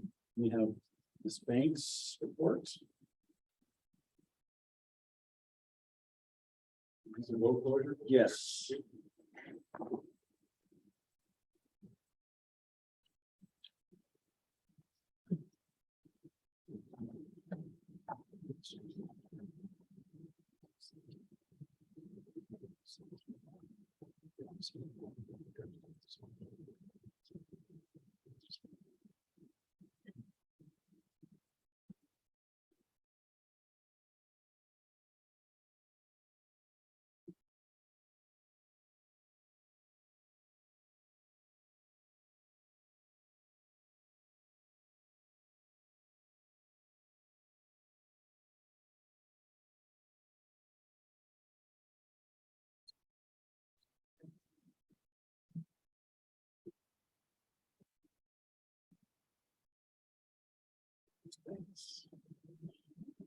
Hi, Lynn. Well, can I say good evening, Mr. Mayor, members of council? We're getting there. Yeah, Lynn, very nice. I know. That's all right. All right. So, Whenever you're ready. okay, so in 2020, the county conveyed an unnamed road allowance to the township, which is located between Watson Road South and Victoria Road South. Following the conveyance, the township was approached by a landowner on Watson Road South requesting that the township provide an easement to them for the purpose of access to the property. At this time, the landowner doesn't have access from Watson Road South because there are insufficient sight lines to get a safe entrance onto the property. And after discussion with township staff, providing access by easement, and after consultation with the township's lawyer, it was recommended that we can close the road allowance prior to proceeding with an easement in order to reduce the township's liability. Now, the road allowance will not be legally closed until a road closing bylaw, which is included in today's agenda, is registered on title. And then once it's registered, the township staff will begin the process of working with the landowner to provide the easement for access to their property. If there's any questions, I'd be happy to answer them. Thank you. Resolution, please. That report PW 2022-004 entitled authorization to permanently stop and close the unnamed road allowance located between Watson Road South and Victoria Road South be received. The council gives 3 readings to bylaw number 2022-042, being a bylaw to permanently stop up and close the above noted unnamed road allowance. Okay, we have movers for that. Councilor Spillis, second by Councilor Goyder. All right, Councilor Bowman. No comments. Councilor Goyder. Just have a question about, the entrance, the access. Would, hypothetically speaking, if the road was not, if it was actually opened up, would access be possible then? And then would it not also potentially allow for additional severances down the road? If it was an open road allowance, it's still more of a forest. Basically, all we're going to do is close it, and that just allows us to not have to maintain it as much, like if it was an open road allowance. As far as severances, the township has what's called an executive privilege. So we're not required to apply for severances like with respect to the easement over anything over 21 years. Down the road, it's staying in the township's name. It's not going to be conveyed to the owner, so they would not be able to sever the road allowance at all.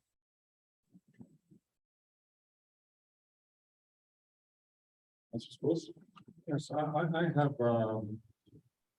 concerns that we're giving up potential opportunity for growth, residential growth in our area. If you look at the road, it's quite long, and we have 1 acre lots along that road. It's our It would address some of the issues that we're facing with this increased regulations on our township, which limits our ability to provide services.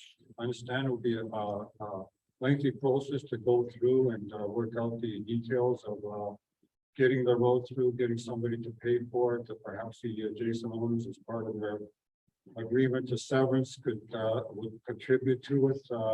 But I think it's short-sighted this time to give up that road allowance, and I think for the future. Councilor Bailey? I don't have any questions right now, thanks. Councilor Ballmer, you had something else? to add? No, it was my understanding that we're not giving it up, we're keeping it, we're just officially closing it. And if we chose down the road to reopen it, we could, and the easement is just giving this person use over a portion of it. And at any time, the township, as far as I understood, maybe staff clarify that the council could decide in the future to build a road. Or like with Rhodes Road, it's a private road on a public road allowance, on the township road allowance. Lots of options are available in the future to do exactly as Council Schools is suggesting, even if we officially close it today. You want to speak to that, Ms. Whitbox, or who, or Ms. Banks, who wants to speak to that? I can speak to that. When we do the easement, we'll be requiring the owner to enter into an easement agreement with the township. We can certainly put a clause in there that allowing that the township can cancel the easement at any time. It's only going to be from Watson Road South just into the property along the side. So it's not going to take up the whole road allowance. It's only going to be permitted over a portion. There's going to be a survey that shows the location of the easement. So yeah, we would be able to reopen the road allowance and cancel the easement agreement. So I might need some clarification here. So we're not conveying the land, we're keeping the land. So we've had other requests to allow an easement.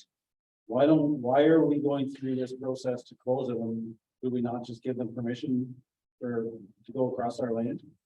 We can, in speaking with the township's lawyer, he just recommended that we close it just to reduce any liability on the township's behalf. So, I have a question. When we were dealing with Side Road 10, walking in that, wasn't there a definition of what was closed and what isn't, Mr. CAO, or? Was there some? I don't recall when you're speaking, Councilor. Remember all the dog walking at the end of the Lafarge? We thought it was a closed road allowance. Through you, Mr. Chair, it wasn't closed. It was, there was a traveled portion and an untraveled portion. But when we did our search on that section of the road, it had never been stopped and been closed. We believe there was an arrangement with the aggregate on the one side.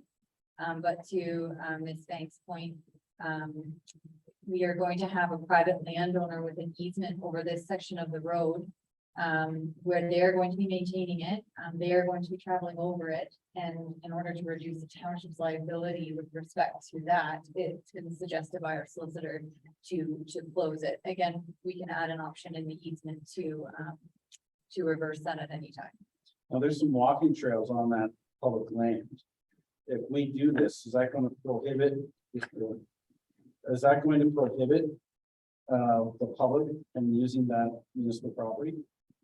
If they're looking after their driveway, call it their access, they're going to have the ability to stop the public from walking that road lines? So Ms. Banks, I know we spoke about this, and there is sorry if you can't hear me. When the road is opened, there is a public right of access over that section of land. Once that road allowance has been formally closed, it does reduce the township's liability with respect to anyone traveling over it. It's not to say that that wouldn't occur, but it just reduces our liability if that does occur. But does it prohibit the other general public from walking that Over their driveway, is that the section you're Right. thinking of? and because you can walk from Watson to Victoria Road if you want to. You might want to bring some rubber boots. But, my concern is if we go forward with this, then there's gonna be a possibility of public interaction where this is my land, you can't come in here. And it may not be, it's still township property. Mr. CEO? Does the lease say use or exclusive use? When we do the easement agreement, we cannot, if we want to, we can not give them exclusive use. We can just give them the right to travel over the road allowance to get to their property.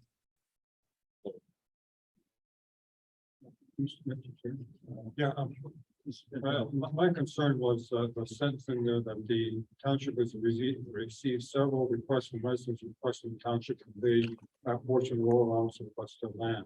So I was under the impression that this sort of sets the stage for this to happen. And I really don't want this to happen. I'm okay with the road, as you folks are suggesting, that we allow access over our right of way. But certainly I do not want us to give up any portion of those road lines. Right. Councilor Ballmer? Yeah, I think part of the confusion arises here is because we just recently acquired this from the county. I expect many of our other unopened road allowances are closed. It's just that we just acquired this and didn't then close it upon acquiring it. Which would be probably many of the, stop and correct me if I'm wrong, but I'm sure many of the other unopened road allowances are closed road allowances. Which we're just putting this one in the same category as them. As this road allowance extends across Watson Road and continues on to the 11th. But I believe that section is also. Is that correct? It doesn't extend? Oh, no, I'm laughing because you're muddying the waters. Now you're taking us down another. No, just, this is, we're just making it the same as all the rest. Because we just got it from the county and didn't immediately apply our closure to it. That's how I see it. Go ahead.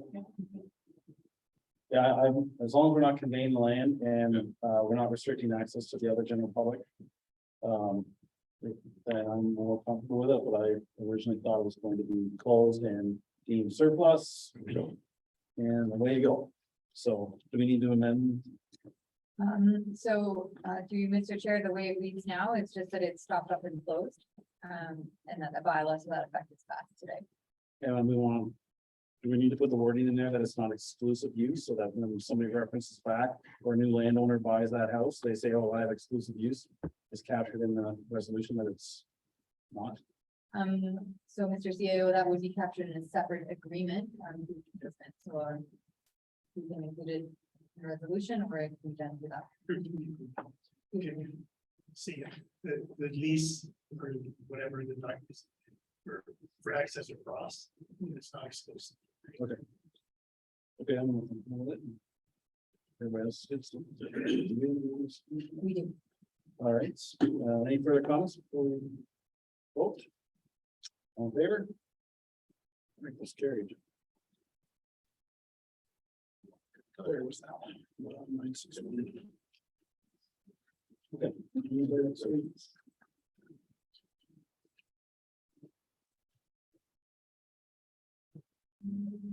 The building department was in here, please. Andrew's here. If I want to go home one.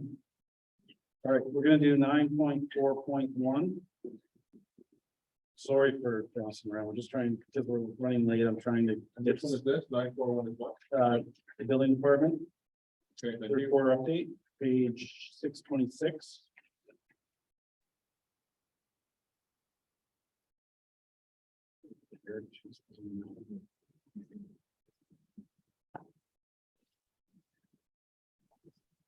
Hi, Andrew.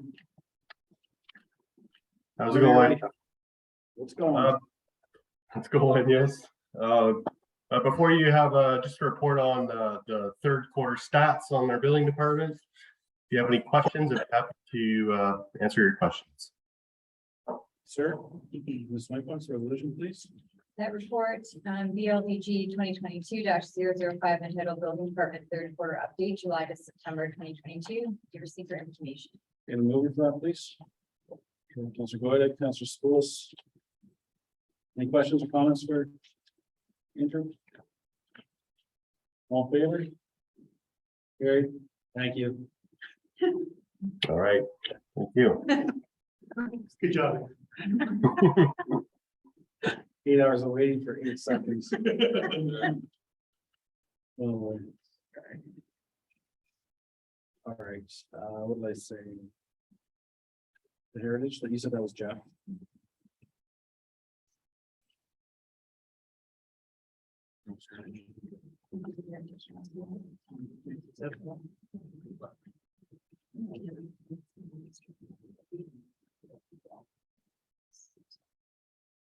So the heritage and is another staff member presenting.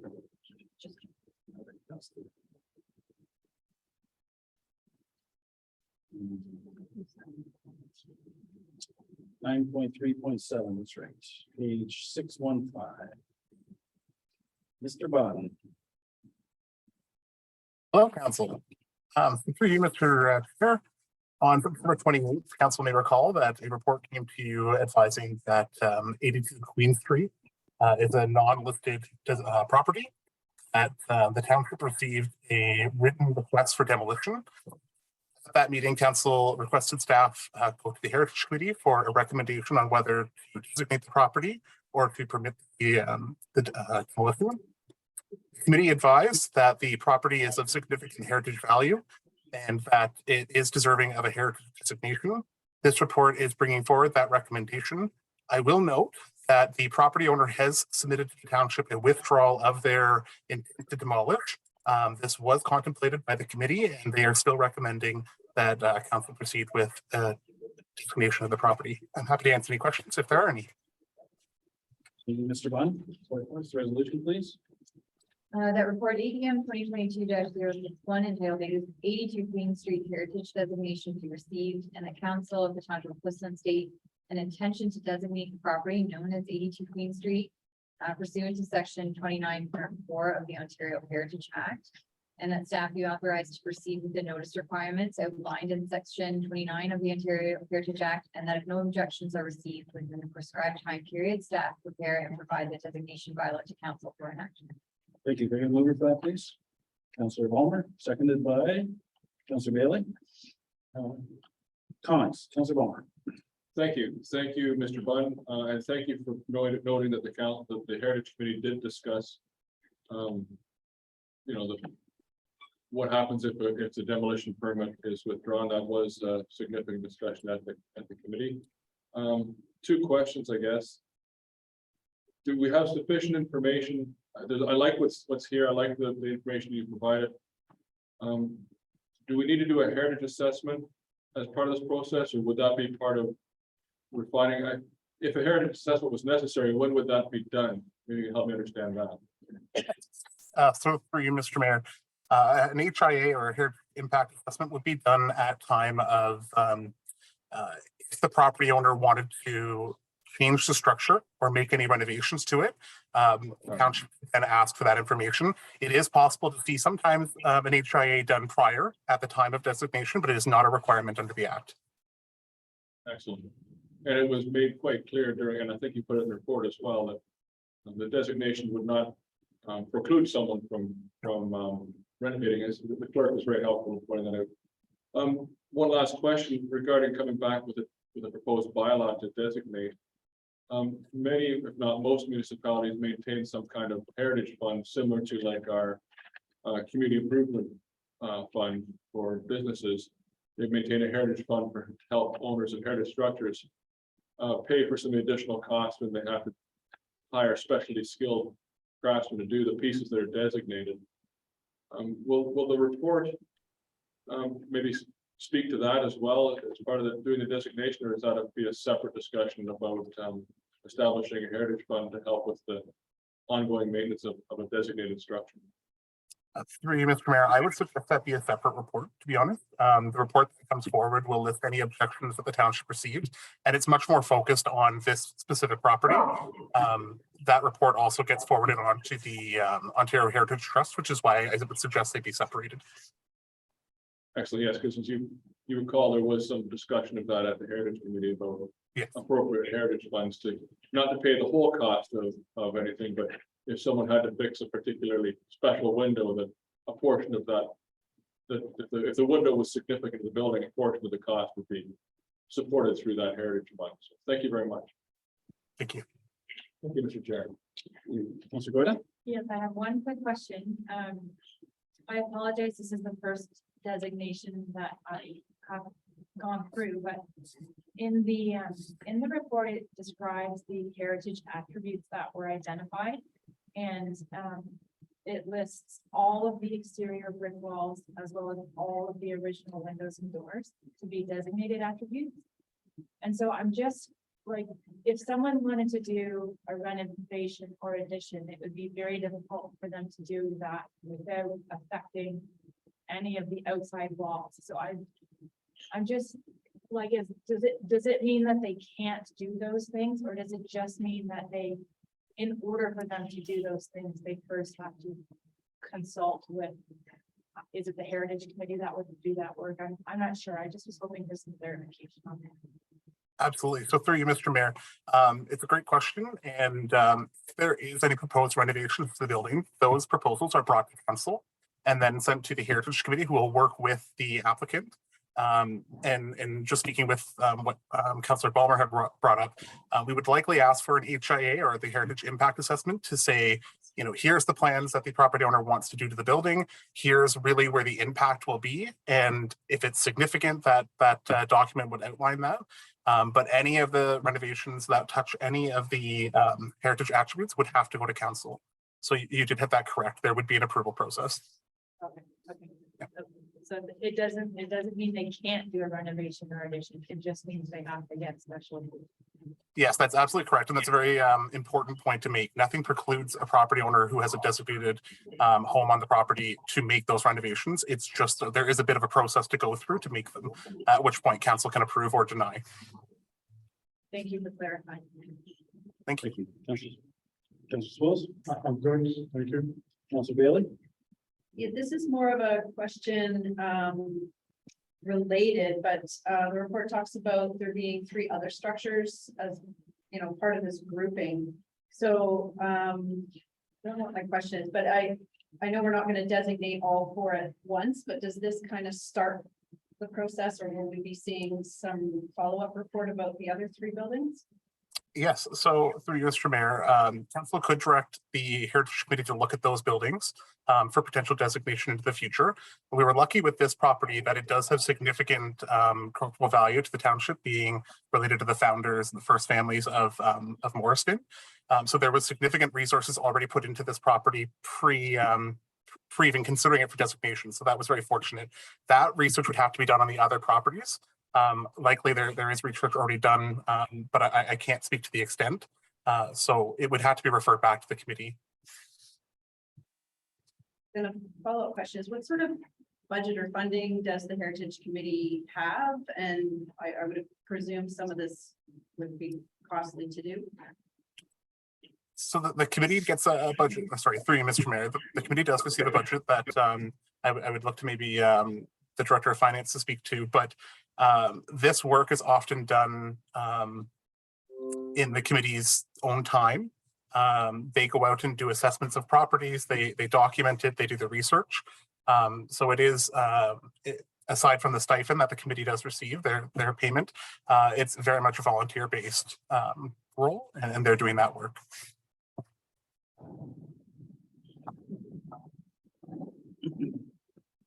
All right. Mr. Bunn, I don't know if you can give your opinion on this, but would it be advantageous to give direction to the Heritage Committee to start investigating these historical significance of those remaining 3 buildings that Councilor Bailey is discussing?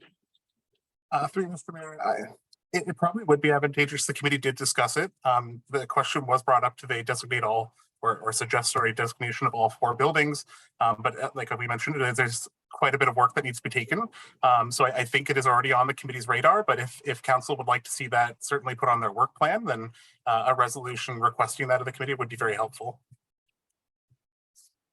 Is there any appetite from council to provide us a little bit of guidance, just let them know that we're also concerned with the cluster? I would like to ask a question of Council Bowman. He's a member of the committee. We feel it's warranted to council provide guidance on this particular matter. Thank you. Thank you, Mr. Chair. I think it'd be helpful, because the process that's currently in place would require, the only other way it would happen is if the committee filled out the appropriate paperwork to go through staff and then back to the committee and then have that come to council and then have that approved to go back. It would certainly save staff and committee a lot of work if the council was willing to add this as Mr. Bunn suggested, just suggest they'd like to add it directly to the work plan that, you know, the next, you could set a number of years or 1 year, 2 years, 3 years to gather the information sufficient for designation. And I think the committee recognized that, as Mr. Bunn said, this particular house has a great deal of information about it. The others don't. Some do, if they do, we don't have it. And I think it'd be good to add to the work plan that this is something they work on. If there's 3 more, that I don't think they'll get them all done in 1 year, but at least at the speed the committee can do it, to start working through the set. So council has the information necessary to make the designation decision in the future. Should another application come in. And so to answer your question, yes, it'd be helpful if you could give that direction to the committee that start the work on it. Thank you. Are you going to give it? I was going to ask Council Bowman, would you like to suggest a motion and I'll second it? Thank you very much. So perhaps I will move that the council supports adding adding to the Heritage Committee's work plan an item regarding rounding out the information or filling out, acquiring more information on the remaining Morlock houses to support the potential of future designation. And that way leaves it as an open. Does that make sense with Councilor Poulos? Yes, it does. I'll going to second that. Thank you. Comments, Councilor Goyette? Councilor Bailey? Like that. Some thoughts? But the wording is that we're going to designate the building, right? So, and then, so that is the current motion that Councilor Ballmer put forward, and then we can add that as a friendly amendment to the existing motion on the table to receive the report with the designation details, or it can be a standalone motion, whichever. Fine, we're just adding them to the current motion, Councilor Bowman? Yeah, we'll just add it in and just council's clear, we are giving direction to designate the building. No, Councilor Bailey? Ask a detail. It says that the council of the township must state an intention to designate. Is there a difference between just saying to designate? No. Sorry. Sorry, through you, Mr. Mayor, there is a difference. So under the act, council does have to give an intent to designate and issue that first. There's a period for that 30 days, and then a bylaw has to come back to council along with any objections that we receive within that 30-day period for your consideration before you pass the final bylaw. So the statement of intent is a very important part of this. Good. Councilor Ballmer? So just to clarify, based on what Mr. Bunn has just explained, that will require a special meeting of council. Is it minimum 30? No. days? So sorry, through you, Mr. Mayor. It gets a little bit complicated, so I'll just explain it quickly. It goes 30 days for an objection period, but council has 120 days to pass a bylaw. So we do have to give the statutory 30 days though. So they like to mix up the timelines a little bit. But you do have time for within the next couple of months. Thank you, Mr. Bunn. Thank you, Mr. Bunn. Okay, all in favor? Carried. Well, just to council Goyette's comfort, Mr. Chair. Sure. This is the first time for all of us. Okay. Yeah, fair enough. So I didn't think of it. it's the first time ever in the township too. First time for any council. Where are we? Yes. Procedural? Procedural, we go to CDM, peer review, and we also have source water funding agreement for the municipal administration operations. Let's do the procedural. All right, we're gonna go 9.3.2. And that is page 559 of your agenda package. I believe I'm going to hand over the chair to Ms. Whitefox for this one. She's got an Excel sheet that one member of council, I believe, put together that she can just go through and we can speak to each component. So if you're comfortable with that, Ms. Whitefox. Sure. I Sorry, I'm still instructing there. I move this on to. Okay. Choreograph.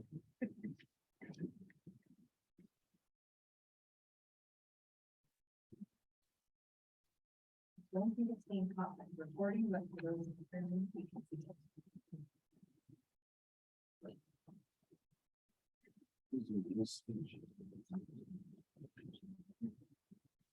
I have. No, don't share. The public's not seeing it. No, it's just for us. Yeah, it's whatever's easier for you. Okay. Okay, so, thank you, Mr. Chair. We're looking at, comments received by council on the procedural bylaw, the first draft of it that was presented at the September 28th meeting. So the report included in the agenda package actually numbers, the various, comments that were submitted by council and recommendations. And so we're looking to go through them today and just get, staff get some clarification and some direction on what to include in the next draft of the procedural bylaw that you'll see on November 9th. So I'm open to council's instruction as to how we want to go through them. I have a spreadsheet that was kindly prepared by Councilor Ballmer, which puts the comments in an order from based on sections of the agenda. So if everyone has that spreadsheet. Section of the bylaw. Sorry, the bylaws right on the agenda, you're correct. So if we'd like to use that spreadsheet to go through rather than the chart in the report. Okay. So does everybody have that open? Sorry, where is it? I didn't share it with everybody. I only gave it to you, Courtney. Oh, I'm so sorry. I was Yeah. thinking that, okay, so, I didn't because I didn't know if you wanted to use it or not. okay, my I have it apologies. too, sorry. And I told the chair that I had done it. Yeah. Okay, But I hadn't shared it with the rest of the council. sorry, Councilor Ballmer. So just, I can look at it any way you want. can you just read almost about it? Does that work? Or are they all captured in the agenda too? Sure. Did everything from his Excel sheet go to the agenda? So I was looking off his Excel sheet. Go to the agenda. Or, so your report. So are all of these on this Excel sheet? captured? They're in the report, correct? Okay, so then just go through the report. So everybody has it. Go through the order they are in the report. then? Yeah. Because that's what everybody else has. Right. No problem. Sorry. So do you want, are we planning to go through all 70+ items, or are we just gonna go through the ones we have concerns with? Both the ones you have concerns with, Okay, just a moment. but mostly we want to go through the ones that, you know, yeah, that's any direction.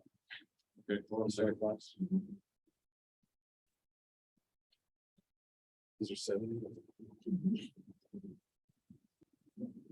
How many were from Councilor Ballmer? 69. What's that? Nothing. Sorry. Don't speak. Just speak up. I know that, staff are looking for direction on a few of these items. At least that's what I mentioned in some of the comments. I don't know if the clerk maybe has did identify which of the items that they need direction on, but that. So that's what I was hoping that, so we've read the comments submitted by each member, which are included in the agenda. Yeah. And then the ones that needed direction on were the ones I was hoping we could go through, because unless members of council have objections to what the suggestions were. If not, then we're okay with them. Yeah. So just the ones that you need direction on, the sort of thoughts. Okay, so I will take notes. Yeah. Great, so. In the first, I guess, council comment one, the role of the CAO. Was this something that council wanted to see included in the definition section, just identifying the role of the CAO? The staff response was that, the clerk's role was included in the definition section, simply because of statutory requirements, but we're open to. Okay. Okay, we're gonna go through all 70 then? We're just going to needs direction. And which is most of them. Is it? Yeah. Yeah. Sorry. Yeah, I'm done. Want to give you a second? I'm gonna go to that one.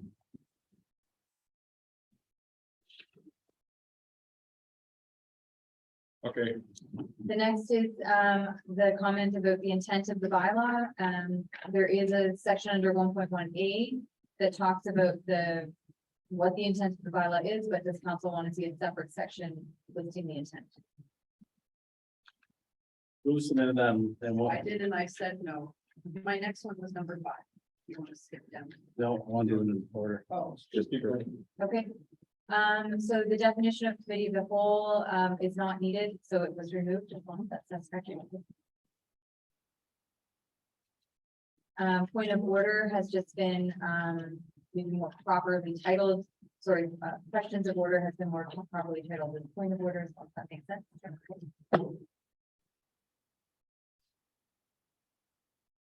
Appointment of a member to committee, remove recommended by the mayor. So staff has no concerns with this, so we can certainly do that if that's the direction. Just a quick. Paul, that I had nothing to do with this. Was the intent of that is similar when we have agreements and council authorized the clerk and the mayor to sign, was that the intent that the mayor would appoint because he was given direction by council? Was that the intent? It's more of a formality, the way that it's meant to intended in the bylaw, but I can see that it can be clarified better. It definitely is a decision of council with the appointment made by the mayor, but it can be.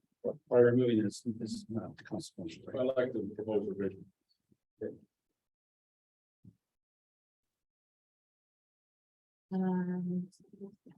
Number 6, call a recess to consult with the clerk or CAO. Is this appropriate? So staff note that this has been comment made by 2 members of council. So this can certainly be removed. What was this one? Call recess to consult with the clerk or CAO. So Right. it's 3.37 and this is appropriate. So can I speak to that? Because I think Glenn and I did that once in this term. And it was, we were discussing something. And we had discussion been closed and I was concerned about what I might say. And if I could say it or not, so I asked for a quick recess to consult the clerk, the CAO. If what I wanted to say would have violated closed session rules. So that's, I didn't actually propose this, but I like this because it gives the opportunity for any member to consult the clerk or the CEO if you're going, if it's appropriate for to bring it forward in a public session. I don't know if there was, and if maybe the people that had a concern with that being in there could then share their side. Palmer? You want to go first? Sure. Yeah, my only concern is that this said it's, I don't have an issue with it. If it's a specific situation. And the chair needs to do that, then you see, it would be appropriate to seek leave from the council to do that, but to have it just as a matter of business that it's appropriate to go and discuss something. In my comment later on, I suggested it would be appropriate if the clerk had to go and look up something in Robert's Rules of Order. But I just thought this was so broadly worded. I thought we could achieve this through a more public process as opposed to what could appear to be, I want to go back and get, and whatever, that's all. Not that it shouldn't happen, just it should happen in a more controlled. And how, so given the situation that I'm describing, we're having a discussion and debate, and I need advice from the CAO. How can that be more public? Or how do you propose that, get that advice so that I don't jeopardize closed session or revealing information that shouldn't be revealed? Well, I guess in those cases, I'm thinking all members of council should hear that advice. If we need to go close to discuss it, then perhaps that's a better, that's a more, I'd like to formalize this kind of thing so that if it's deemed we need to go in closed section for a moment for you to receive that advice, and all members of council receive the same advice at the same time. Well, I'd be fine with that. Yeah. So I think I can achieve what you're trying to achieve through other processes. The only problem with going out altogether, and now you're having a meeting. Exactly. So that's why, so in my opinion, it's something that's my opinion or a position that I have. So I'm not sure that necessarily needs to be shared with council. I just need to know that I can share it and I need the advice of the CAO. Or the clerk. Does that make sense? Yeah, but you know, this is the glories of being the chair. I don't know, it just didn't seem, Well, legal staff. it just didn't seem, I shared the comment that came in from, but it just seemed inappropriate. For me, I think I just would have liked a little more clarification with it, so. Consult with clerk or CAO to confirm policy or Yeah. to not legal, but. You know, just Yeah. It's not to make sure to explain your situation, to make sure you're. all accurately or something. Yeah, the scope, it just seemed wide open, I guess. Yeah, so you can try and it doesn't. Sorry, I'm trying to catch up on my things. So then if we move on from six, number 7 was 3.3. And it was authenticate resolutions was removed. This is correct. And I had a hard time finding where we were looking at in the bylaw just to make a comment. Yeah, so I mean, it's in the old, but it just meant, in terms of signing signature. So it said needed a signature, this, and that, and I know this resolution is taken out, so I just don't know. If was it the mayor signing? I can't remember who was signing. But so he just signed that.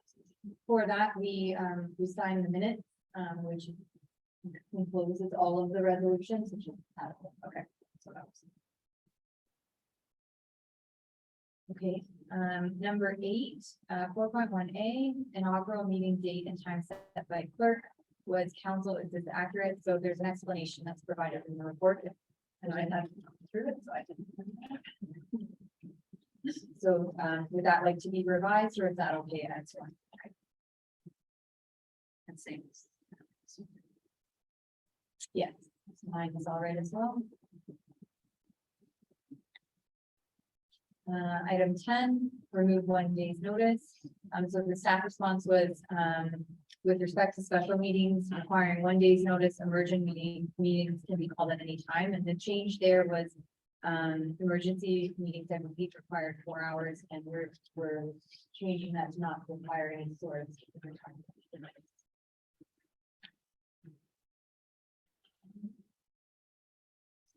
That answers well. Okay. Yeah. 12. That we're doing it.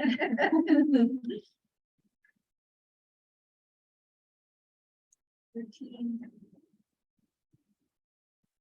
I gave staff's response there, but for 13, which is regarding the order that members speak, and is it necessary to change the order? So. Answer the question, but I.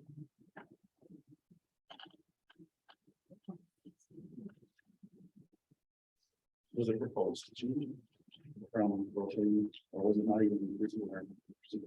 It's even in our procedure. It's just like, just customary that we rotate, correct, right now. Number 1 says setting with the order and following may be adjusted at the discretion of the chair based on the electronic means or service being used to permit electronic participation. So I didn't know why. Electronic participation meant you can change the order in which members speak. That's how I read it. So would clarification be needed just to maybe put in place that there is a rotating order for all meetings that's set by the chair? Regardless of the platform? If that's what it means, yeah, like if that's what it means, that's fine. I took it to mean differently, like regardless of us changing the order each meeting. We're gonna have an electronic meeting and now we're gonna change the order. Like, So it should just be captured that each meeting, a new member of council will speak first. whether it's electronic. Whether they're on, well, I don't believe we're permitting hybrid with council members. Unless it's an emergency. But for the most part, we should all either be all electronic or in person. Right. But it should state that it rotates. Would it be helpful to just remove the Yeah. part that says based on electronic means? Yeah. Because that doesn't really make a difference. And I don't I don't necessarily know that we need to define that the order has to rotate. Like, I think it's fine for the chair to be setting out the order. What? You're actually gonna leave some responsibility with the Like, I chair? mean, for instance, when we started having electronic meetings and there was a learning curve there. We didn't do the rotation for a little while to allow use of the culture to figure it out. So I don't think we necessarily need to have that written in stone, but I think if we take the electronic means part out, then it allows for that flexibility.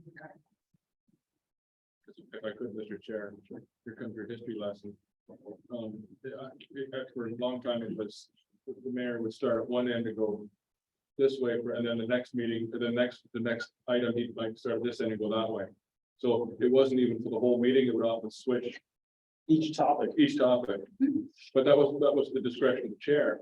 And that way, it shuffled the order in which people spoke as well, not just where it started and who finished every time. And that worked fine, and nobody was bothered about it. Sometimes they start in the middle, sometimes they start at the end. Just to keep it mixed. I think that's what this is trying to achieve here. You know, No, of course, nobody can write that much down. Right, item 14, should attendees be added to the minutes, members of the public can sign in, so, this was a past practice that we did, but we kind of done away with it, that's staff's comment.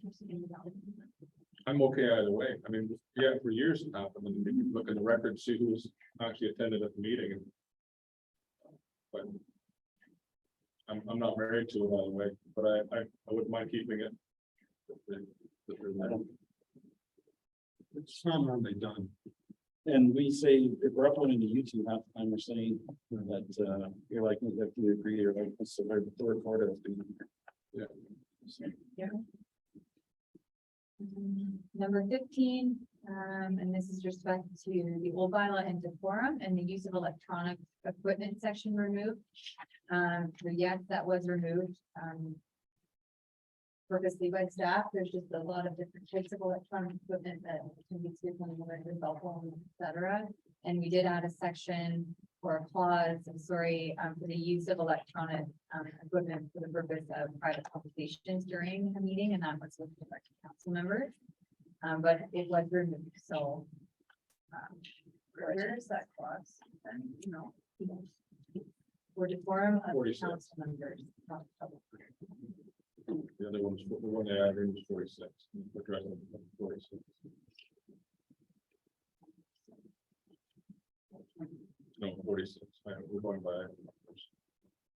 Oh, okay, that's good. That was okay. Yeah. We'll come back to this. We'll come back, yeah. So item 16, all council and committee meetings are recorded and published to the township's YouTube page, and it's a question of how long. So staff gave some comments here just about it being kind of a digital library of meetings. It's a record, and it's often used for the purpose of getting the context of a discussion. So there's nothing in the bylaw about how long that recording stays. And we're not storing it. We don't store it, so in terms of cost for like digital storage, there's no burden on the township to pay for that, it's on the YouTube site. Just a question, what is the concern here, that it's forever type of thing? Well, a suggestion might be is after a year, we move the reference to it on township website. How about the end of term? Term of council. I like to, you know, sometimes. Sure, it's, sure. we're back. Yeah, I like that. And then just they can pull them down off YouTube at the end of term of council. I like that's a good thing, because to be fair, you know, we see what's happening now. We're all going to be judged by something we said today, 20 years from now. We may not like how it turns out. Right. That's what you need. Yes, I'm thinking of your welfare there. Although it could be used conversely too, though that wasn't at all what was said. Yes. That wasn't at all. That's what I like it for. I can refer back and see what I babbled on about, and Well, maybe- Maybe we do something like, I know files, you have to keep certain files for 10 years before you can destroy it. Maybe do it, whatever the policy is for some, pertaining information, maybe you follow that, and every 10 years you should rid of it or something. I don't know what's consistent, but or exists. I'm good with 4 years, end of the term, it's new term. The only thing is for the new council members coming on, who may want to refer Right. to discussions that took place maybe before they were on council. Then it removes their ability to go back and watch. Can I suggest this is a newer and developing topic that a number of municipalities are dealing with? So maybe before you make a decision permanently now for something, would you be open to, let's just leave it as is for now, we'll see what others are doing, and then at some point we'll bring you back something to say, here's a standard approach that many municipalities or will recommend or something. Instead of getting rid of it now, not having access to it, but let's just keep it for now, and then we'll report back to you on what a good practice is. And maybe you align it with other records that we keep, I don't know, if Yeah. there's tax records we keep for 7 years, so after 7 years. Yeah, there's lots of options. And also, Yeah, as is. Okay. all appears a delegation every year asking for it to come down. You're ready. Frivolous and vexatious. So the next item 17 is regarding the county climate change committee, and staff did contact the county. Does that response make sense? Yeah, to be honest, I didn't know where that was going. I know that there was talk of still keeping part of it on, and I didn't know what the outcome was, so that's fine with me. 6-4D delegations have until noon the Tuesday prior. So this is staff's response is just giving a little bit of clarity around this. So the current practice is the current bylaws has a few different sections in it, some that talk about 10 days notice to be included on the agenda, but then we allow addendums to the agenda up to Tuesday at noon before, which is how we work with delegates, and that's mostly because they read the agenda over the weekend and then they're wanting to discuss the matter, so we do give some latitude in terms of getting that request in. And that's being proposed to stay the same in the draft. So I guess I'm just wondering why it's noon and not 10, because 10 would be a 24-hour period. If it's noon, why not 2? But then 2, why not? Like, didn't know where the noon came from. Is that something council wants to have changed to 10 AM rather than noon? Noon is in the current bylaw, whichever works. It's a 2-hour. It surely doesn't matter, and then it gives staff more time. It's an easier thing. Grant some latitude for lunch hour. 10 or noon, sorry. So leave it what it is. Okay. Now, on that note, today we had a delegation talk to us about being able to request meetings for evening times. I don't know where that would fit in, or is that just something staff can do? It is noted in the procedural bylaw, the date and times that we would have meetings, so that's something that we all know was established over COVID, but. I prefer the daytime meetings. It was, it was tough for the two individuals to, for them to make those meetings, but there's an argument to be said that a lot of people are able to make the 10 AM or, it's beneficial to members of council and staff. I would be content with just hearing back from staff on that. Because you get into notice problems. So all of a sudden, there's an issue on the agenda that affects one individual and they want to change the meeting, well, then we have to give so much notice, time change, do we not? And then I could just, Mr. CEO. Yeah, because the public then would become used to 10 o'clock meetings, that agenda's on there, I want to go listen to that or attend that meeting. And then, if that one's at 7 o'clock, then I didn't know that because someone requested a change. And one thing I offer too is that you do have the flexibility here of to try and make it easier to accommodate people, we will still have the ability to connect virtually. So that would help them as well. So there's not as much time, commuting time and sitting here while we go through 12 items before we get to yours type of thing. They do have that flexibility as well. Yeah. And ultimately, we could call a special meeting of council. Sure, absolutely. So I think there's enough after there that. we don't need to. So I was the one that brought that up, Councilor, so I'm good with just leaving it as is. I just, just everything old is new again. They were daytime meetings until the seventies when they decided to modernize. And because we had more commuters, you couldn't be here during the day. They decided, that's when they started having an alternating an afternoon and an evening meeting. So I do think it needs serious consideration that we do at least consider, we're going to be back in person, that we do go back to having alternating meetings. Because there is a value for people who can't come during the day, and if they're at work, can't get off. Not everybody can join virtually. Not everybody has an office job where they can pretend to be working and actually attending the meeting here. So I think it's important to have evening meetings. Not everyone, but at least it worked for a long time having the alternate. Maybe when we discuss the next calendar year meeting schedule. Exactly. When Matthew isn't here. That's right. But then once we're through this COVID thing, when things, this is a document that's written in ink. We've amended it several times before today, minorly. It's not a big deal to change that meeting schedule 6 months from now. All right, number 19, and this is just regarding a 10-minute versus 5-minute delegation timeline. So this was not introduced into the draft. It was maintained at 10 minutes, but it was a recommendation from member council during our interview. I'm good with 10. Okay, that's wrong.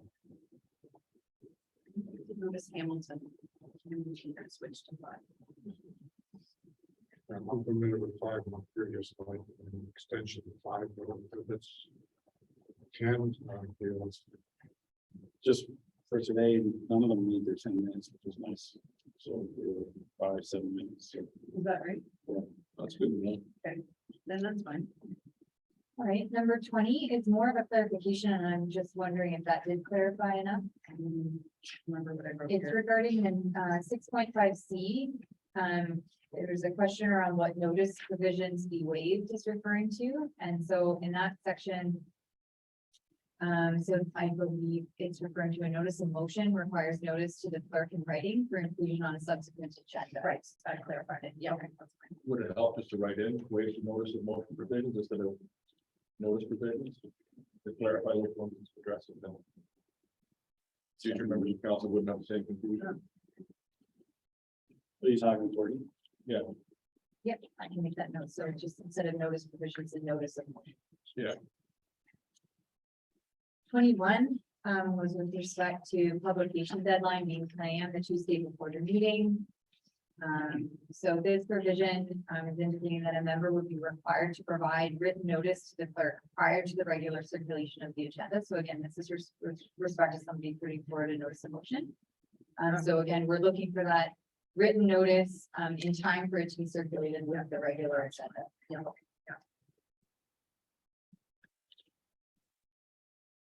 22, pecuniary interest definition. So this was changed a little bit in the draft to just be a conflict of interest, which incorporates pecuniary interest as well as the township's code of conduct. So more broadly capturing what a conflict could be.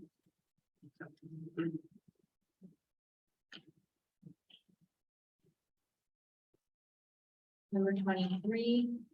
Delegation section, putting a cap on the number of delegates. Staff are not confident that this would introduce in the procedural bylaw.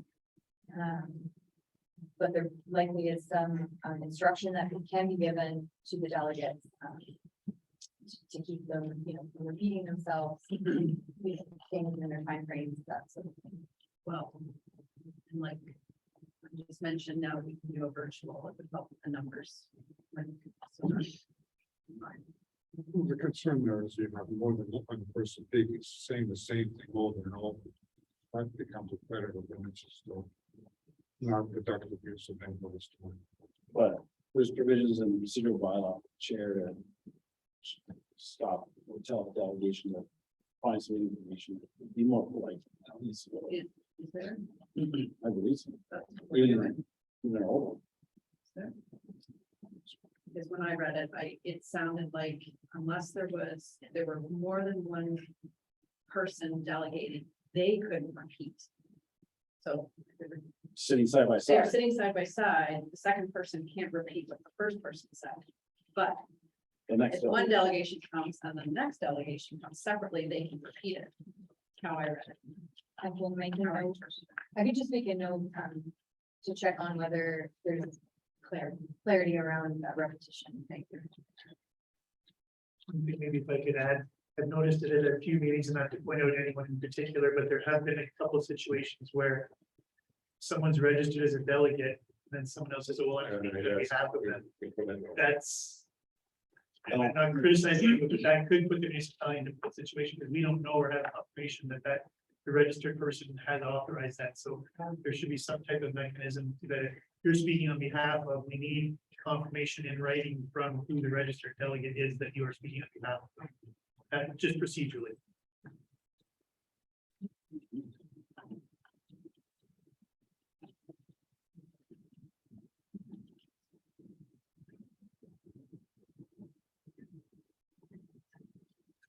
Number 24, the decision pertaining to whether a meeting is in person or virtual shall pertain to all of council. Staff may participate either in person or virtually at the discretion of the CAO.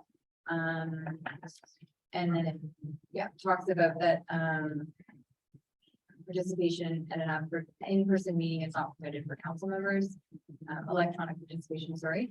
And so the question was explain why key staff should be given the option to present or not at an in-person meeting. So I brought just a little bit of clarity there that any pertinent in any staff that has to speak to any information on the agenda would be in attendance. Except for staff. Unlike today, because today they were speaking to, right? So would it be a similar situation like today where Jeff and then be virtual, or would they be in person? I think that based on, and Mr. CEO can clarify, based on the technology that we have, it's very difficult to fit any more people around our cameras. Yes. So having them through Zoom is going to enable, everybody to be clearly heard and to be able to attend. And it's a more effective use of their time as well. The benefit of having them present is that, well, what if a question comes up that pertains to them that, we need to ask if they need to contribute to a certain topic. We do have the ability to contact them and they could so quickly connect in and do that. So that is the concern. So I think this is an effective use of people's time. Okay. So. Yeah. Number 25 was section 5.1. And this is about PDAC members being appointed as backup fence viewers and if this should be in place in the procedural bylaw, and staff have just made the recommendation to include it in the terms of reference. Yeah, Other than if that's satisfactory.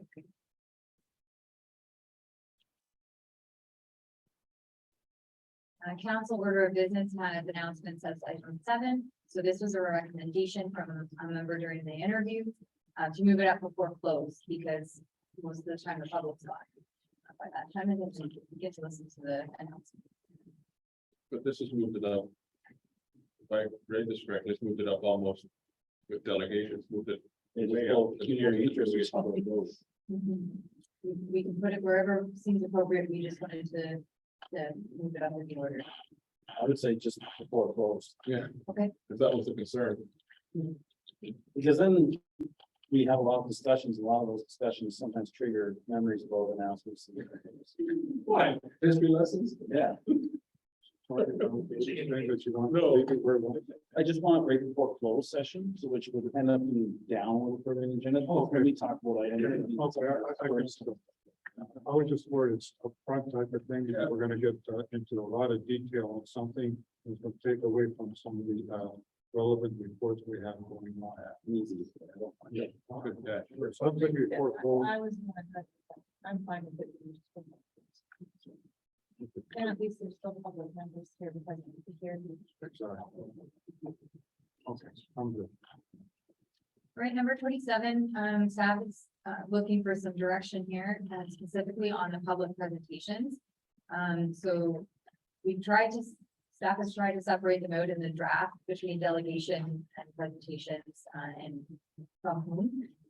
So it looks like there's some good suggestions here. We're just trying to get some clarification on how council would like to see this organized. And we'll be revisiting this same topic in item 68 as well. I think it comes out later. Yeah. Would we rather jump ahead or wait and deal with this at 68? I think there is a good written suggestion there. Yeah.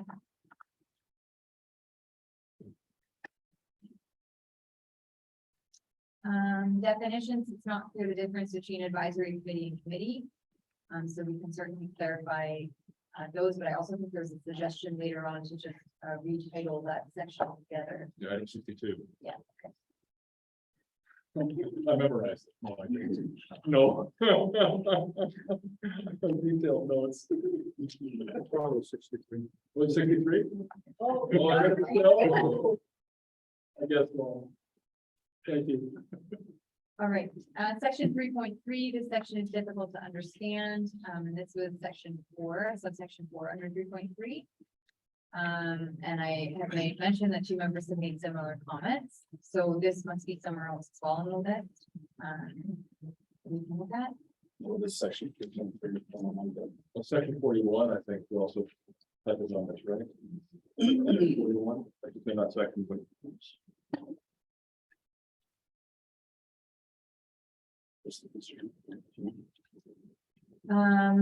Sorry, I don't have internet right, or VPN to access my drive. So, section 3.34. So. Oh, 9. After one issue, after one issued warning.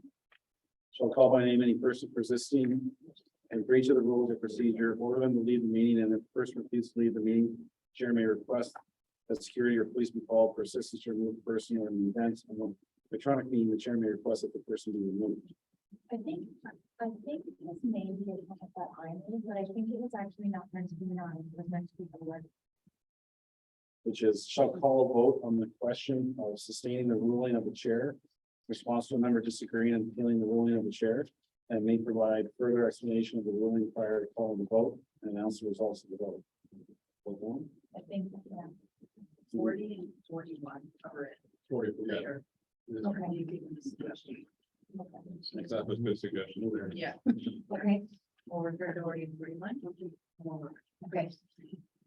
Subsection 4A, who makes the decision whether a meeting is in person or virtual? And I've just made a note, this clause will only apply should council wish to have the option to participate virtually in an in-person, virtually and in person for emergency meetings.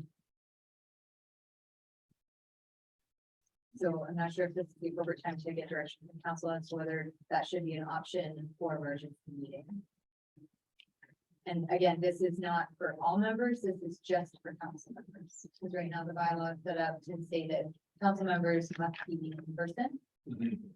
But in an emergency situation, if somebody can't, let's say it's a bad weather and you can't get out, would it be okay to allow that council member to participate virtually? Yes.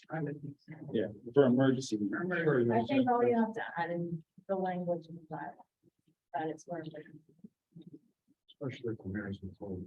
I know. We'll do. Okay. The typo, number 32, we can correct that. 33 is section 4.8C3. Addendum agenda items received prior to noon Tuesday are discussed. Maybe withdraw reference to 6.2, which deals with the additions to the agenda after the deadline. So staff have just made a comment that we can incorporate these suggestions. If everyone's all right with that. Didn't we discuss this earlier? Should you say that also be able to talk about the 24 hours, 10 or 12, and we agreed that the timelines were fine? I think it's just making better reference to it in the other 2 sections, which we can certainly do.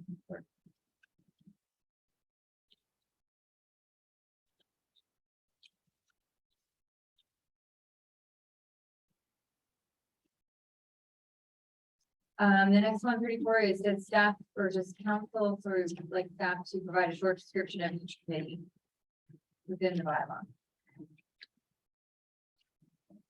The concern I got is the description and the standing committees. The standing committee council is for one thing, like the Heritage Committee, the standing committee.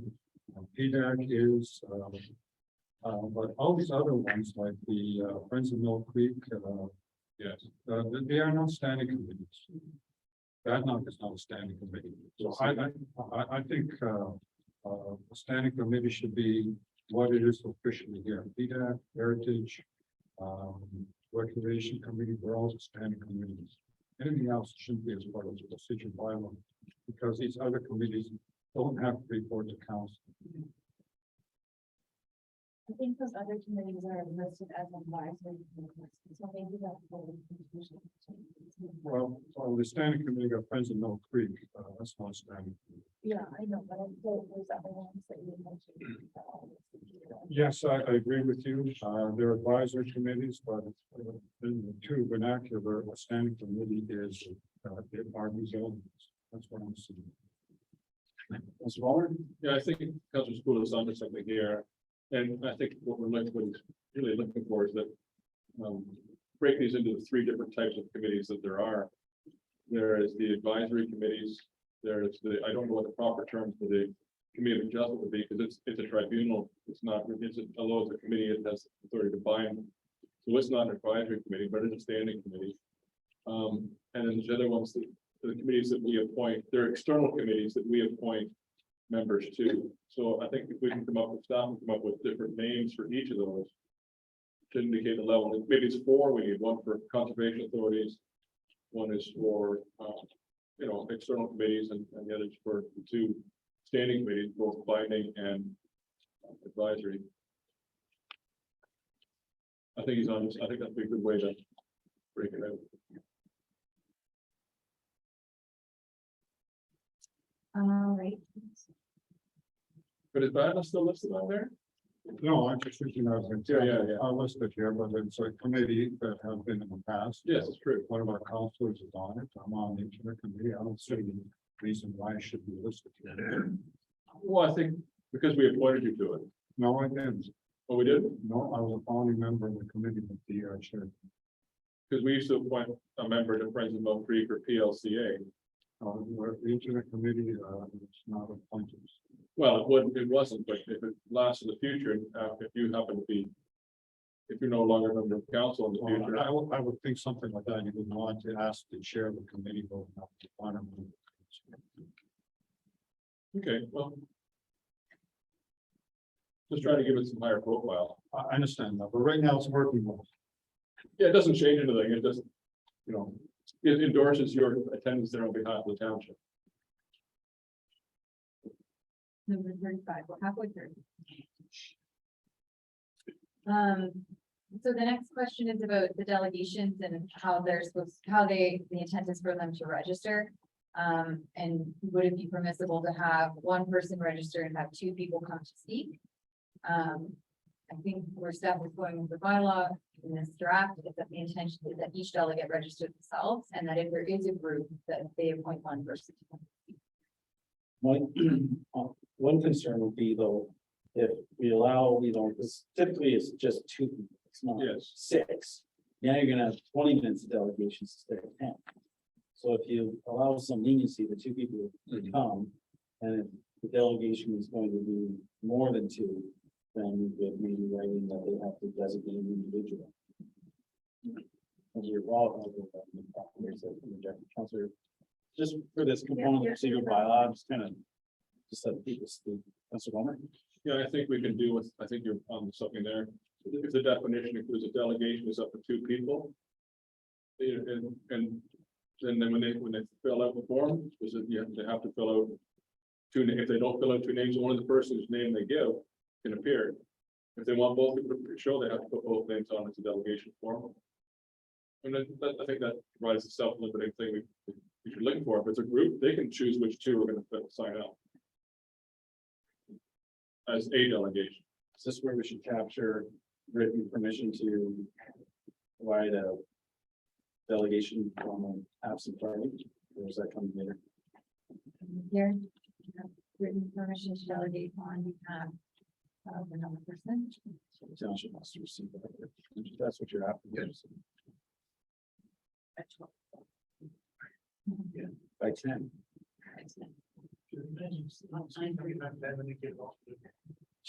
Yeah, exactly. Right, if we're okay with 35, 36, so there's been a suggestion later on to improve or clarify, this is the, motion to reconsider section.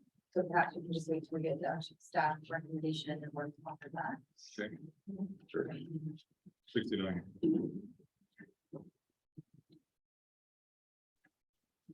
All right, delegation means any person, group of persons, so we're given a definition, the comment is. Just is this limiting any of our committees, or other appointees from speaking to council? So, I don't believe that's our staff intent in this, so there's just a revised definition of delegation for council's consideration. And it's been revised to say delegation means any person, group of person, or organization who is not addressing council in their official capacity as a member of the committee or council or an appointed official of the township of Glenflynch and who is. You need to put into a maximum of 2. As a second group there. Yeah. Right, number 38 is the chair of the meeting. The comment is, would like staff to include a discussion in a future report regarding having members of council as chairs of committees. So staff have just made a point there that this is what is taking place for one of our advisory committees. And that committee does function well. And staff have no concerns if this was a instruction from council. I thought halfway through the term, there was an election on the PDAC. Yes, that's in your terms of reference and PDAC's terms of reference of when chair and co-chair should be appointed. Okay, so isn't that there is to what you're saying? So staff are currently looking at all of the terms of reference for our committees to bring forward some revisions to them. So whether that appointment should change every 2 years, 1 year, or whether it's for the full term, I think we can discuss that with the terms of reference that we bring forward. Yeah, I could. This is an issue I could see both sides of it. It's a great opportunity for the residents to serve as chairs of our committees to better understand the operations of the township, but at the same time, it's also a great place for members of council to learn how to chair a meeting. So if they're called to chair a meeting at council or a public meeting or whatever it is, I wanted to have a discussion or at least raise the point, should we consider that it's always a chair, that the chair is, is the member of council appointed to that committee, is the chair of that committee? Or do we want to leave it open for the committee to choose their chair? That was the question I was kind of looking at to talk about. Just to give all of our members an opportunity to chair a meeting at the committee level. Courage.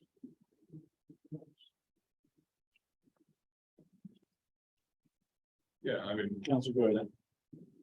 I see it You've been on, both ways, yeah, me too. too, I'm on the fence.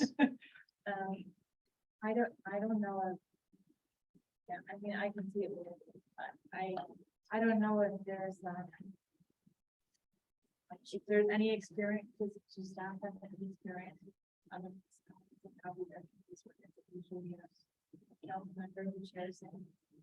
be comfortable leaving it worded that the elected officials encouraged to chair. But, or we don't have vice chairs at the committee level, do we? Just chair. I do see the point, though, to Council Ball's point.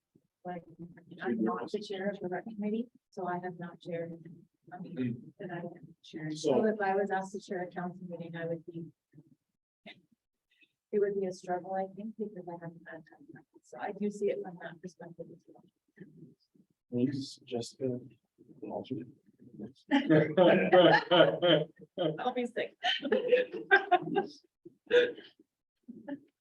Well, perhaps staff can look into it for the next draft, because I've seen it both ways, that it was, I think, John, you and I, during the last term, It was always staff, it was always members of council. It was in- Before I came on council, I was the chair of the committee. Oh, so it was So still, at that time, it was flexible, it was the chair or a member of the committee. right, I give my perspective, sometimes it's nice to go to a meeting and not have to change. I believe it. Yeah, you want somebody qualified to chair the meeting. Yes. You want somebody who knows the process and somebody who knows that, you don't have an extra one particular. Believe with you. We will report back with the next draft of the recommendation. And then again, that would be reflected in our TORs as well. All right, number 39, which I think we were waiting to come to, which gives suggested wording around how committee members are appointed. And so this is just a small revision, just saying appointment of members of council to any advisory committee or to any other board, committee, commission, and organization shall be approved by a majority vote of council. And that's removing and appointing by the mayor. That's all right. Power. That is discussed in council. I don't know about. Shall be discussed and approved, maybe not. has to be discussed before it's approved. Well, then there's input, it's just showing that there's.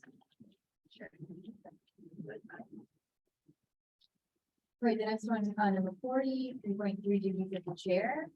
And there's some suggested wording included in the comment for, to make that provision clearer, which we're just looking to see if that should be incorporated. Council's all good with that. We're good, it's just a suggestion. Or we just need to. 41, and this I believe is where we have the revised wording for this section, because I believe this is where two council members felt that this was not very clear. This is about the ejecting people from their group. Yes, yeah. And so the comment was, it seems to be duplicated, and so we have just revised it there and condensed it a little bit. So the proposed combination wording is as follows: after one issued warning shall expel or exclude from any meeting any person whom the chair feels has exhibited improper conduct at the meeting, or any person persisting in breach of the rules or procedure, and if the person refuses to leave the meeting, the chair may request that security or police be called for assistance to remove the person. In the event of an electronic meeting, the chair may request that the person be removed. There's your power back. This history lesson count as like contravening. Yes. Okay, so include that suggested wording, if that's all right. Right. Right, number 42. We've dealt with this, I believe, earlier. This is good at not seeming appropriate. So what did we decide? They have law council? That we were going to remove it, or no, we were going to clarify by saying, may call a recess to discuss procedural matters or. Scoping it down. 43, this is in regards to ensuring members have an opportunity to speak. So the comment is, would like to expand this to ensure that each member has an opportunity to speak to an issue or seek clarification from staff prior to any member moving a motion. So the remark is that staff thinks it's a good suggestion and we can incorporate it. All right.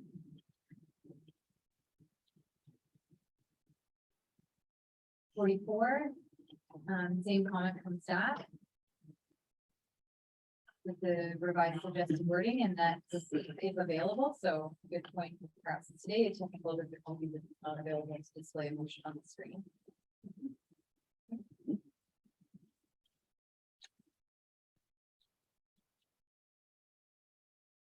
.45.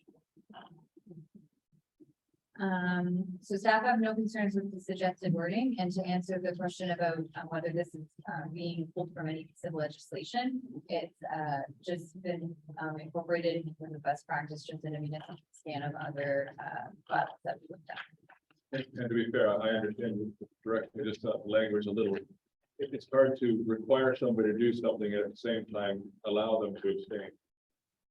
Right? It's to require to do one thing and allow them to do something. It just didn't seem like a consistent logic. We can incorporate it and just make sure that's consistent.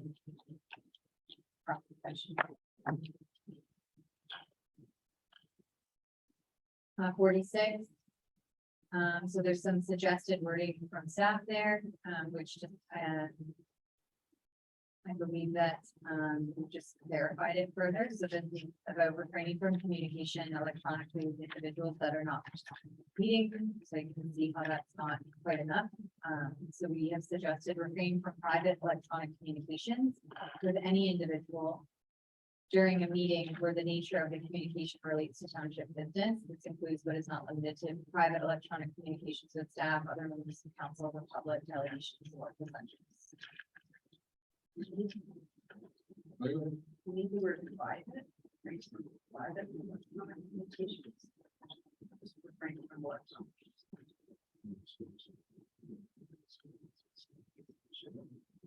To be private then. Means. Business. Well, it means, that Councilor Sapulis and I should not be sending emails back and forth during council meeting. We should do that publicly. That's a private electronic communication is one that the rest of council and public doesn't see, which is inappropriate. And so just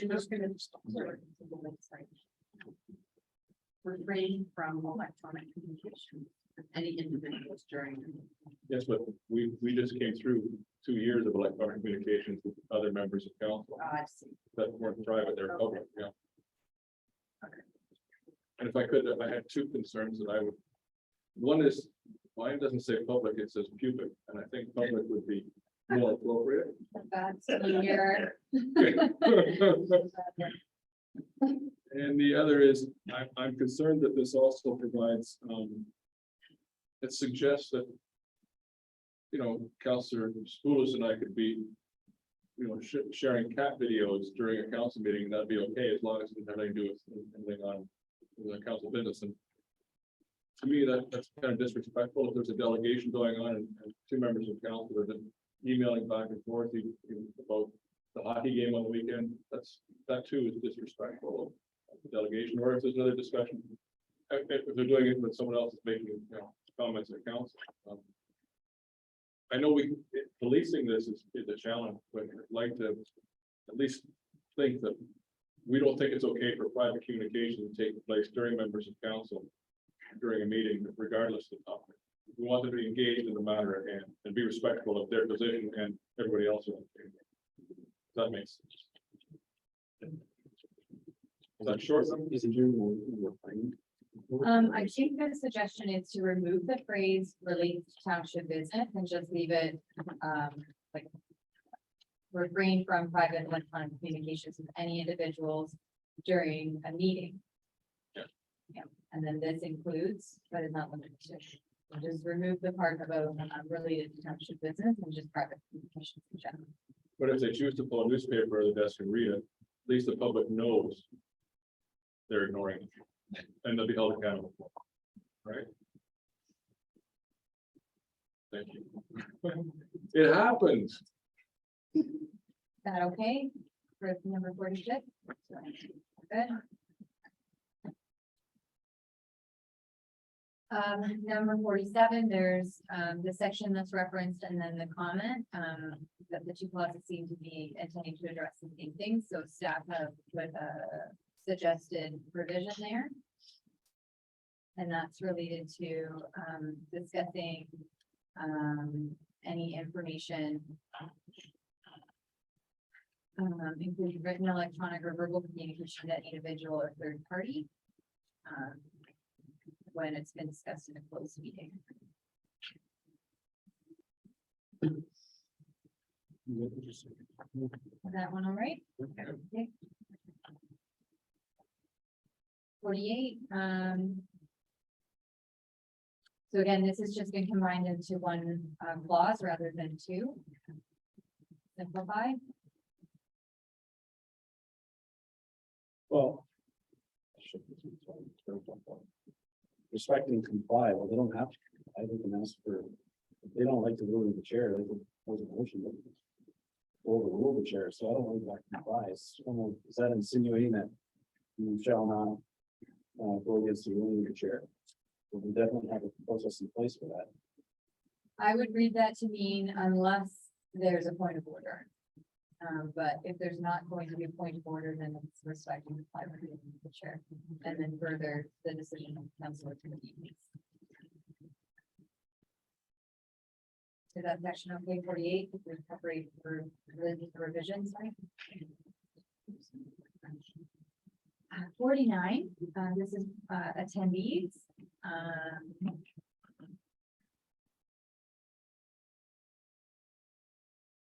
So this is a good question. Is it possible for attendees to not engage in conversation and speak respectful at the same time? Probably not. So we just clarified if that suggested provision is okay, we can agree.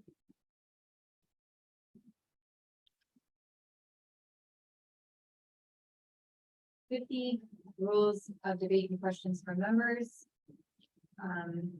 We know it's a good suggestion and we can incorporate this suggested wording in. Since Laura did that. 51, same comment. Just looking for some direction to incorporate the revised wording. 51. 51.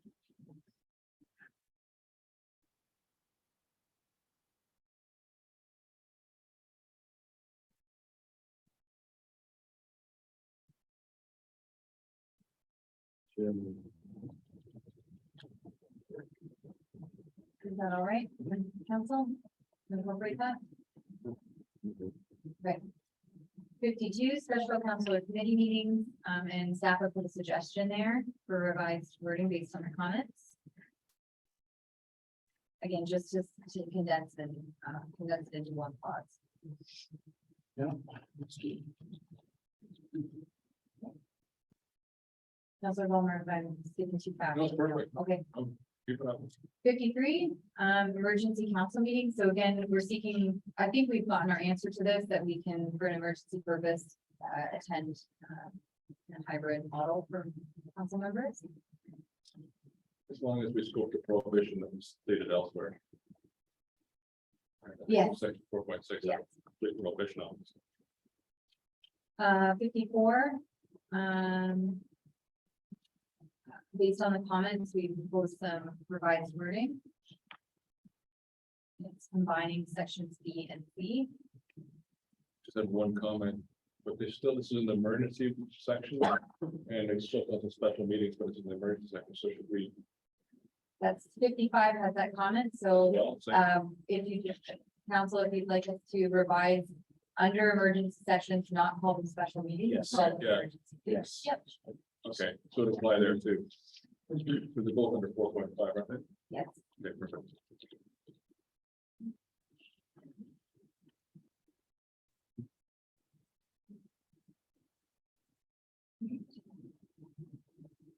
Fifty-six.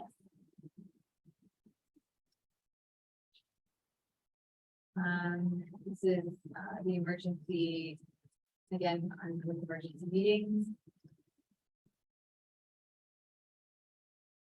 This Seems to make sense and fits better with than clause B above, so,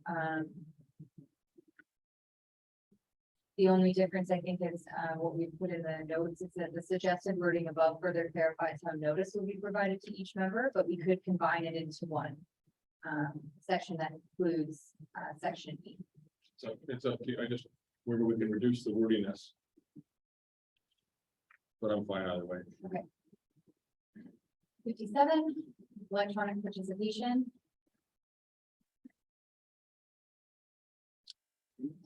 Mr. Size. So the improved wording, staff have no concerns and I would like us to incorporate that.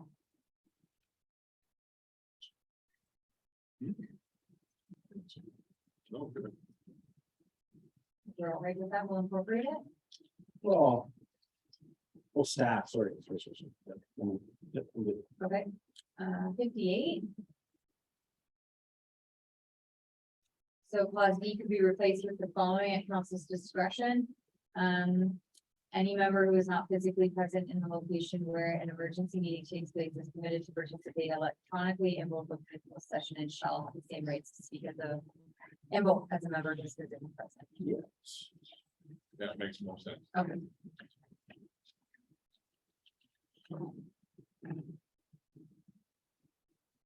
$59. And I think this is clarified because we decided, council decided on the hybrid model.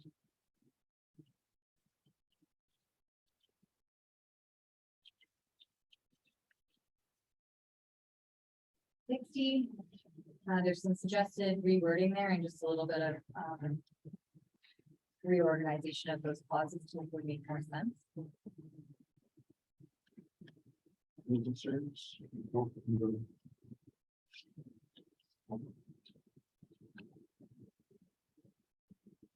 61. Closed meetings. So this was just asking, the comment was, who is requesting with respect to petitions Yes. being circulated, so, staff have offered a suggestion that it could be requested by the person submitting the petition or a member of council or committee could request to see that item. Well, that helps scope it down too. 62. I believe this is around the advisory committee. And just suggesting municipal committees as maybe the subheading and then perhaps listing what those are in the subsections that were discussed earlier. Council's all right with that. We'll include something. Yeah.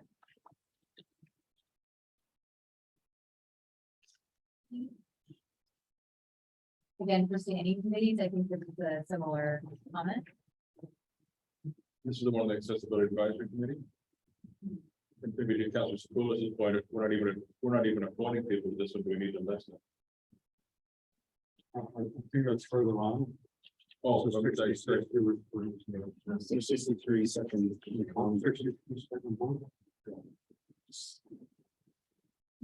that was 64. Oh, am I at 63 then? 63 there. This list includes the county volunteering joining Cisco advisory committee. Yeah, they appoint our members. County.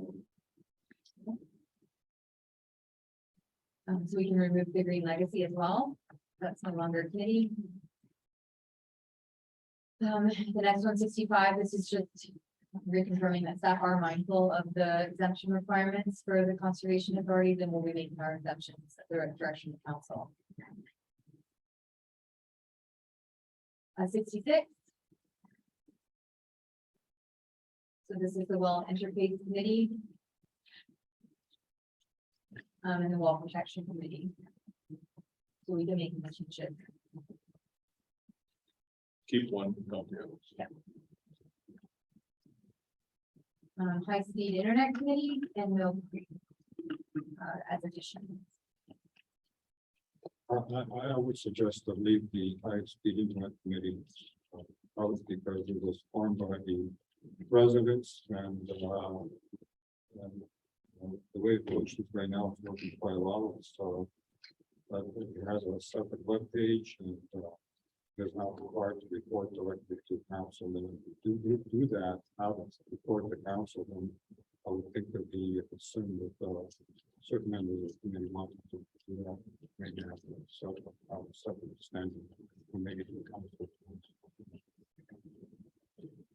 So include Mill Creek, but don't include that. Oh, I'd like to speak to that again, if I could. Yeah, go for it. Because I think, President Mill Creek also, has its own website, doesn't report to council. But and same with PLCA, but still council appoints people to those committees, just in support of their activities.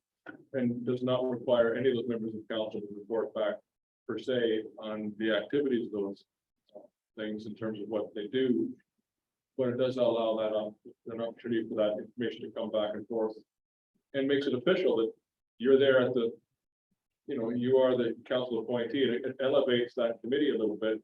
That you have the endorsement of council to be there, and when you're there, you can you speak with the support of council or with the township. Well, okay, I have a formal chat with the chair of the committee, who's quite comfortable the way it is. If you want to do that, I would suggest to contact the chair of the committee, ask him if he wants to be another member of council.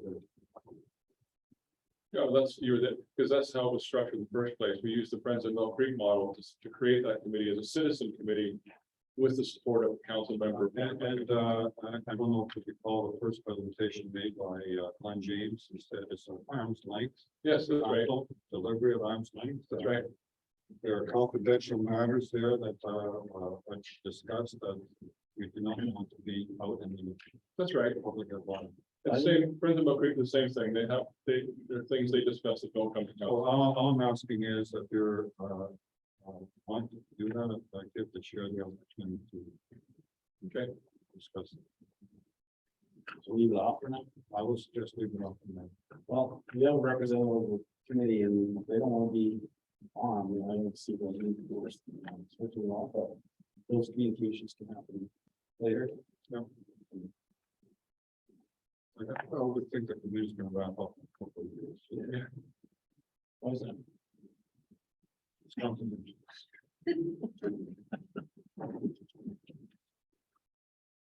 All right, if we're okay to move on to 68, we're almost done, 2 left, You think we're two?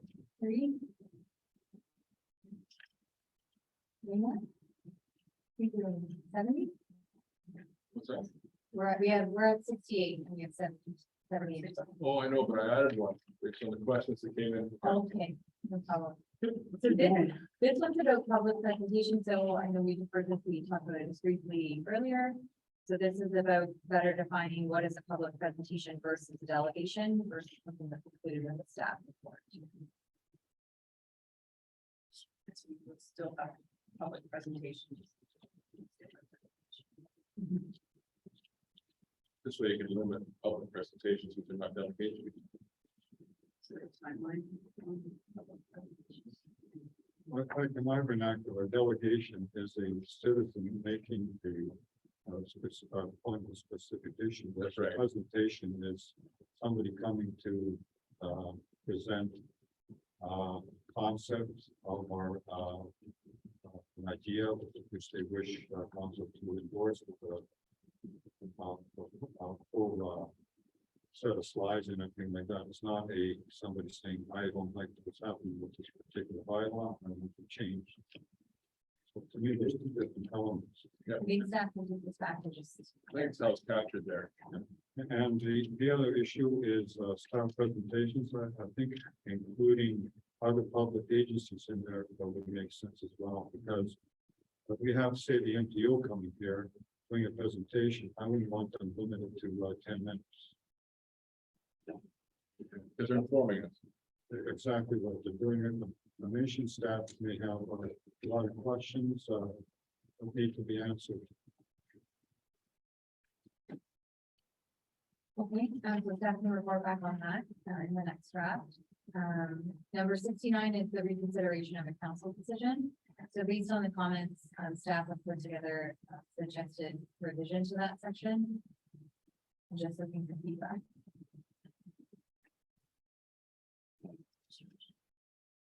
That was okay to incorporate. Yeah. And 70 is voting. So this again goes back to the extension. So I think this is just another session where we would that clarification and that we discussed earlier.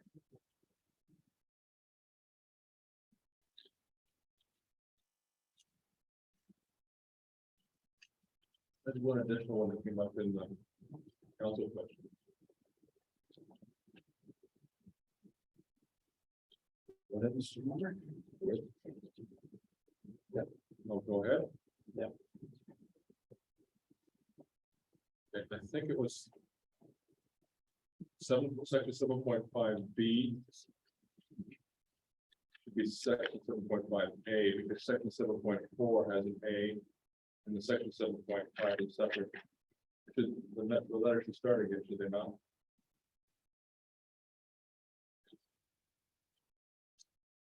And let's, no, We can look that up here. oh, maybe an error in mine. No, there is no A. I think it's just go straight to B in 7.5. It starts at B. So it's a number here. Yeah. it's a number there.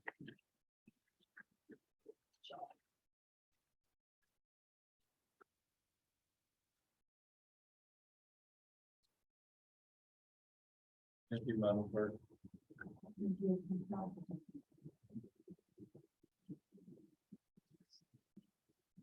Did we do 7? Recorded vote one that I submitted? Did we pass that? Or did we vote? That was. 7.0. So it reads, slow recorded votes. And it reads currently, the clerk shall call on members by name, starting with the member who requests a recorded vote. And shall call on each subsequent member in alphabetical order by last name. The vote will always end by the chair, and I suggested unless initiated by the chair. So if I call for a recorded vote, I should go first. That's how whoever calls for a recorded vote goes first. You have to show your position, and then it goes. So you just have to remove the last. Doesn't- Oh, I see what you're saying. Yeah, you're right. Yeah, makes sense. Unless initiated by the chair. As I ask for a recorded vote, then I have to state my position first. I don't wait till the end. But then it says it starts there. And then it goes for alphabetical order, right? Right. That's really a curveball. Sorry. Was there any other items that make sure? Any other items that's? So you guys are gonna shoot me.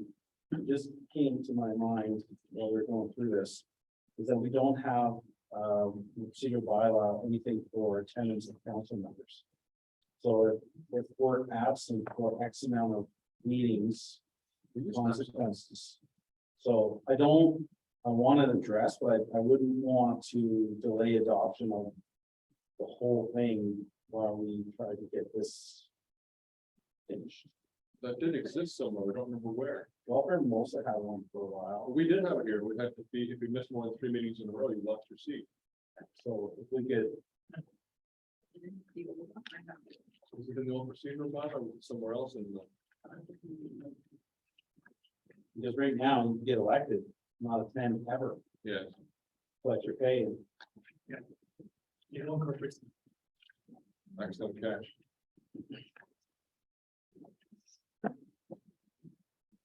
Someone had like a move or something. There's a That separate one. process for that. Yeah. I believe, right?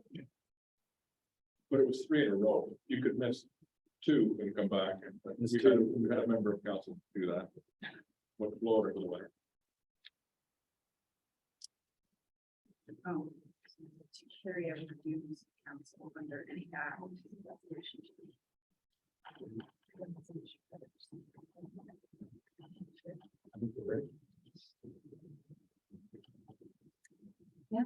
Okay, so that report ADM 2022-056 entitled procedural bylaw.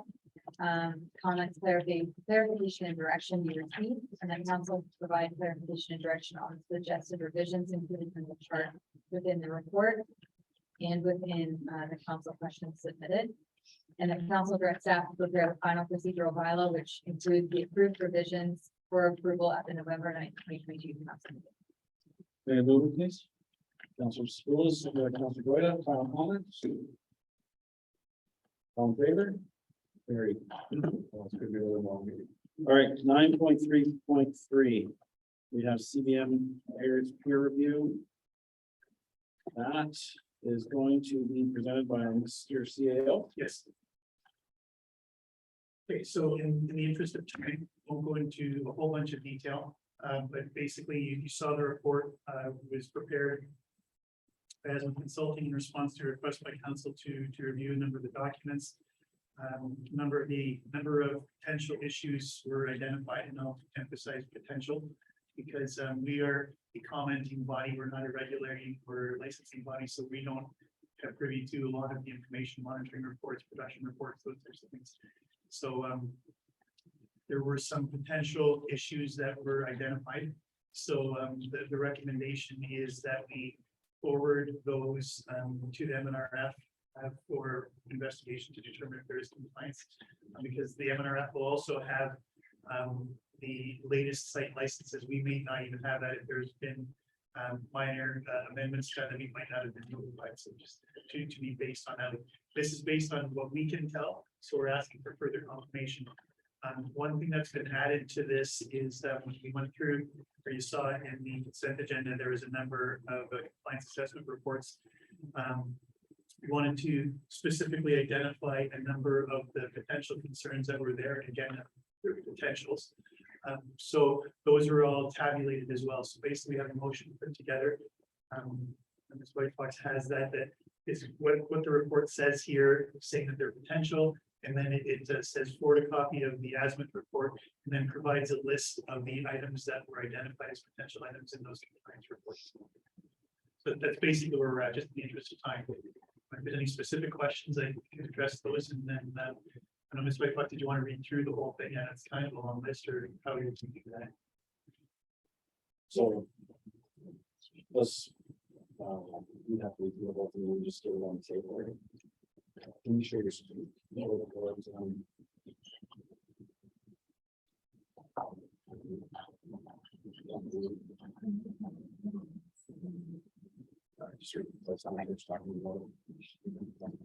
All right, so that report CDM 2022-059 regarding the CDM pit review be received for information. And whereas the province currently employs a self-reporting model for aggregate operations, and whereas aggregate producers do not disclose any details pertaining to their operations, and whereas municipalities do not have access to information necessary to confirm information provided in compliance assessment reports, the council directs staff to forward the ASMIT report and following identified potential concerns to the ministry for review and investigation with respect to the following compliance assessment reports included on the October 19th agenda. Consent item 6.2.8, which was license 5520, with possible contravention of site plan silk pond not located as described on the plan. Possible contravention of site note 13, material from other sites may be used for blending. It does not give permission to process offsite material, only blend it. Possible contravention on site plan notes as indicated by ASMIT Environmental. Consent item 6.2.9, license 5497.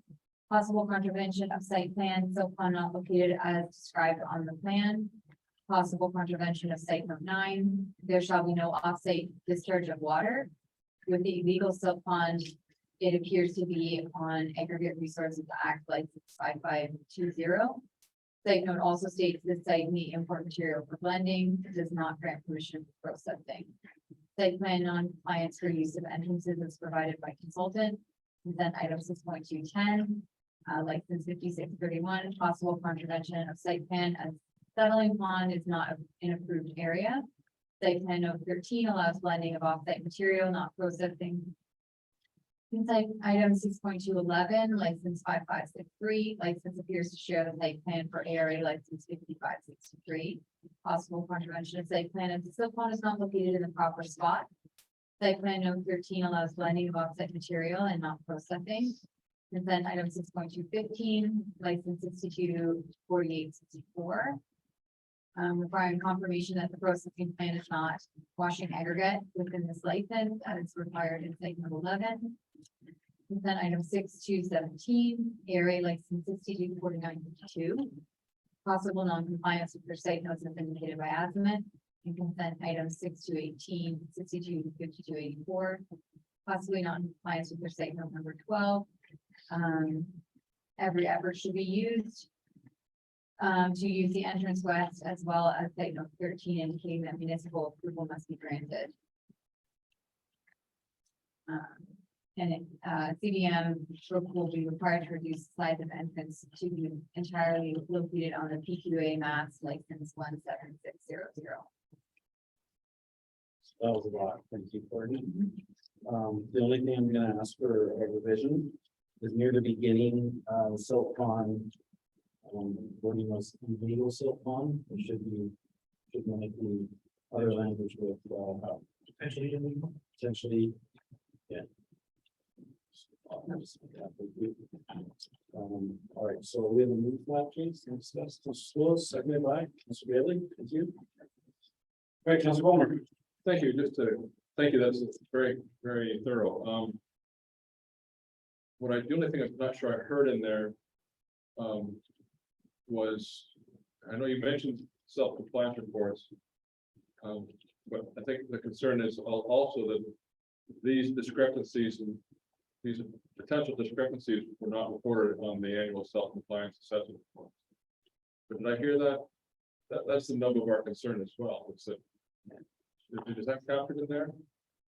I'm not gonna ask you to reread the whole thing, but at the beginning, there was something. There's a note that, at the beginning, there's a whereas statement, whereas municipalities do not have access to information necessary to confirm information provided in the compliance assessment.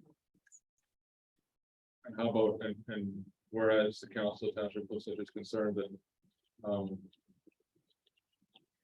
a number of potential controversial site plans have not been reported on recent compliance assessment reports.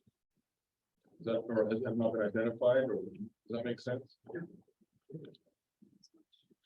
So we tie the two together.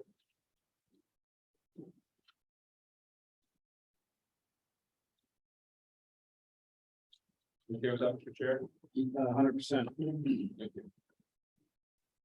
We could even list, more work for staff, but we could list the compliance reports that we received in our consent agenda. But, you know, the only other thing I might want to, or I'm going to mention is, when you say the MNR, when I was in that delegation with the new minister, he mentioned about contacting our local enforcement officer. I wonder if that would actually be more of an efficient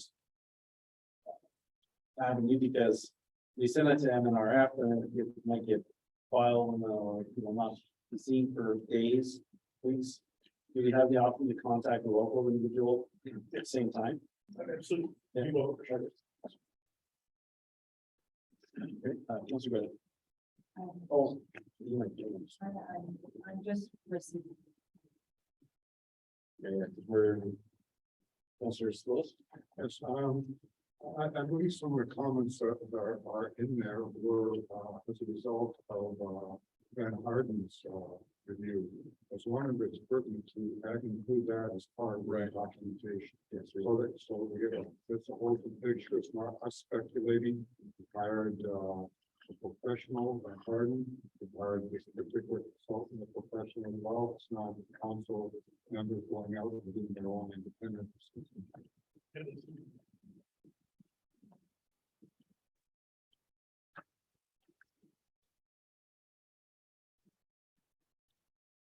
I believe the mayor has the actual date of that. June 29th, 2022.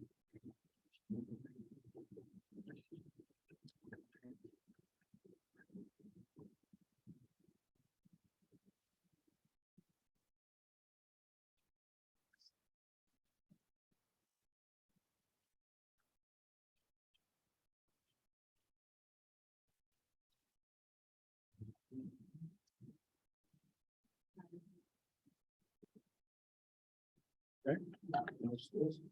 I'm fine. I don't have anything else. Councilor Bailey.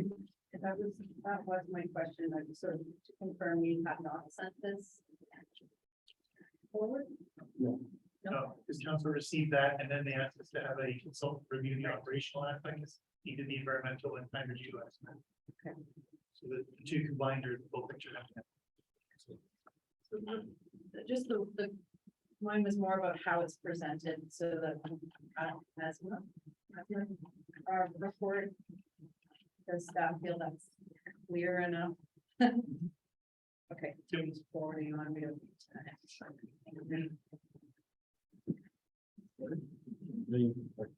Because we're at work.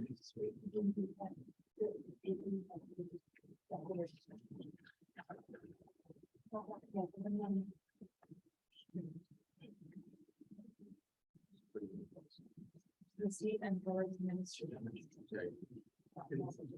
Yes.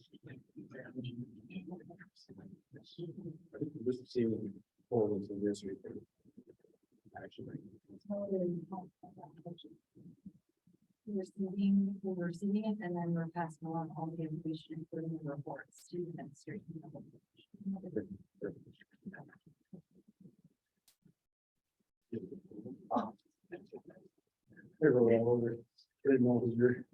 Okay, any further comments?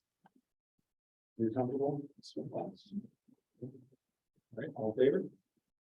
Carried. Oh, Lee, Yes. John, and I said yes, not the greatest, right? All right. That's very well, 9.3.5. And that is page 598. Mr. CO. Yes. So good news story here, keep it brief. As a result of source water legislation, the province put in place, municipalities or certain tasks have to be undertaken. Due to the unique situation that we're in here, the operation of Guelph's water supply system has impacts on Whistler. So typically what happens in many cases is the municipality who operates the water supply system, if the impacts go beyond their boundary, they often run the program as part of the program they're doing within their organization, or sorry, within their municipality. Or the conservation authority working on behalf of a number of municipalities does that. In the situation here in Wellington, that's not the way it's been done, which is fine. It's been done at our county level. That means then that the costs have been borne by the county and member municipalities. So staff have been working for quite some time to get an agreement in place for Guelph to cover the costs on our municipality resulting from the operation of their water supply system. That's the short form version of this. And we've been going through many discussions. It involves the county, Guelph, Whistler and Guelph Hermosa. That's the team that's working on this. And we're very close. There's one lawyer that's working for the county and the two townships, and then Guelph has their own working on. We're going back and forth. The draft has basically been agreed to. They just wanted to check out a couple of the numbers that were in there. And the latest thing that's just they're pausing on so that they can include that in the schedule is, if you recall, one component is the septic reinspection program. We're doing that as a joint undertaking too with all the member municipalities in the county. Instead of all of us issuing an RFP and hiring multiple firms, we did a joint project together. That RFP recently closed, and the results of that are going to be dependent to this agreement as here's the cost associated with that. So that's the most up-to-date cost information that we can have. And we've given the estimates for all these to Guelph, and they've indicated to us that they've incorporated that money into their budget going forward. So we're just finalizing the agreement. So the purpose of this report is just to update you on that, and then seek permission from council or delegate the authority to have the mayor and clerk sign that agreement once it's been finalized and paid by the legal team. One thing I'll add to this is that this pertains to our costs moving forward. A separate undertaking that we're going to be doing is to try and recoup our retroactive costs, because this has been going on for a number of years. We kind of strategically thought it'd be better and well agreed that it's better to do this on an incremental basis, get this in place moving forward, and then now we can look at the costs incurred to date. So that's something that will be coming in the future as well. Mr. Seal, would you please read the resolution? The report ADM 2022-059 regarding the source water funding agreement with the city of Guelph and receive for information, and that council authorized mayor and clerk to execute the funding agreement between the township of Portland, County of Wellington, and township of Guelph Aramonte, and the city of Guelph, subject to satisfactory review by the township staff and solicitor. Okay, move on, please. I'll move that. Councilor Ballmer, second by Councilor Goya. Councilor Ballmer. Thank you. I think it's good news. I can remember when the whole thing started, it was an absolute no from the city of Guelph. They didn't feel it had any responsibility for this. So I give full credit to the staff for bringing this along. At the same time, when we entered into we made the same comments to Region Waterloo. They said it was an absolute yes. We'd be glad to help you with this. So based on this, perhaps, is it possible that we should approach the Region of Waterloo with the same with these agreements? In terms of this agreement, see if they'd be willing to come on board as well. It's their much more modest impact. But still, there's some work that's done down there as a result of their wells. We also have there's an acronym, Q or WAP, Q or wellhead protection area for growth. So it's just. Yep, I can speak to that question. We've already had discussions with Region Waterloo. And it's absolutely no problem. Given the scope of the costs, like you mentioned, it's a very smaller number there, and the size of that organization, they felt that this is something they could just accommodate within their budget, wouldn't even need to bring. We just have to give them the documentation, they'll kind of check to us. We've already had those discussions. Brilliant. We bring some forward to that too. Have you reached out to Steve Hamilton? Working on that. No, that's it. Thank you. Mr. Greta? Yeah, this is great news. Any questions? Council Schools? I was a question, looks like we have found money in the order of 15,000 a year.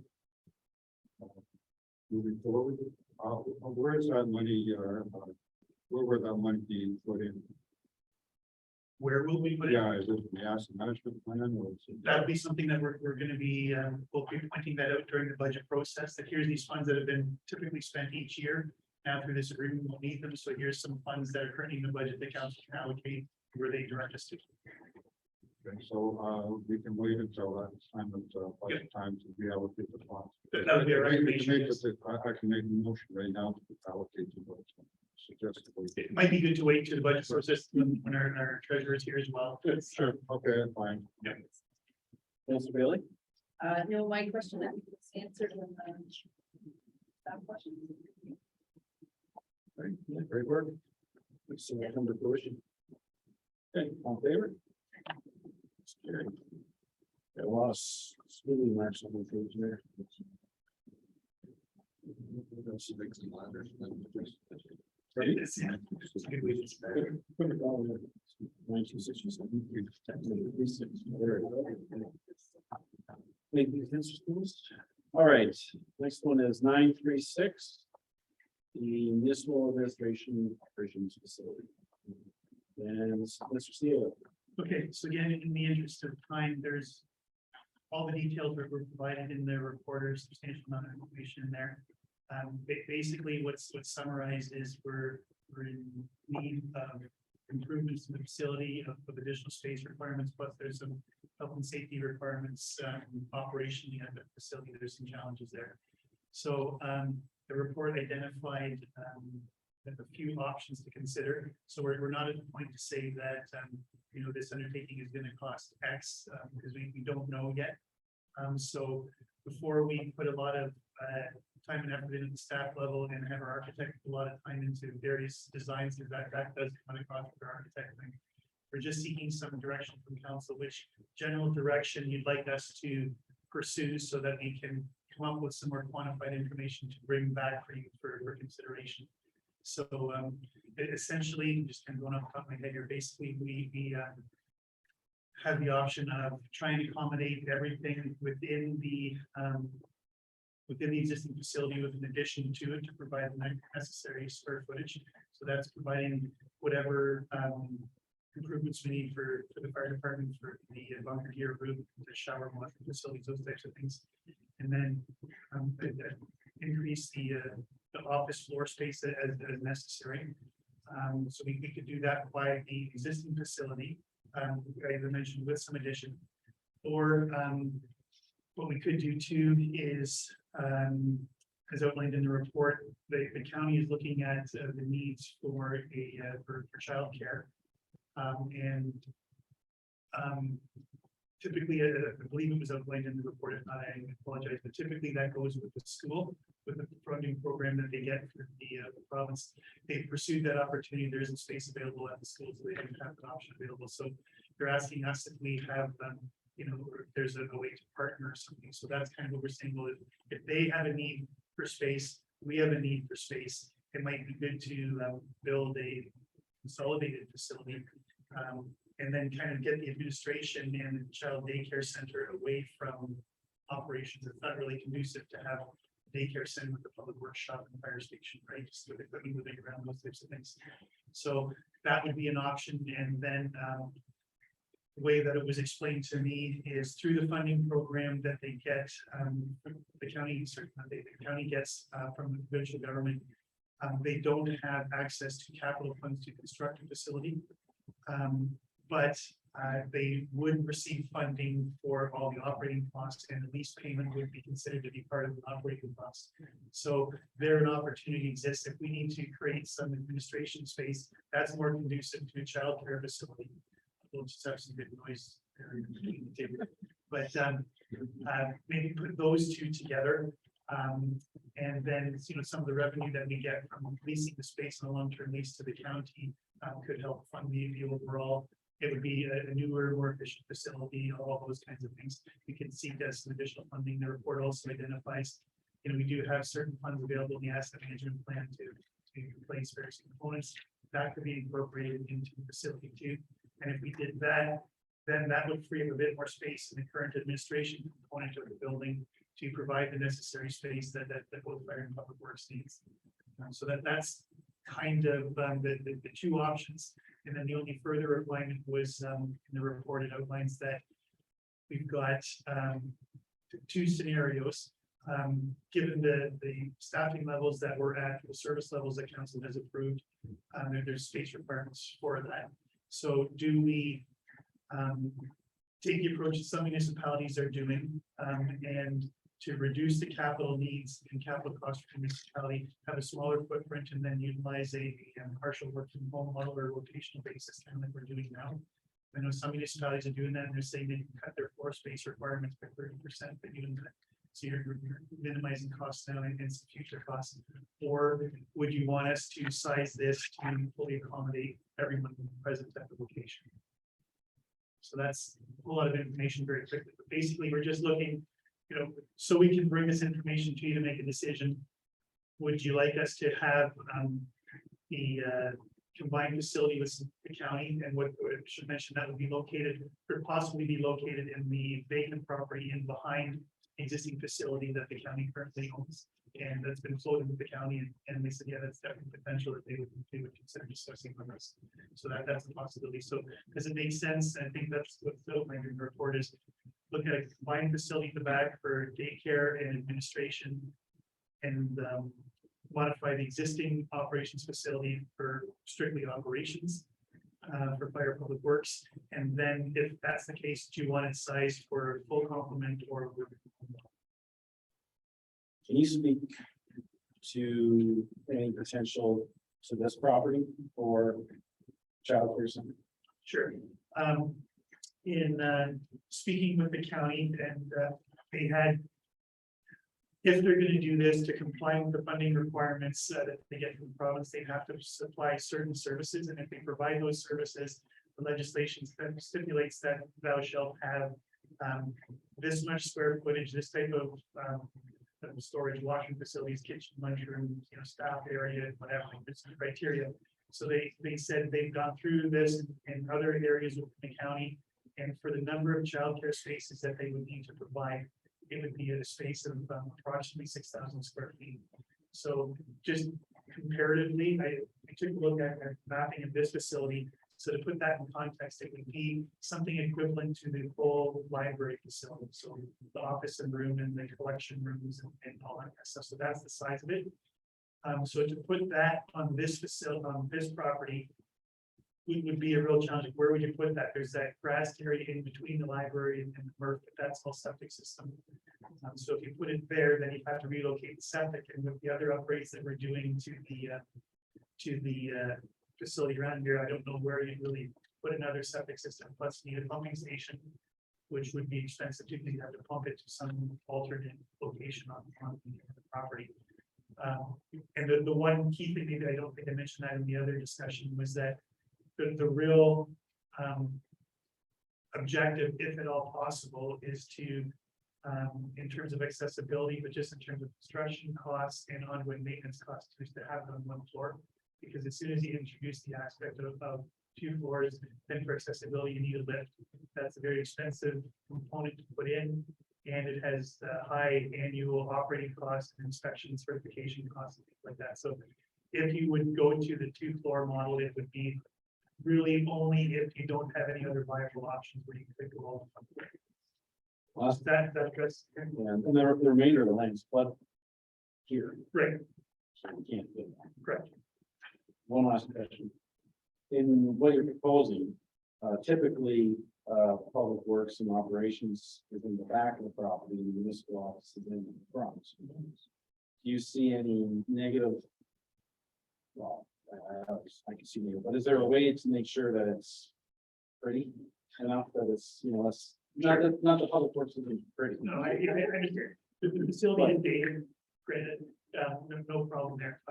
Yes, for sure. As part of this, we would update the facade of the building to make it look nicer, more presentable. And what we want to do too is make sure that there's a separate defined entrance to get into the facility so that the people coming in and out of the municipal facility, the people dropping their kids off aren't going to be weaving between plow trucks and fire trucks, right? You want a separate entrance right along the side or something to that effect. But yeah, we want to have a clear distinction and, you know, update it, make it presentable for sure. And this resolution that's in the report, is that sufficient direction for today? I believe so. For the readers later. Certainly, we're asking for meaningful questions in the resolution. That for ADM 2022-060 regarding the municipal administration operations facility we received. And the council directs staff to further investigate the options based on the partial work from home model or the full staffing complement model. And the council directs staff to further investigate the option of a shared use facility with the county of Wellington.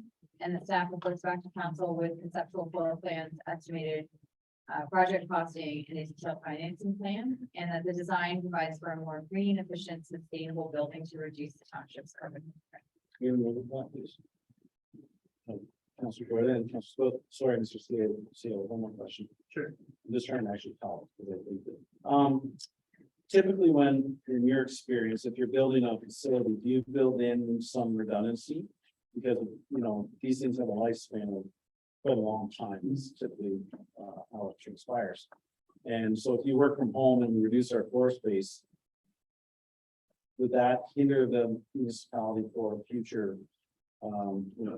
There's always a little bit of space that's provided for future needs, because who knows what other levels of service council is gonna approve for the municipality, what might be downloaded to the municipality from wherever. So yeah, we would always provide a little bit of space in there for future combination. Mr. Bowman, Councilor Bowman. Thank you, Mr. Chair. I will forego the history lesson on this topic. But there's a couple of things I'd like to see in any future reports that come along here. One of this was touched on in the council questions and answers, and that is that the county, the public works yard next to the township office is scheduled for reconstruction. Sometime you may know, I can't remember exactly what year it is, but it's in the next 5 years. No, 10, sorry. Is it now 10? Yeah. Just Okay. on the 10-year plan. Just on the 10-year plan.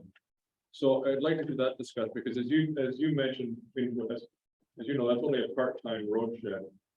But in terms of, if there was something to move to the back and something to move to the front, is there opportunity to explore that as part of this plan and process? That does that part-time road shed need to be right at the front? If the county has property where it could be rebuilt back and it's I realize there's issues with the salt dome and things, but I didn't see any discussion of that in here. At least that it was considered and deemed not suitable. The other point is, Chief Big Rig made a very good point a couple of times regarding the need to get the fire hall off the EDR. Not likely we're going to get the emergency detour route off of 34, but having the emergency detour route, having our fire hall on the emergency detour route does create challenges when there's problems in the 401, and not just for getting equipment out, but for getting our firefighters and volunteers in to get the equipment. And so I'd like to see some discussion of that in terms of planning in the future, that as we discussed, if council, the report mentions the council decided not to proceed with the West End satellite station, but could we achieve benefits all kinds, if the fire hall was relocated to somewhere in the area of the mid block interchange, either on the new concession 7 or the connector road, so that equipment can get in and out regardless of what's happening in the 401. Firefighters can get to the hall regardless of what's happening on the EDR. It would also increase response time to the west side of the township. So I'd like to see some discussion with that in the future report, that even if it's not cost effective or not, at least as a public document, it will demonstrate it was considered and acknowledges that a concern has been raised by a fire chief of ours, and that council considered it before proceeding with something else that eliminated that option. Those are my comments. Mr. CEO. Sure. One point to I could offer to your point, Councilor Ballmer, is that we have had some discussions with the MTO to say that we have these potential concerns, or that we have these concerns with regards to our fire hall being on the EDR. And would there ever be a possibility for the EDR to be redesignated in a different location? And they agree. Saying that's sure, we'll talk about that. They didn't approve it and say that yes, this is going to happen, or no, they said definitely it's something we could talk about, and if there's something that makes sense, then sure. So to your point, that is an aspect that we're looking at. Good. I just, as long as it's reflected in the report. Sure. But then we can say that it does. Yep. And perhaps we can talk to the, oh, sorry, Mr. Chair, is that all right, Bob? You're halfway through now, you might have thinking. Perhaps if you're, would they be willing to help us, if it's too hard for them to move the EDR, would they help us move the fire hall off the EDR? All right, if they're willing, sure, yeah, just to explore all the options so we can have it in the public. Thank you so much. I believe the minister said to me when I mentioned that infrastructure Canada or Infrastructure Ontario offers low interest loans. Was her response. So, thank you. Just to get this out there before I forget, in regards to the EDR and the fire hall being on there, we should have a discussion that when 34 needs to be repaved or reconstructed. Maybe we could ask for wider aprons so that if you envision traffic in both lanes, these fire trucks can go down the shoulder, right, and pass all the traffic. You know what I'm saying? So they're in the business of widening county roads and posting. Why can't they widen 34? So just something that staff can kind of keep in mind. I'm gonna speak to now. That's good. I won't have a lot completed in, but in terms of the option of building a new administration and childcare facility at the back. I know you said that you had discussions with the county and the played on willing to work with the township on that. And I'm just, would that require the township to purchase the land? Would that, like, how would that, I guess, transfer of land? That would be part of negotiations and discussions with the county. We would want to enter into a long-term lease with them anyways, so that could form part of it, that they will do this, they'll provide us X dollars in annual rent, and then they will, transfer the property or something like that. So it would just be part of the discussions. And then just to build a little bit on Councilor Waller's comments about the county next door. I know when this term of council first started, we did training. I'm pretty sure it was at Moonville. I'm pretty sure the municipal office is a shared facility with the county roads department. So I mean, I have no idea how that actually work, and if it's not on the agenda for the council, but just another thing to consider is the childcare facility is not going to work out. Is there opportunity for the municipal office to combine which county public works shop? I don't know that. So I was gonna speak to that, and I should have. So, Mapleton has a joint facility, but it's a bit of it's almost two separate buildings just occupying the same land. So there might be some duplication there, I'm not, but, Wellington North and the county were trying to pair up their works garages together. The county very much has the opinion that if there's any, cohabitation, the county owns the structure. So you're going to be in a perpetual lease forever. That's why when Mr. CAO and I first got wind of this daycare, it was advantageous to us because we're willing to lease. It was one of the few opportunities that we will. So, so Wellington North and the county were not able to come to agreement on a shared facility. And we're in a bit of a different situation because we're immediately adjacent to each other. But I would have troubles with being in a lease agreement with them the entire time. Beyond that, maybe this will ever be violated. So that was. Yeah. Yeah, and just one point I'll add too is the identified needs from our perspective in public works isn't significant. I think there isn't a major need required there. The shop space is totally fine. You know, our fuel area is totally fine. We have enough space for storage. It's all fine. Basically just needs some, you know, improved washroom and facilities, showers and park storage. And that could easily be accommodated in what is now administration in the building. So our needs for public works aren't dramatic with that. Mr. Spruce? Oh, sorry. Two things, one was, there's a tower being proposed behind the buildings, is that going to be in the way No, it'll be fine where it's proposed, because this new facility would be located well behind that. That's something what in the, floodplain? No, they can check that already. There's a sufficient place that could be accommodated outside. Okay, in terms of schedule, what's your estimate overall schedule? Will it be something like 4 years from now, having the building up, assuming everyone goes to the degree? Hopefully before that, because we, one thing, if you might recall, is a little while back, we received some funding and I'm escaping right now through what program, but to upgrade the HVAC system at the office. We received some funding for that. And we were able to defer that because we said that project, because we're looking at consolidating with something else. But for that funding to still be received, we need to have the project underway with a certain timeframe. So our goal, if at all possible, would be to work on some type of design through the winter period, and you know, if at all possible, start construction mid to late next year. If at all possible. That's good. That's pretty good. Okay,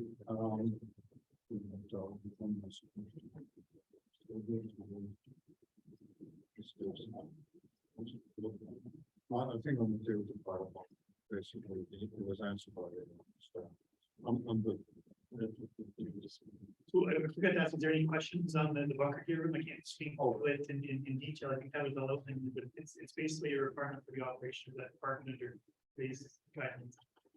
I'm okay with the fire, what you're proposing for the fire. The question I asked was, like, would it make sense to demolish and build special for the fire hall? The answer to that, it makes sense to buy that.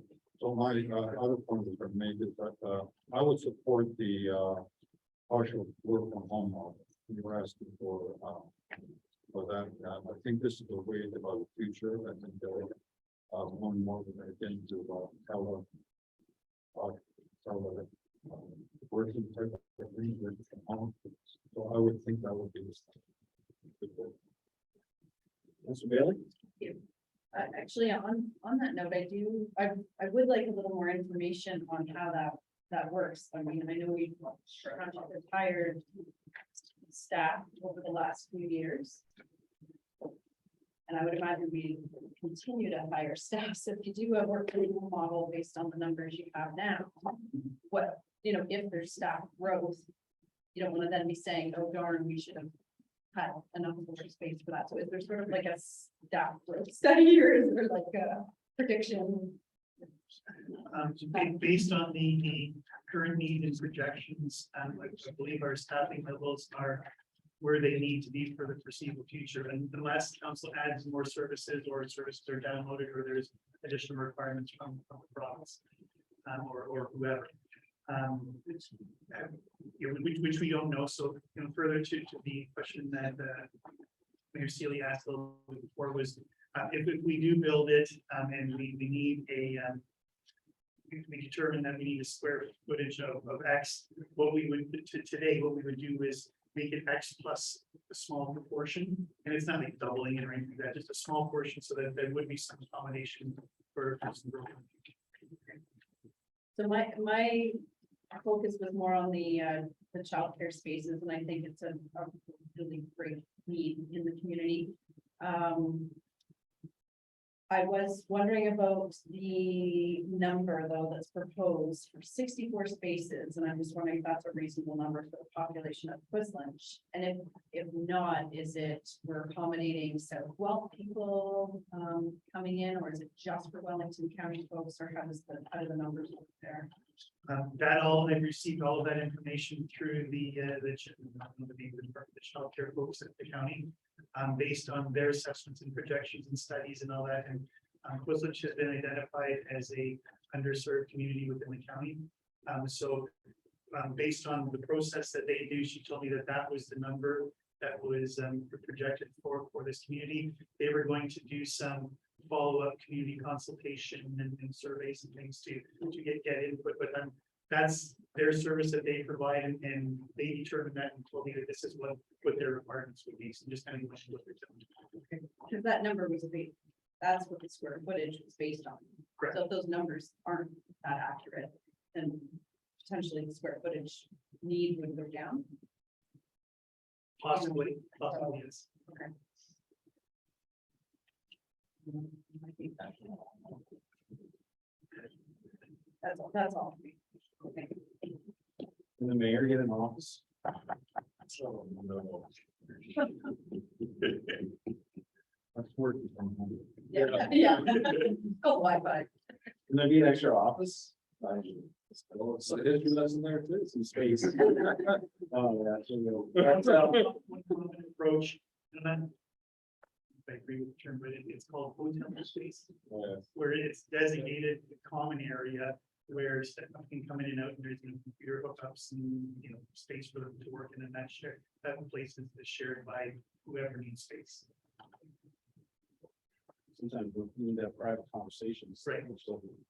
Anyways, it's, I'm supportive of the work from home model, because it helps with staff retention and, you know, young, workforce, and, you know, they have childcare needs and things like that, and turnover is, I shouldn't say awful, but to be in perpetual training mode is not great for the municipality, but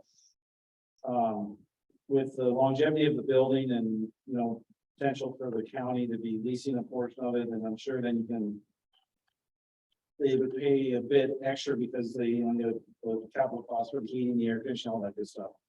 I'd rather build it maybe not just a little bit bigger, because you don't know in the future, and those costs are going to be very expensive. So if the funding and the grants are in place now to be a little more liberal, but not, as you said, not double the size, but don't do the absolute minimum. But I do support the work from home model and the resolution in general. I guess we need that clarity. John mentioned this support from home, but you're comfortable. I'll also speak over here. Just one point to add to that, what experience has shown, it's always a good idea, because like you mentioned, the lifespan of this facility is gonna outlive all of us in our roles, right? So what we want to do is make sure that when the floor plan is laid out and when the structure itself is built, it's done in such a way that if 20 years from now, there does need to be an expansion, it can be easily accommodated, not that it's bound in by truck bays on either side, that you have to then go move those to build an office onto it or something like that. So there's just a floor plan, and the structure itself will be done in such a way so that, you know, down the road, there's nothing inhibiting expansion if it ever is required. So are you able to address Councilor Bonner's concerns?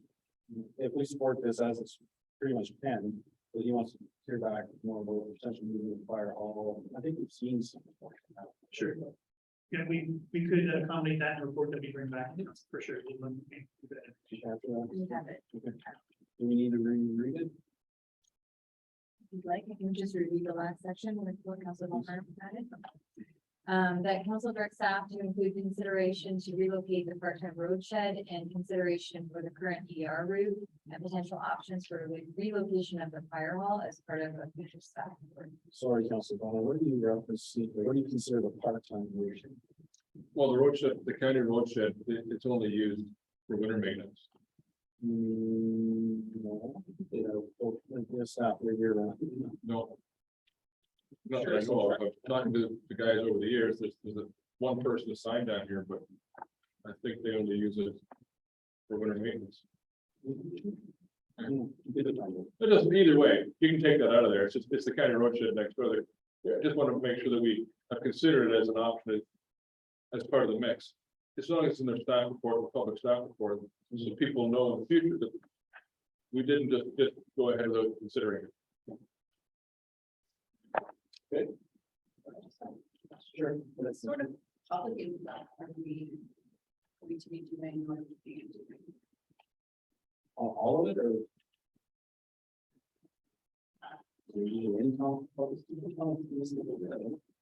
Sorry, Is there usually public input on municipal building? You're replacing that? usually there's public input on, you know, community space, if you're building a new community center or something like that. In terms of the new, administration, the only aspect of community space that would be in there would be the council chambers. Typically, that would be at the public would have time to, look at, you know, when the financing and the budgeting plans get forward, they can, you know, look at that point, but you know, in terms of an internal operations item, that no, it's not really normally a public consultation process for that, other than the budget, right? Just coming out of like, you want the community to be proud of it, you want them to be supportive of the building we're doing, you want them to feel like they have given their say and, you know, are part of the process, not just hearing about, oh, there's gonna be a new facility plunked in that I didn't get any, you know, say in the matter. The building they're paying for. Oh, Yeah. absolutely, good point. And sorry, going to Councilor Bomer's history lesson.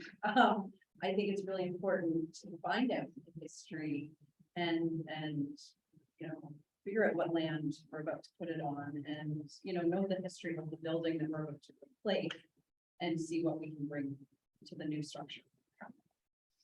Something. Has the county indicated that they require any exterior facilities for the state here? Would that be all part of the construction?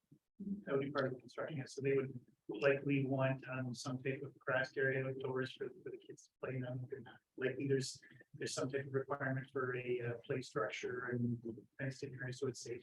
I think that from what was shared with me is that, the province has very,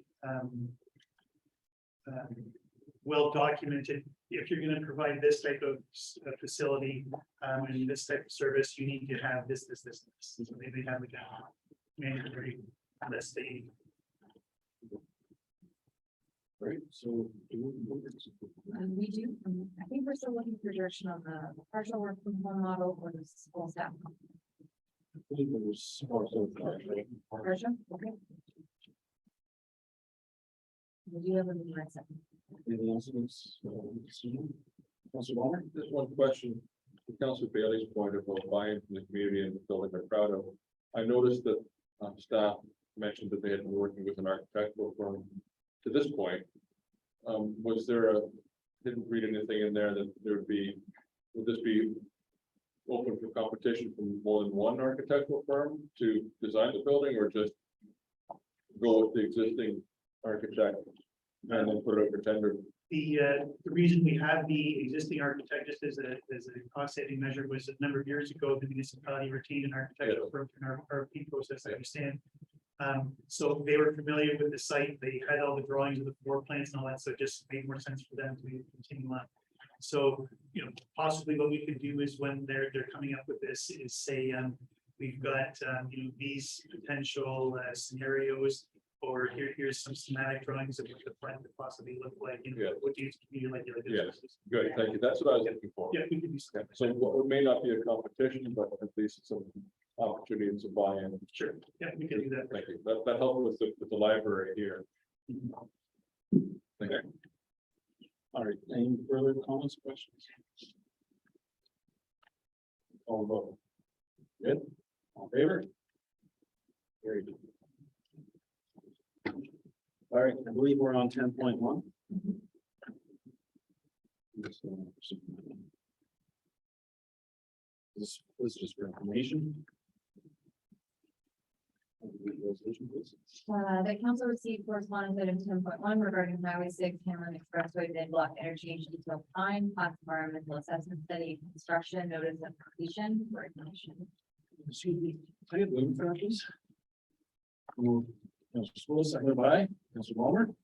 Any questions or comments? Schools? Yes, I went through the report that you mentioned in there, and there's a point of note there that had comments from the city of Guelph. And city of Guelph was saying, going down session 7 would be a good bypass. Excellent. So, you know, here we go, we meet with the county, we're getting all kinds of pushback, and here's the generator of the traffic saying. Yeah, and I'm just continuing on McLean or concessions over there, McLean Road, then it turns into section 7, and it turns into McLean. All the way down to Guelph. Yeah. Or even just to pop up by the previous Snyder's. No, absolutely. Councilor Palmer? Yeah, I think Councilor Schoolis, I'm glad you mentioned this because we actually reported this back I went to one of the roads committees in the county, and I think our message is being heard there. Mr. Creed, Mr. Kudo, who made the presentation there. They're starting to warm up the idea of County Road 7 or concession 7 becoming the new 46. I wouldn't say it was a done deal yet, but when that discussion was being had, there was recognition that this could become a county road, and I think that's a good thing if it becomes the Edward Well bypass. So it's great news because then we can upload the 7th and maybe all the way down to the plane. I think I'd be pushing for that as this continues on. Realize the potential out. Might mean only the roads for Edward Well. We'll trade one off. So, okay. Any other comments? All in favor? Great. 10.2.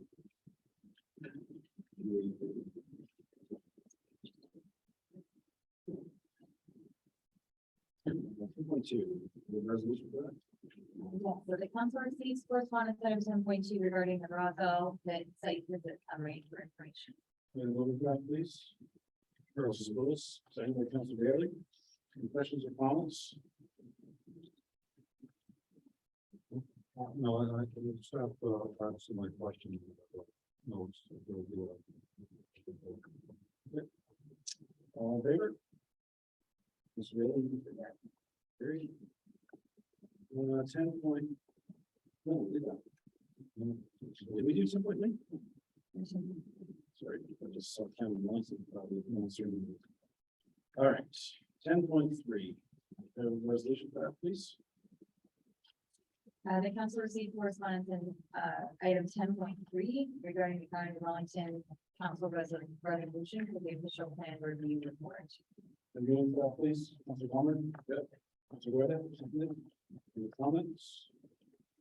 Yes, I'd like to take this opportunity to us to put a motion forward to the county. And my motion is as follows: where the township has limited land opportunities available to rural residential growth with pending designation, primary agricultural areas, natural heritage system, and green belt expansions will take up the 93% pushing land. The township pushed on the part of the county as part of its official plan to include removal of the studies criteria date of March 1st, 2005, or at the very least moving forward to March 1st, 2015, for net additional services. And the township requires that the county advise I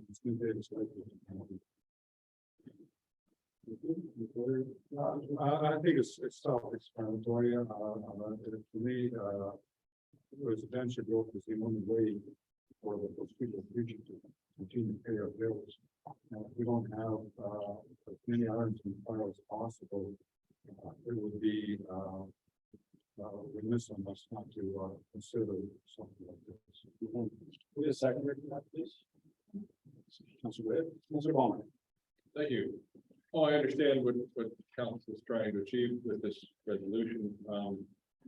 But as I understand from county staff, they're already working on this and they'll come forward with a date that they believe is appropriate to meet our growth targets based on all the factors, including the ability for a second house on almost all the road properties, as well as they do some sort of desktop analysis regarding how change the date, how many severances that makes available.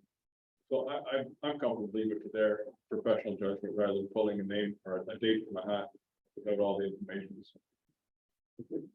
But thank you for bringing it forward. Councilor Webb. Yeah, I mean, I know that the county has said that they will be looking at severances as well as settlement areas as kind of the next phase of the MPR. But at the same time, I don't think that there's any, I'm not sure that there's any harm in emphasizing our position on where we stand on it. I think that is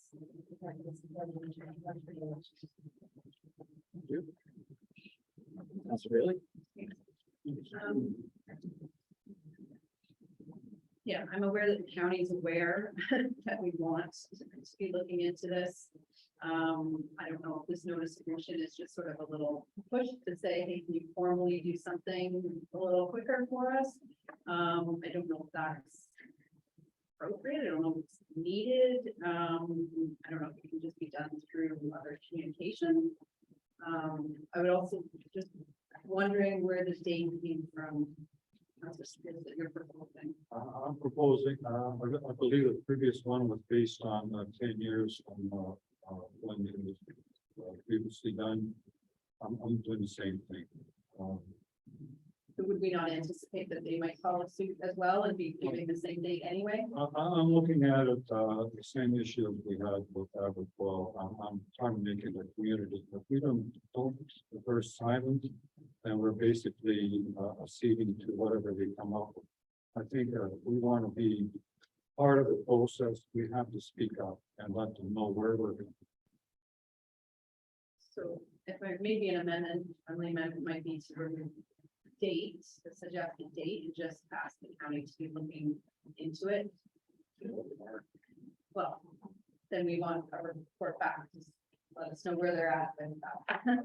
I would like to go to stay as is. So he's not accepting. I'm not considering it from the amendment. We wish to make a subject. I'll also speak to it first. So I spoke at length about this with county staff.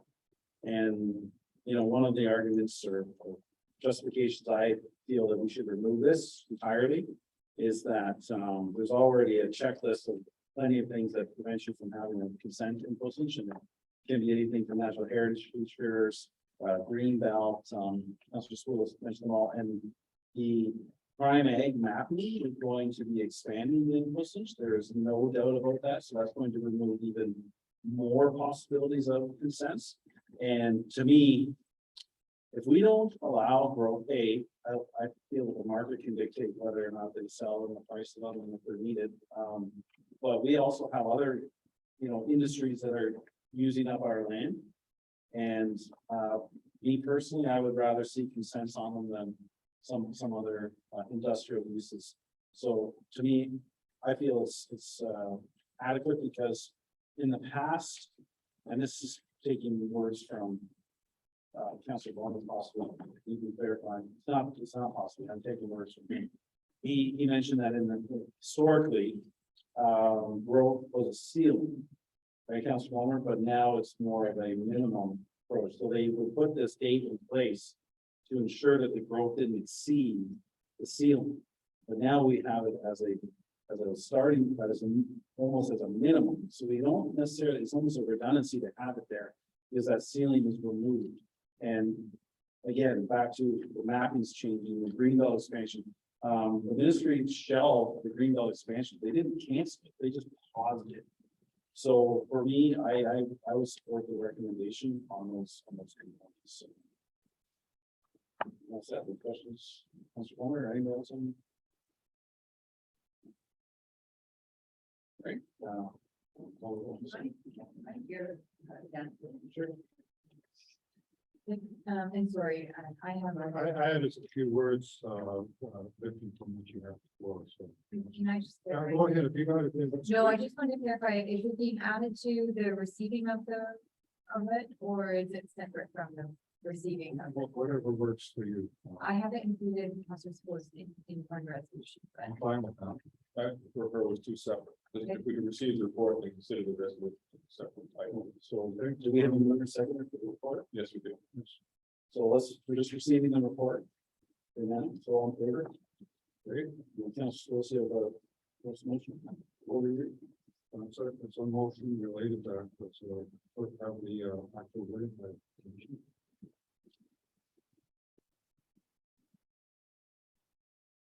Would you rather have I repeat?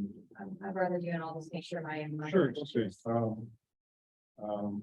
Whereas the township will have limited land opportunities available for rural residential growth with the pending designation of primary agriculture areas, natural heritage system, and greenbelt expansion, which will take up to 93% of Cushing's lands. Township Cushing's request for the county as part of the official plan update include removal of the service criteria date of March 1st, 2005, or at the very least, moving it forward to at least March 1st, 2015 to prevent additional subdivisions. And that the township requests that the county advise when this new date is likely to be known. Can we add that we circulate this to Walker and Mosa and Henry Townships for their consideration? I spoke with Mayor White about this topic. Sure, I will take that as a funny motion and I'll please add that. And that the motion be circulated to the township of Walker and Mosa and township.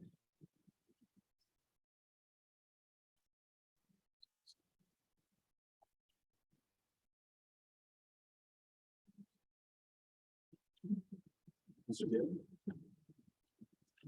That was, you asked the third, right? Yeah. Comments on that? I'll go around. Mr. Palmer, any additional comments? Thank you. Can you just clarify the motion? So my understanding, well, first off, most of the secondary ag is in welfare and most of plus engineering. So we're most affected by that date.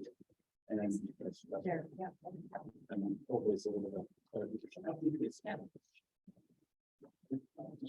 I'm good, thank you. Any Councilor Bishop? All in favor? All opposed? It's carried.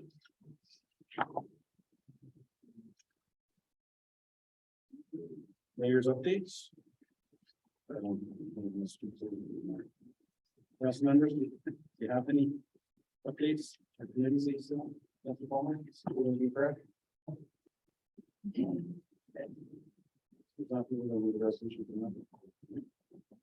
Bylaws, Ms. Smith. The following bylaws be taken as read 3 times and finally passed over from council. Bylaw 2021-042 being a bylaw to permanently close an unnamed road allowance. Bylaw 2022-043 being a bylaw to rename the street Swastika Trail to Holly Trail. And bylaw 2022-044 being a bylaw to permit the municipality to impose fees or charges with respect to services or activities provided related to cost payable and for the use of its property, and to repeal bylaw 52-2021. Can I get a move that, please? From Councilor School, seconded by Councilor Palmer. Okay, she's some first. Okay, all in favor? All right. Yeah, the ending there is not. It is, it's at top, it's offset, I did before, she was 300 in person. 12.1.3, is that the one? It's just the user. Yeah. Oh. Okay, so it's good, it's through. Am I gonna sing a joke? Any more motion?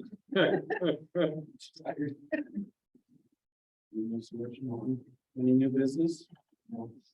Announcements? I guess I would take this opportunity, I apologize to the staff for not recognizing the hard work that went into putting this new council chambers into place and fruition so we can meet in person. I'd like to find earlier, obviously, but thank you so much for the work that worked out well with Steve Bumps, but yeah, it's awesome. Glad to be back in person. You maybe could relay that to everybody involved. I know it was all hands on deck with public works, so it's the whole shooting match. So, Councilor Bowman. I meant to wish everybody good luck on Monday. Staff and members of council are running equally, but I know how nerve-wracking it can be. Best of luck. That was a good turnout. I trust it was a good turnout for the early polls. When I was here, it was 380. Wow. That was a 4. We were 385.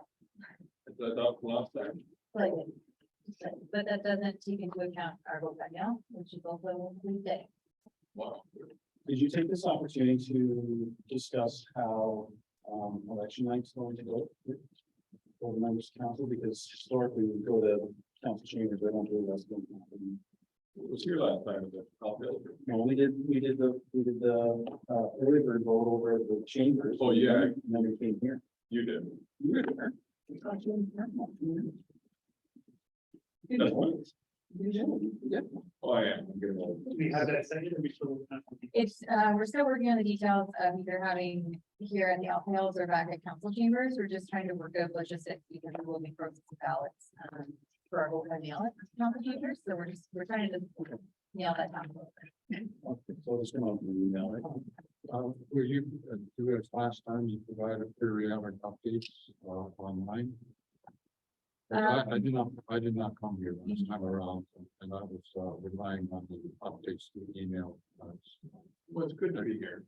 We will, I think, we have to just double check which, I think we purchased a special module that we can put into our back end of our website to be able to do those periodic updates, and we have a different website now, we're using WordPress. So I don't think that's compatible, so we're gonna work on a different way of updating folks if they're not here.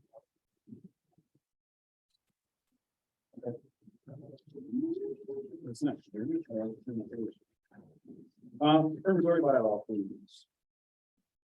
That the following ballot meeting has read 3 times and finally passed over the council.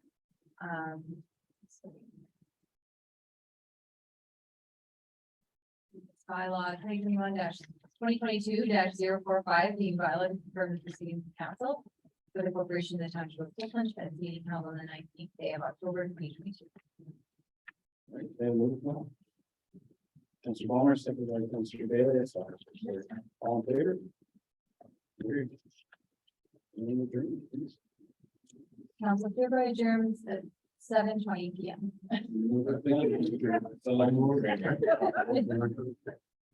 All in favor? Any opposed? Happy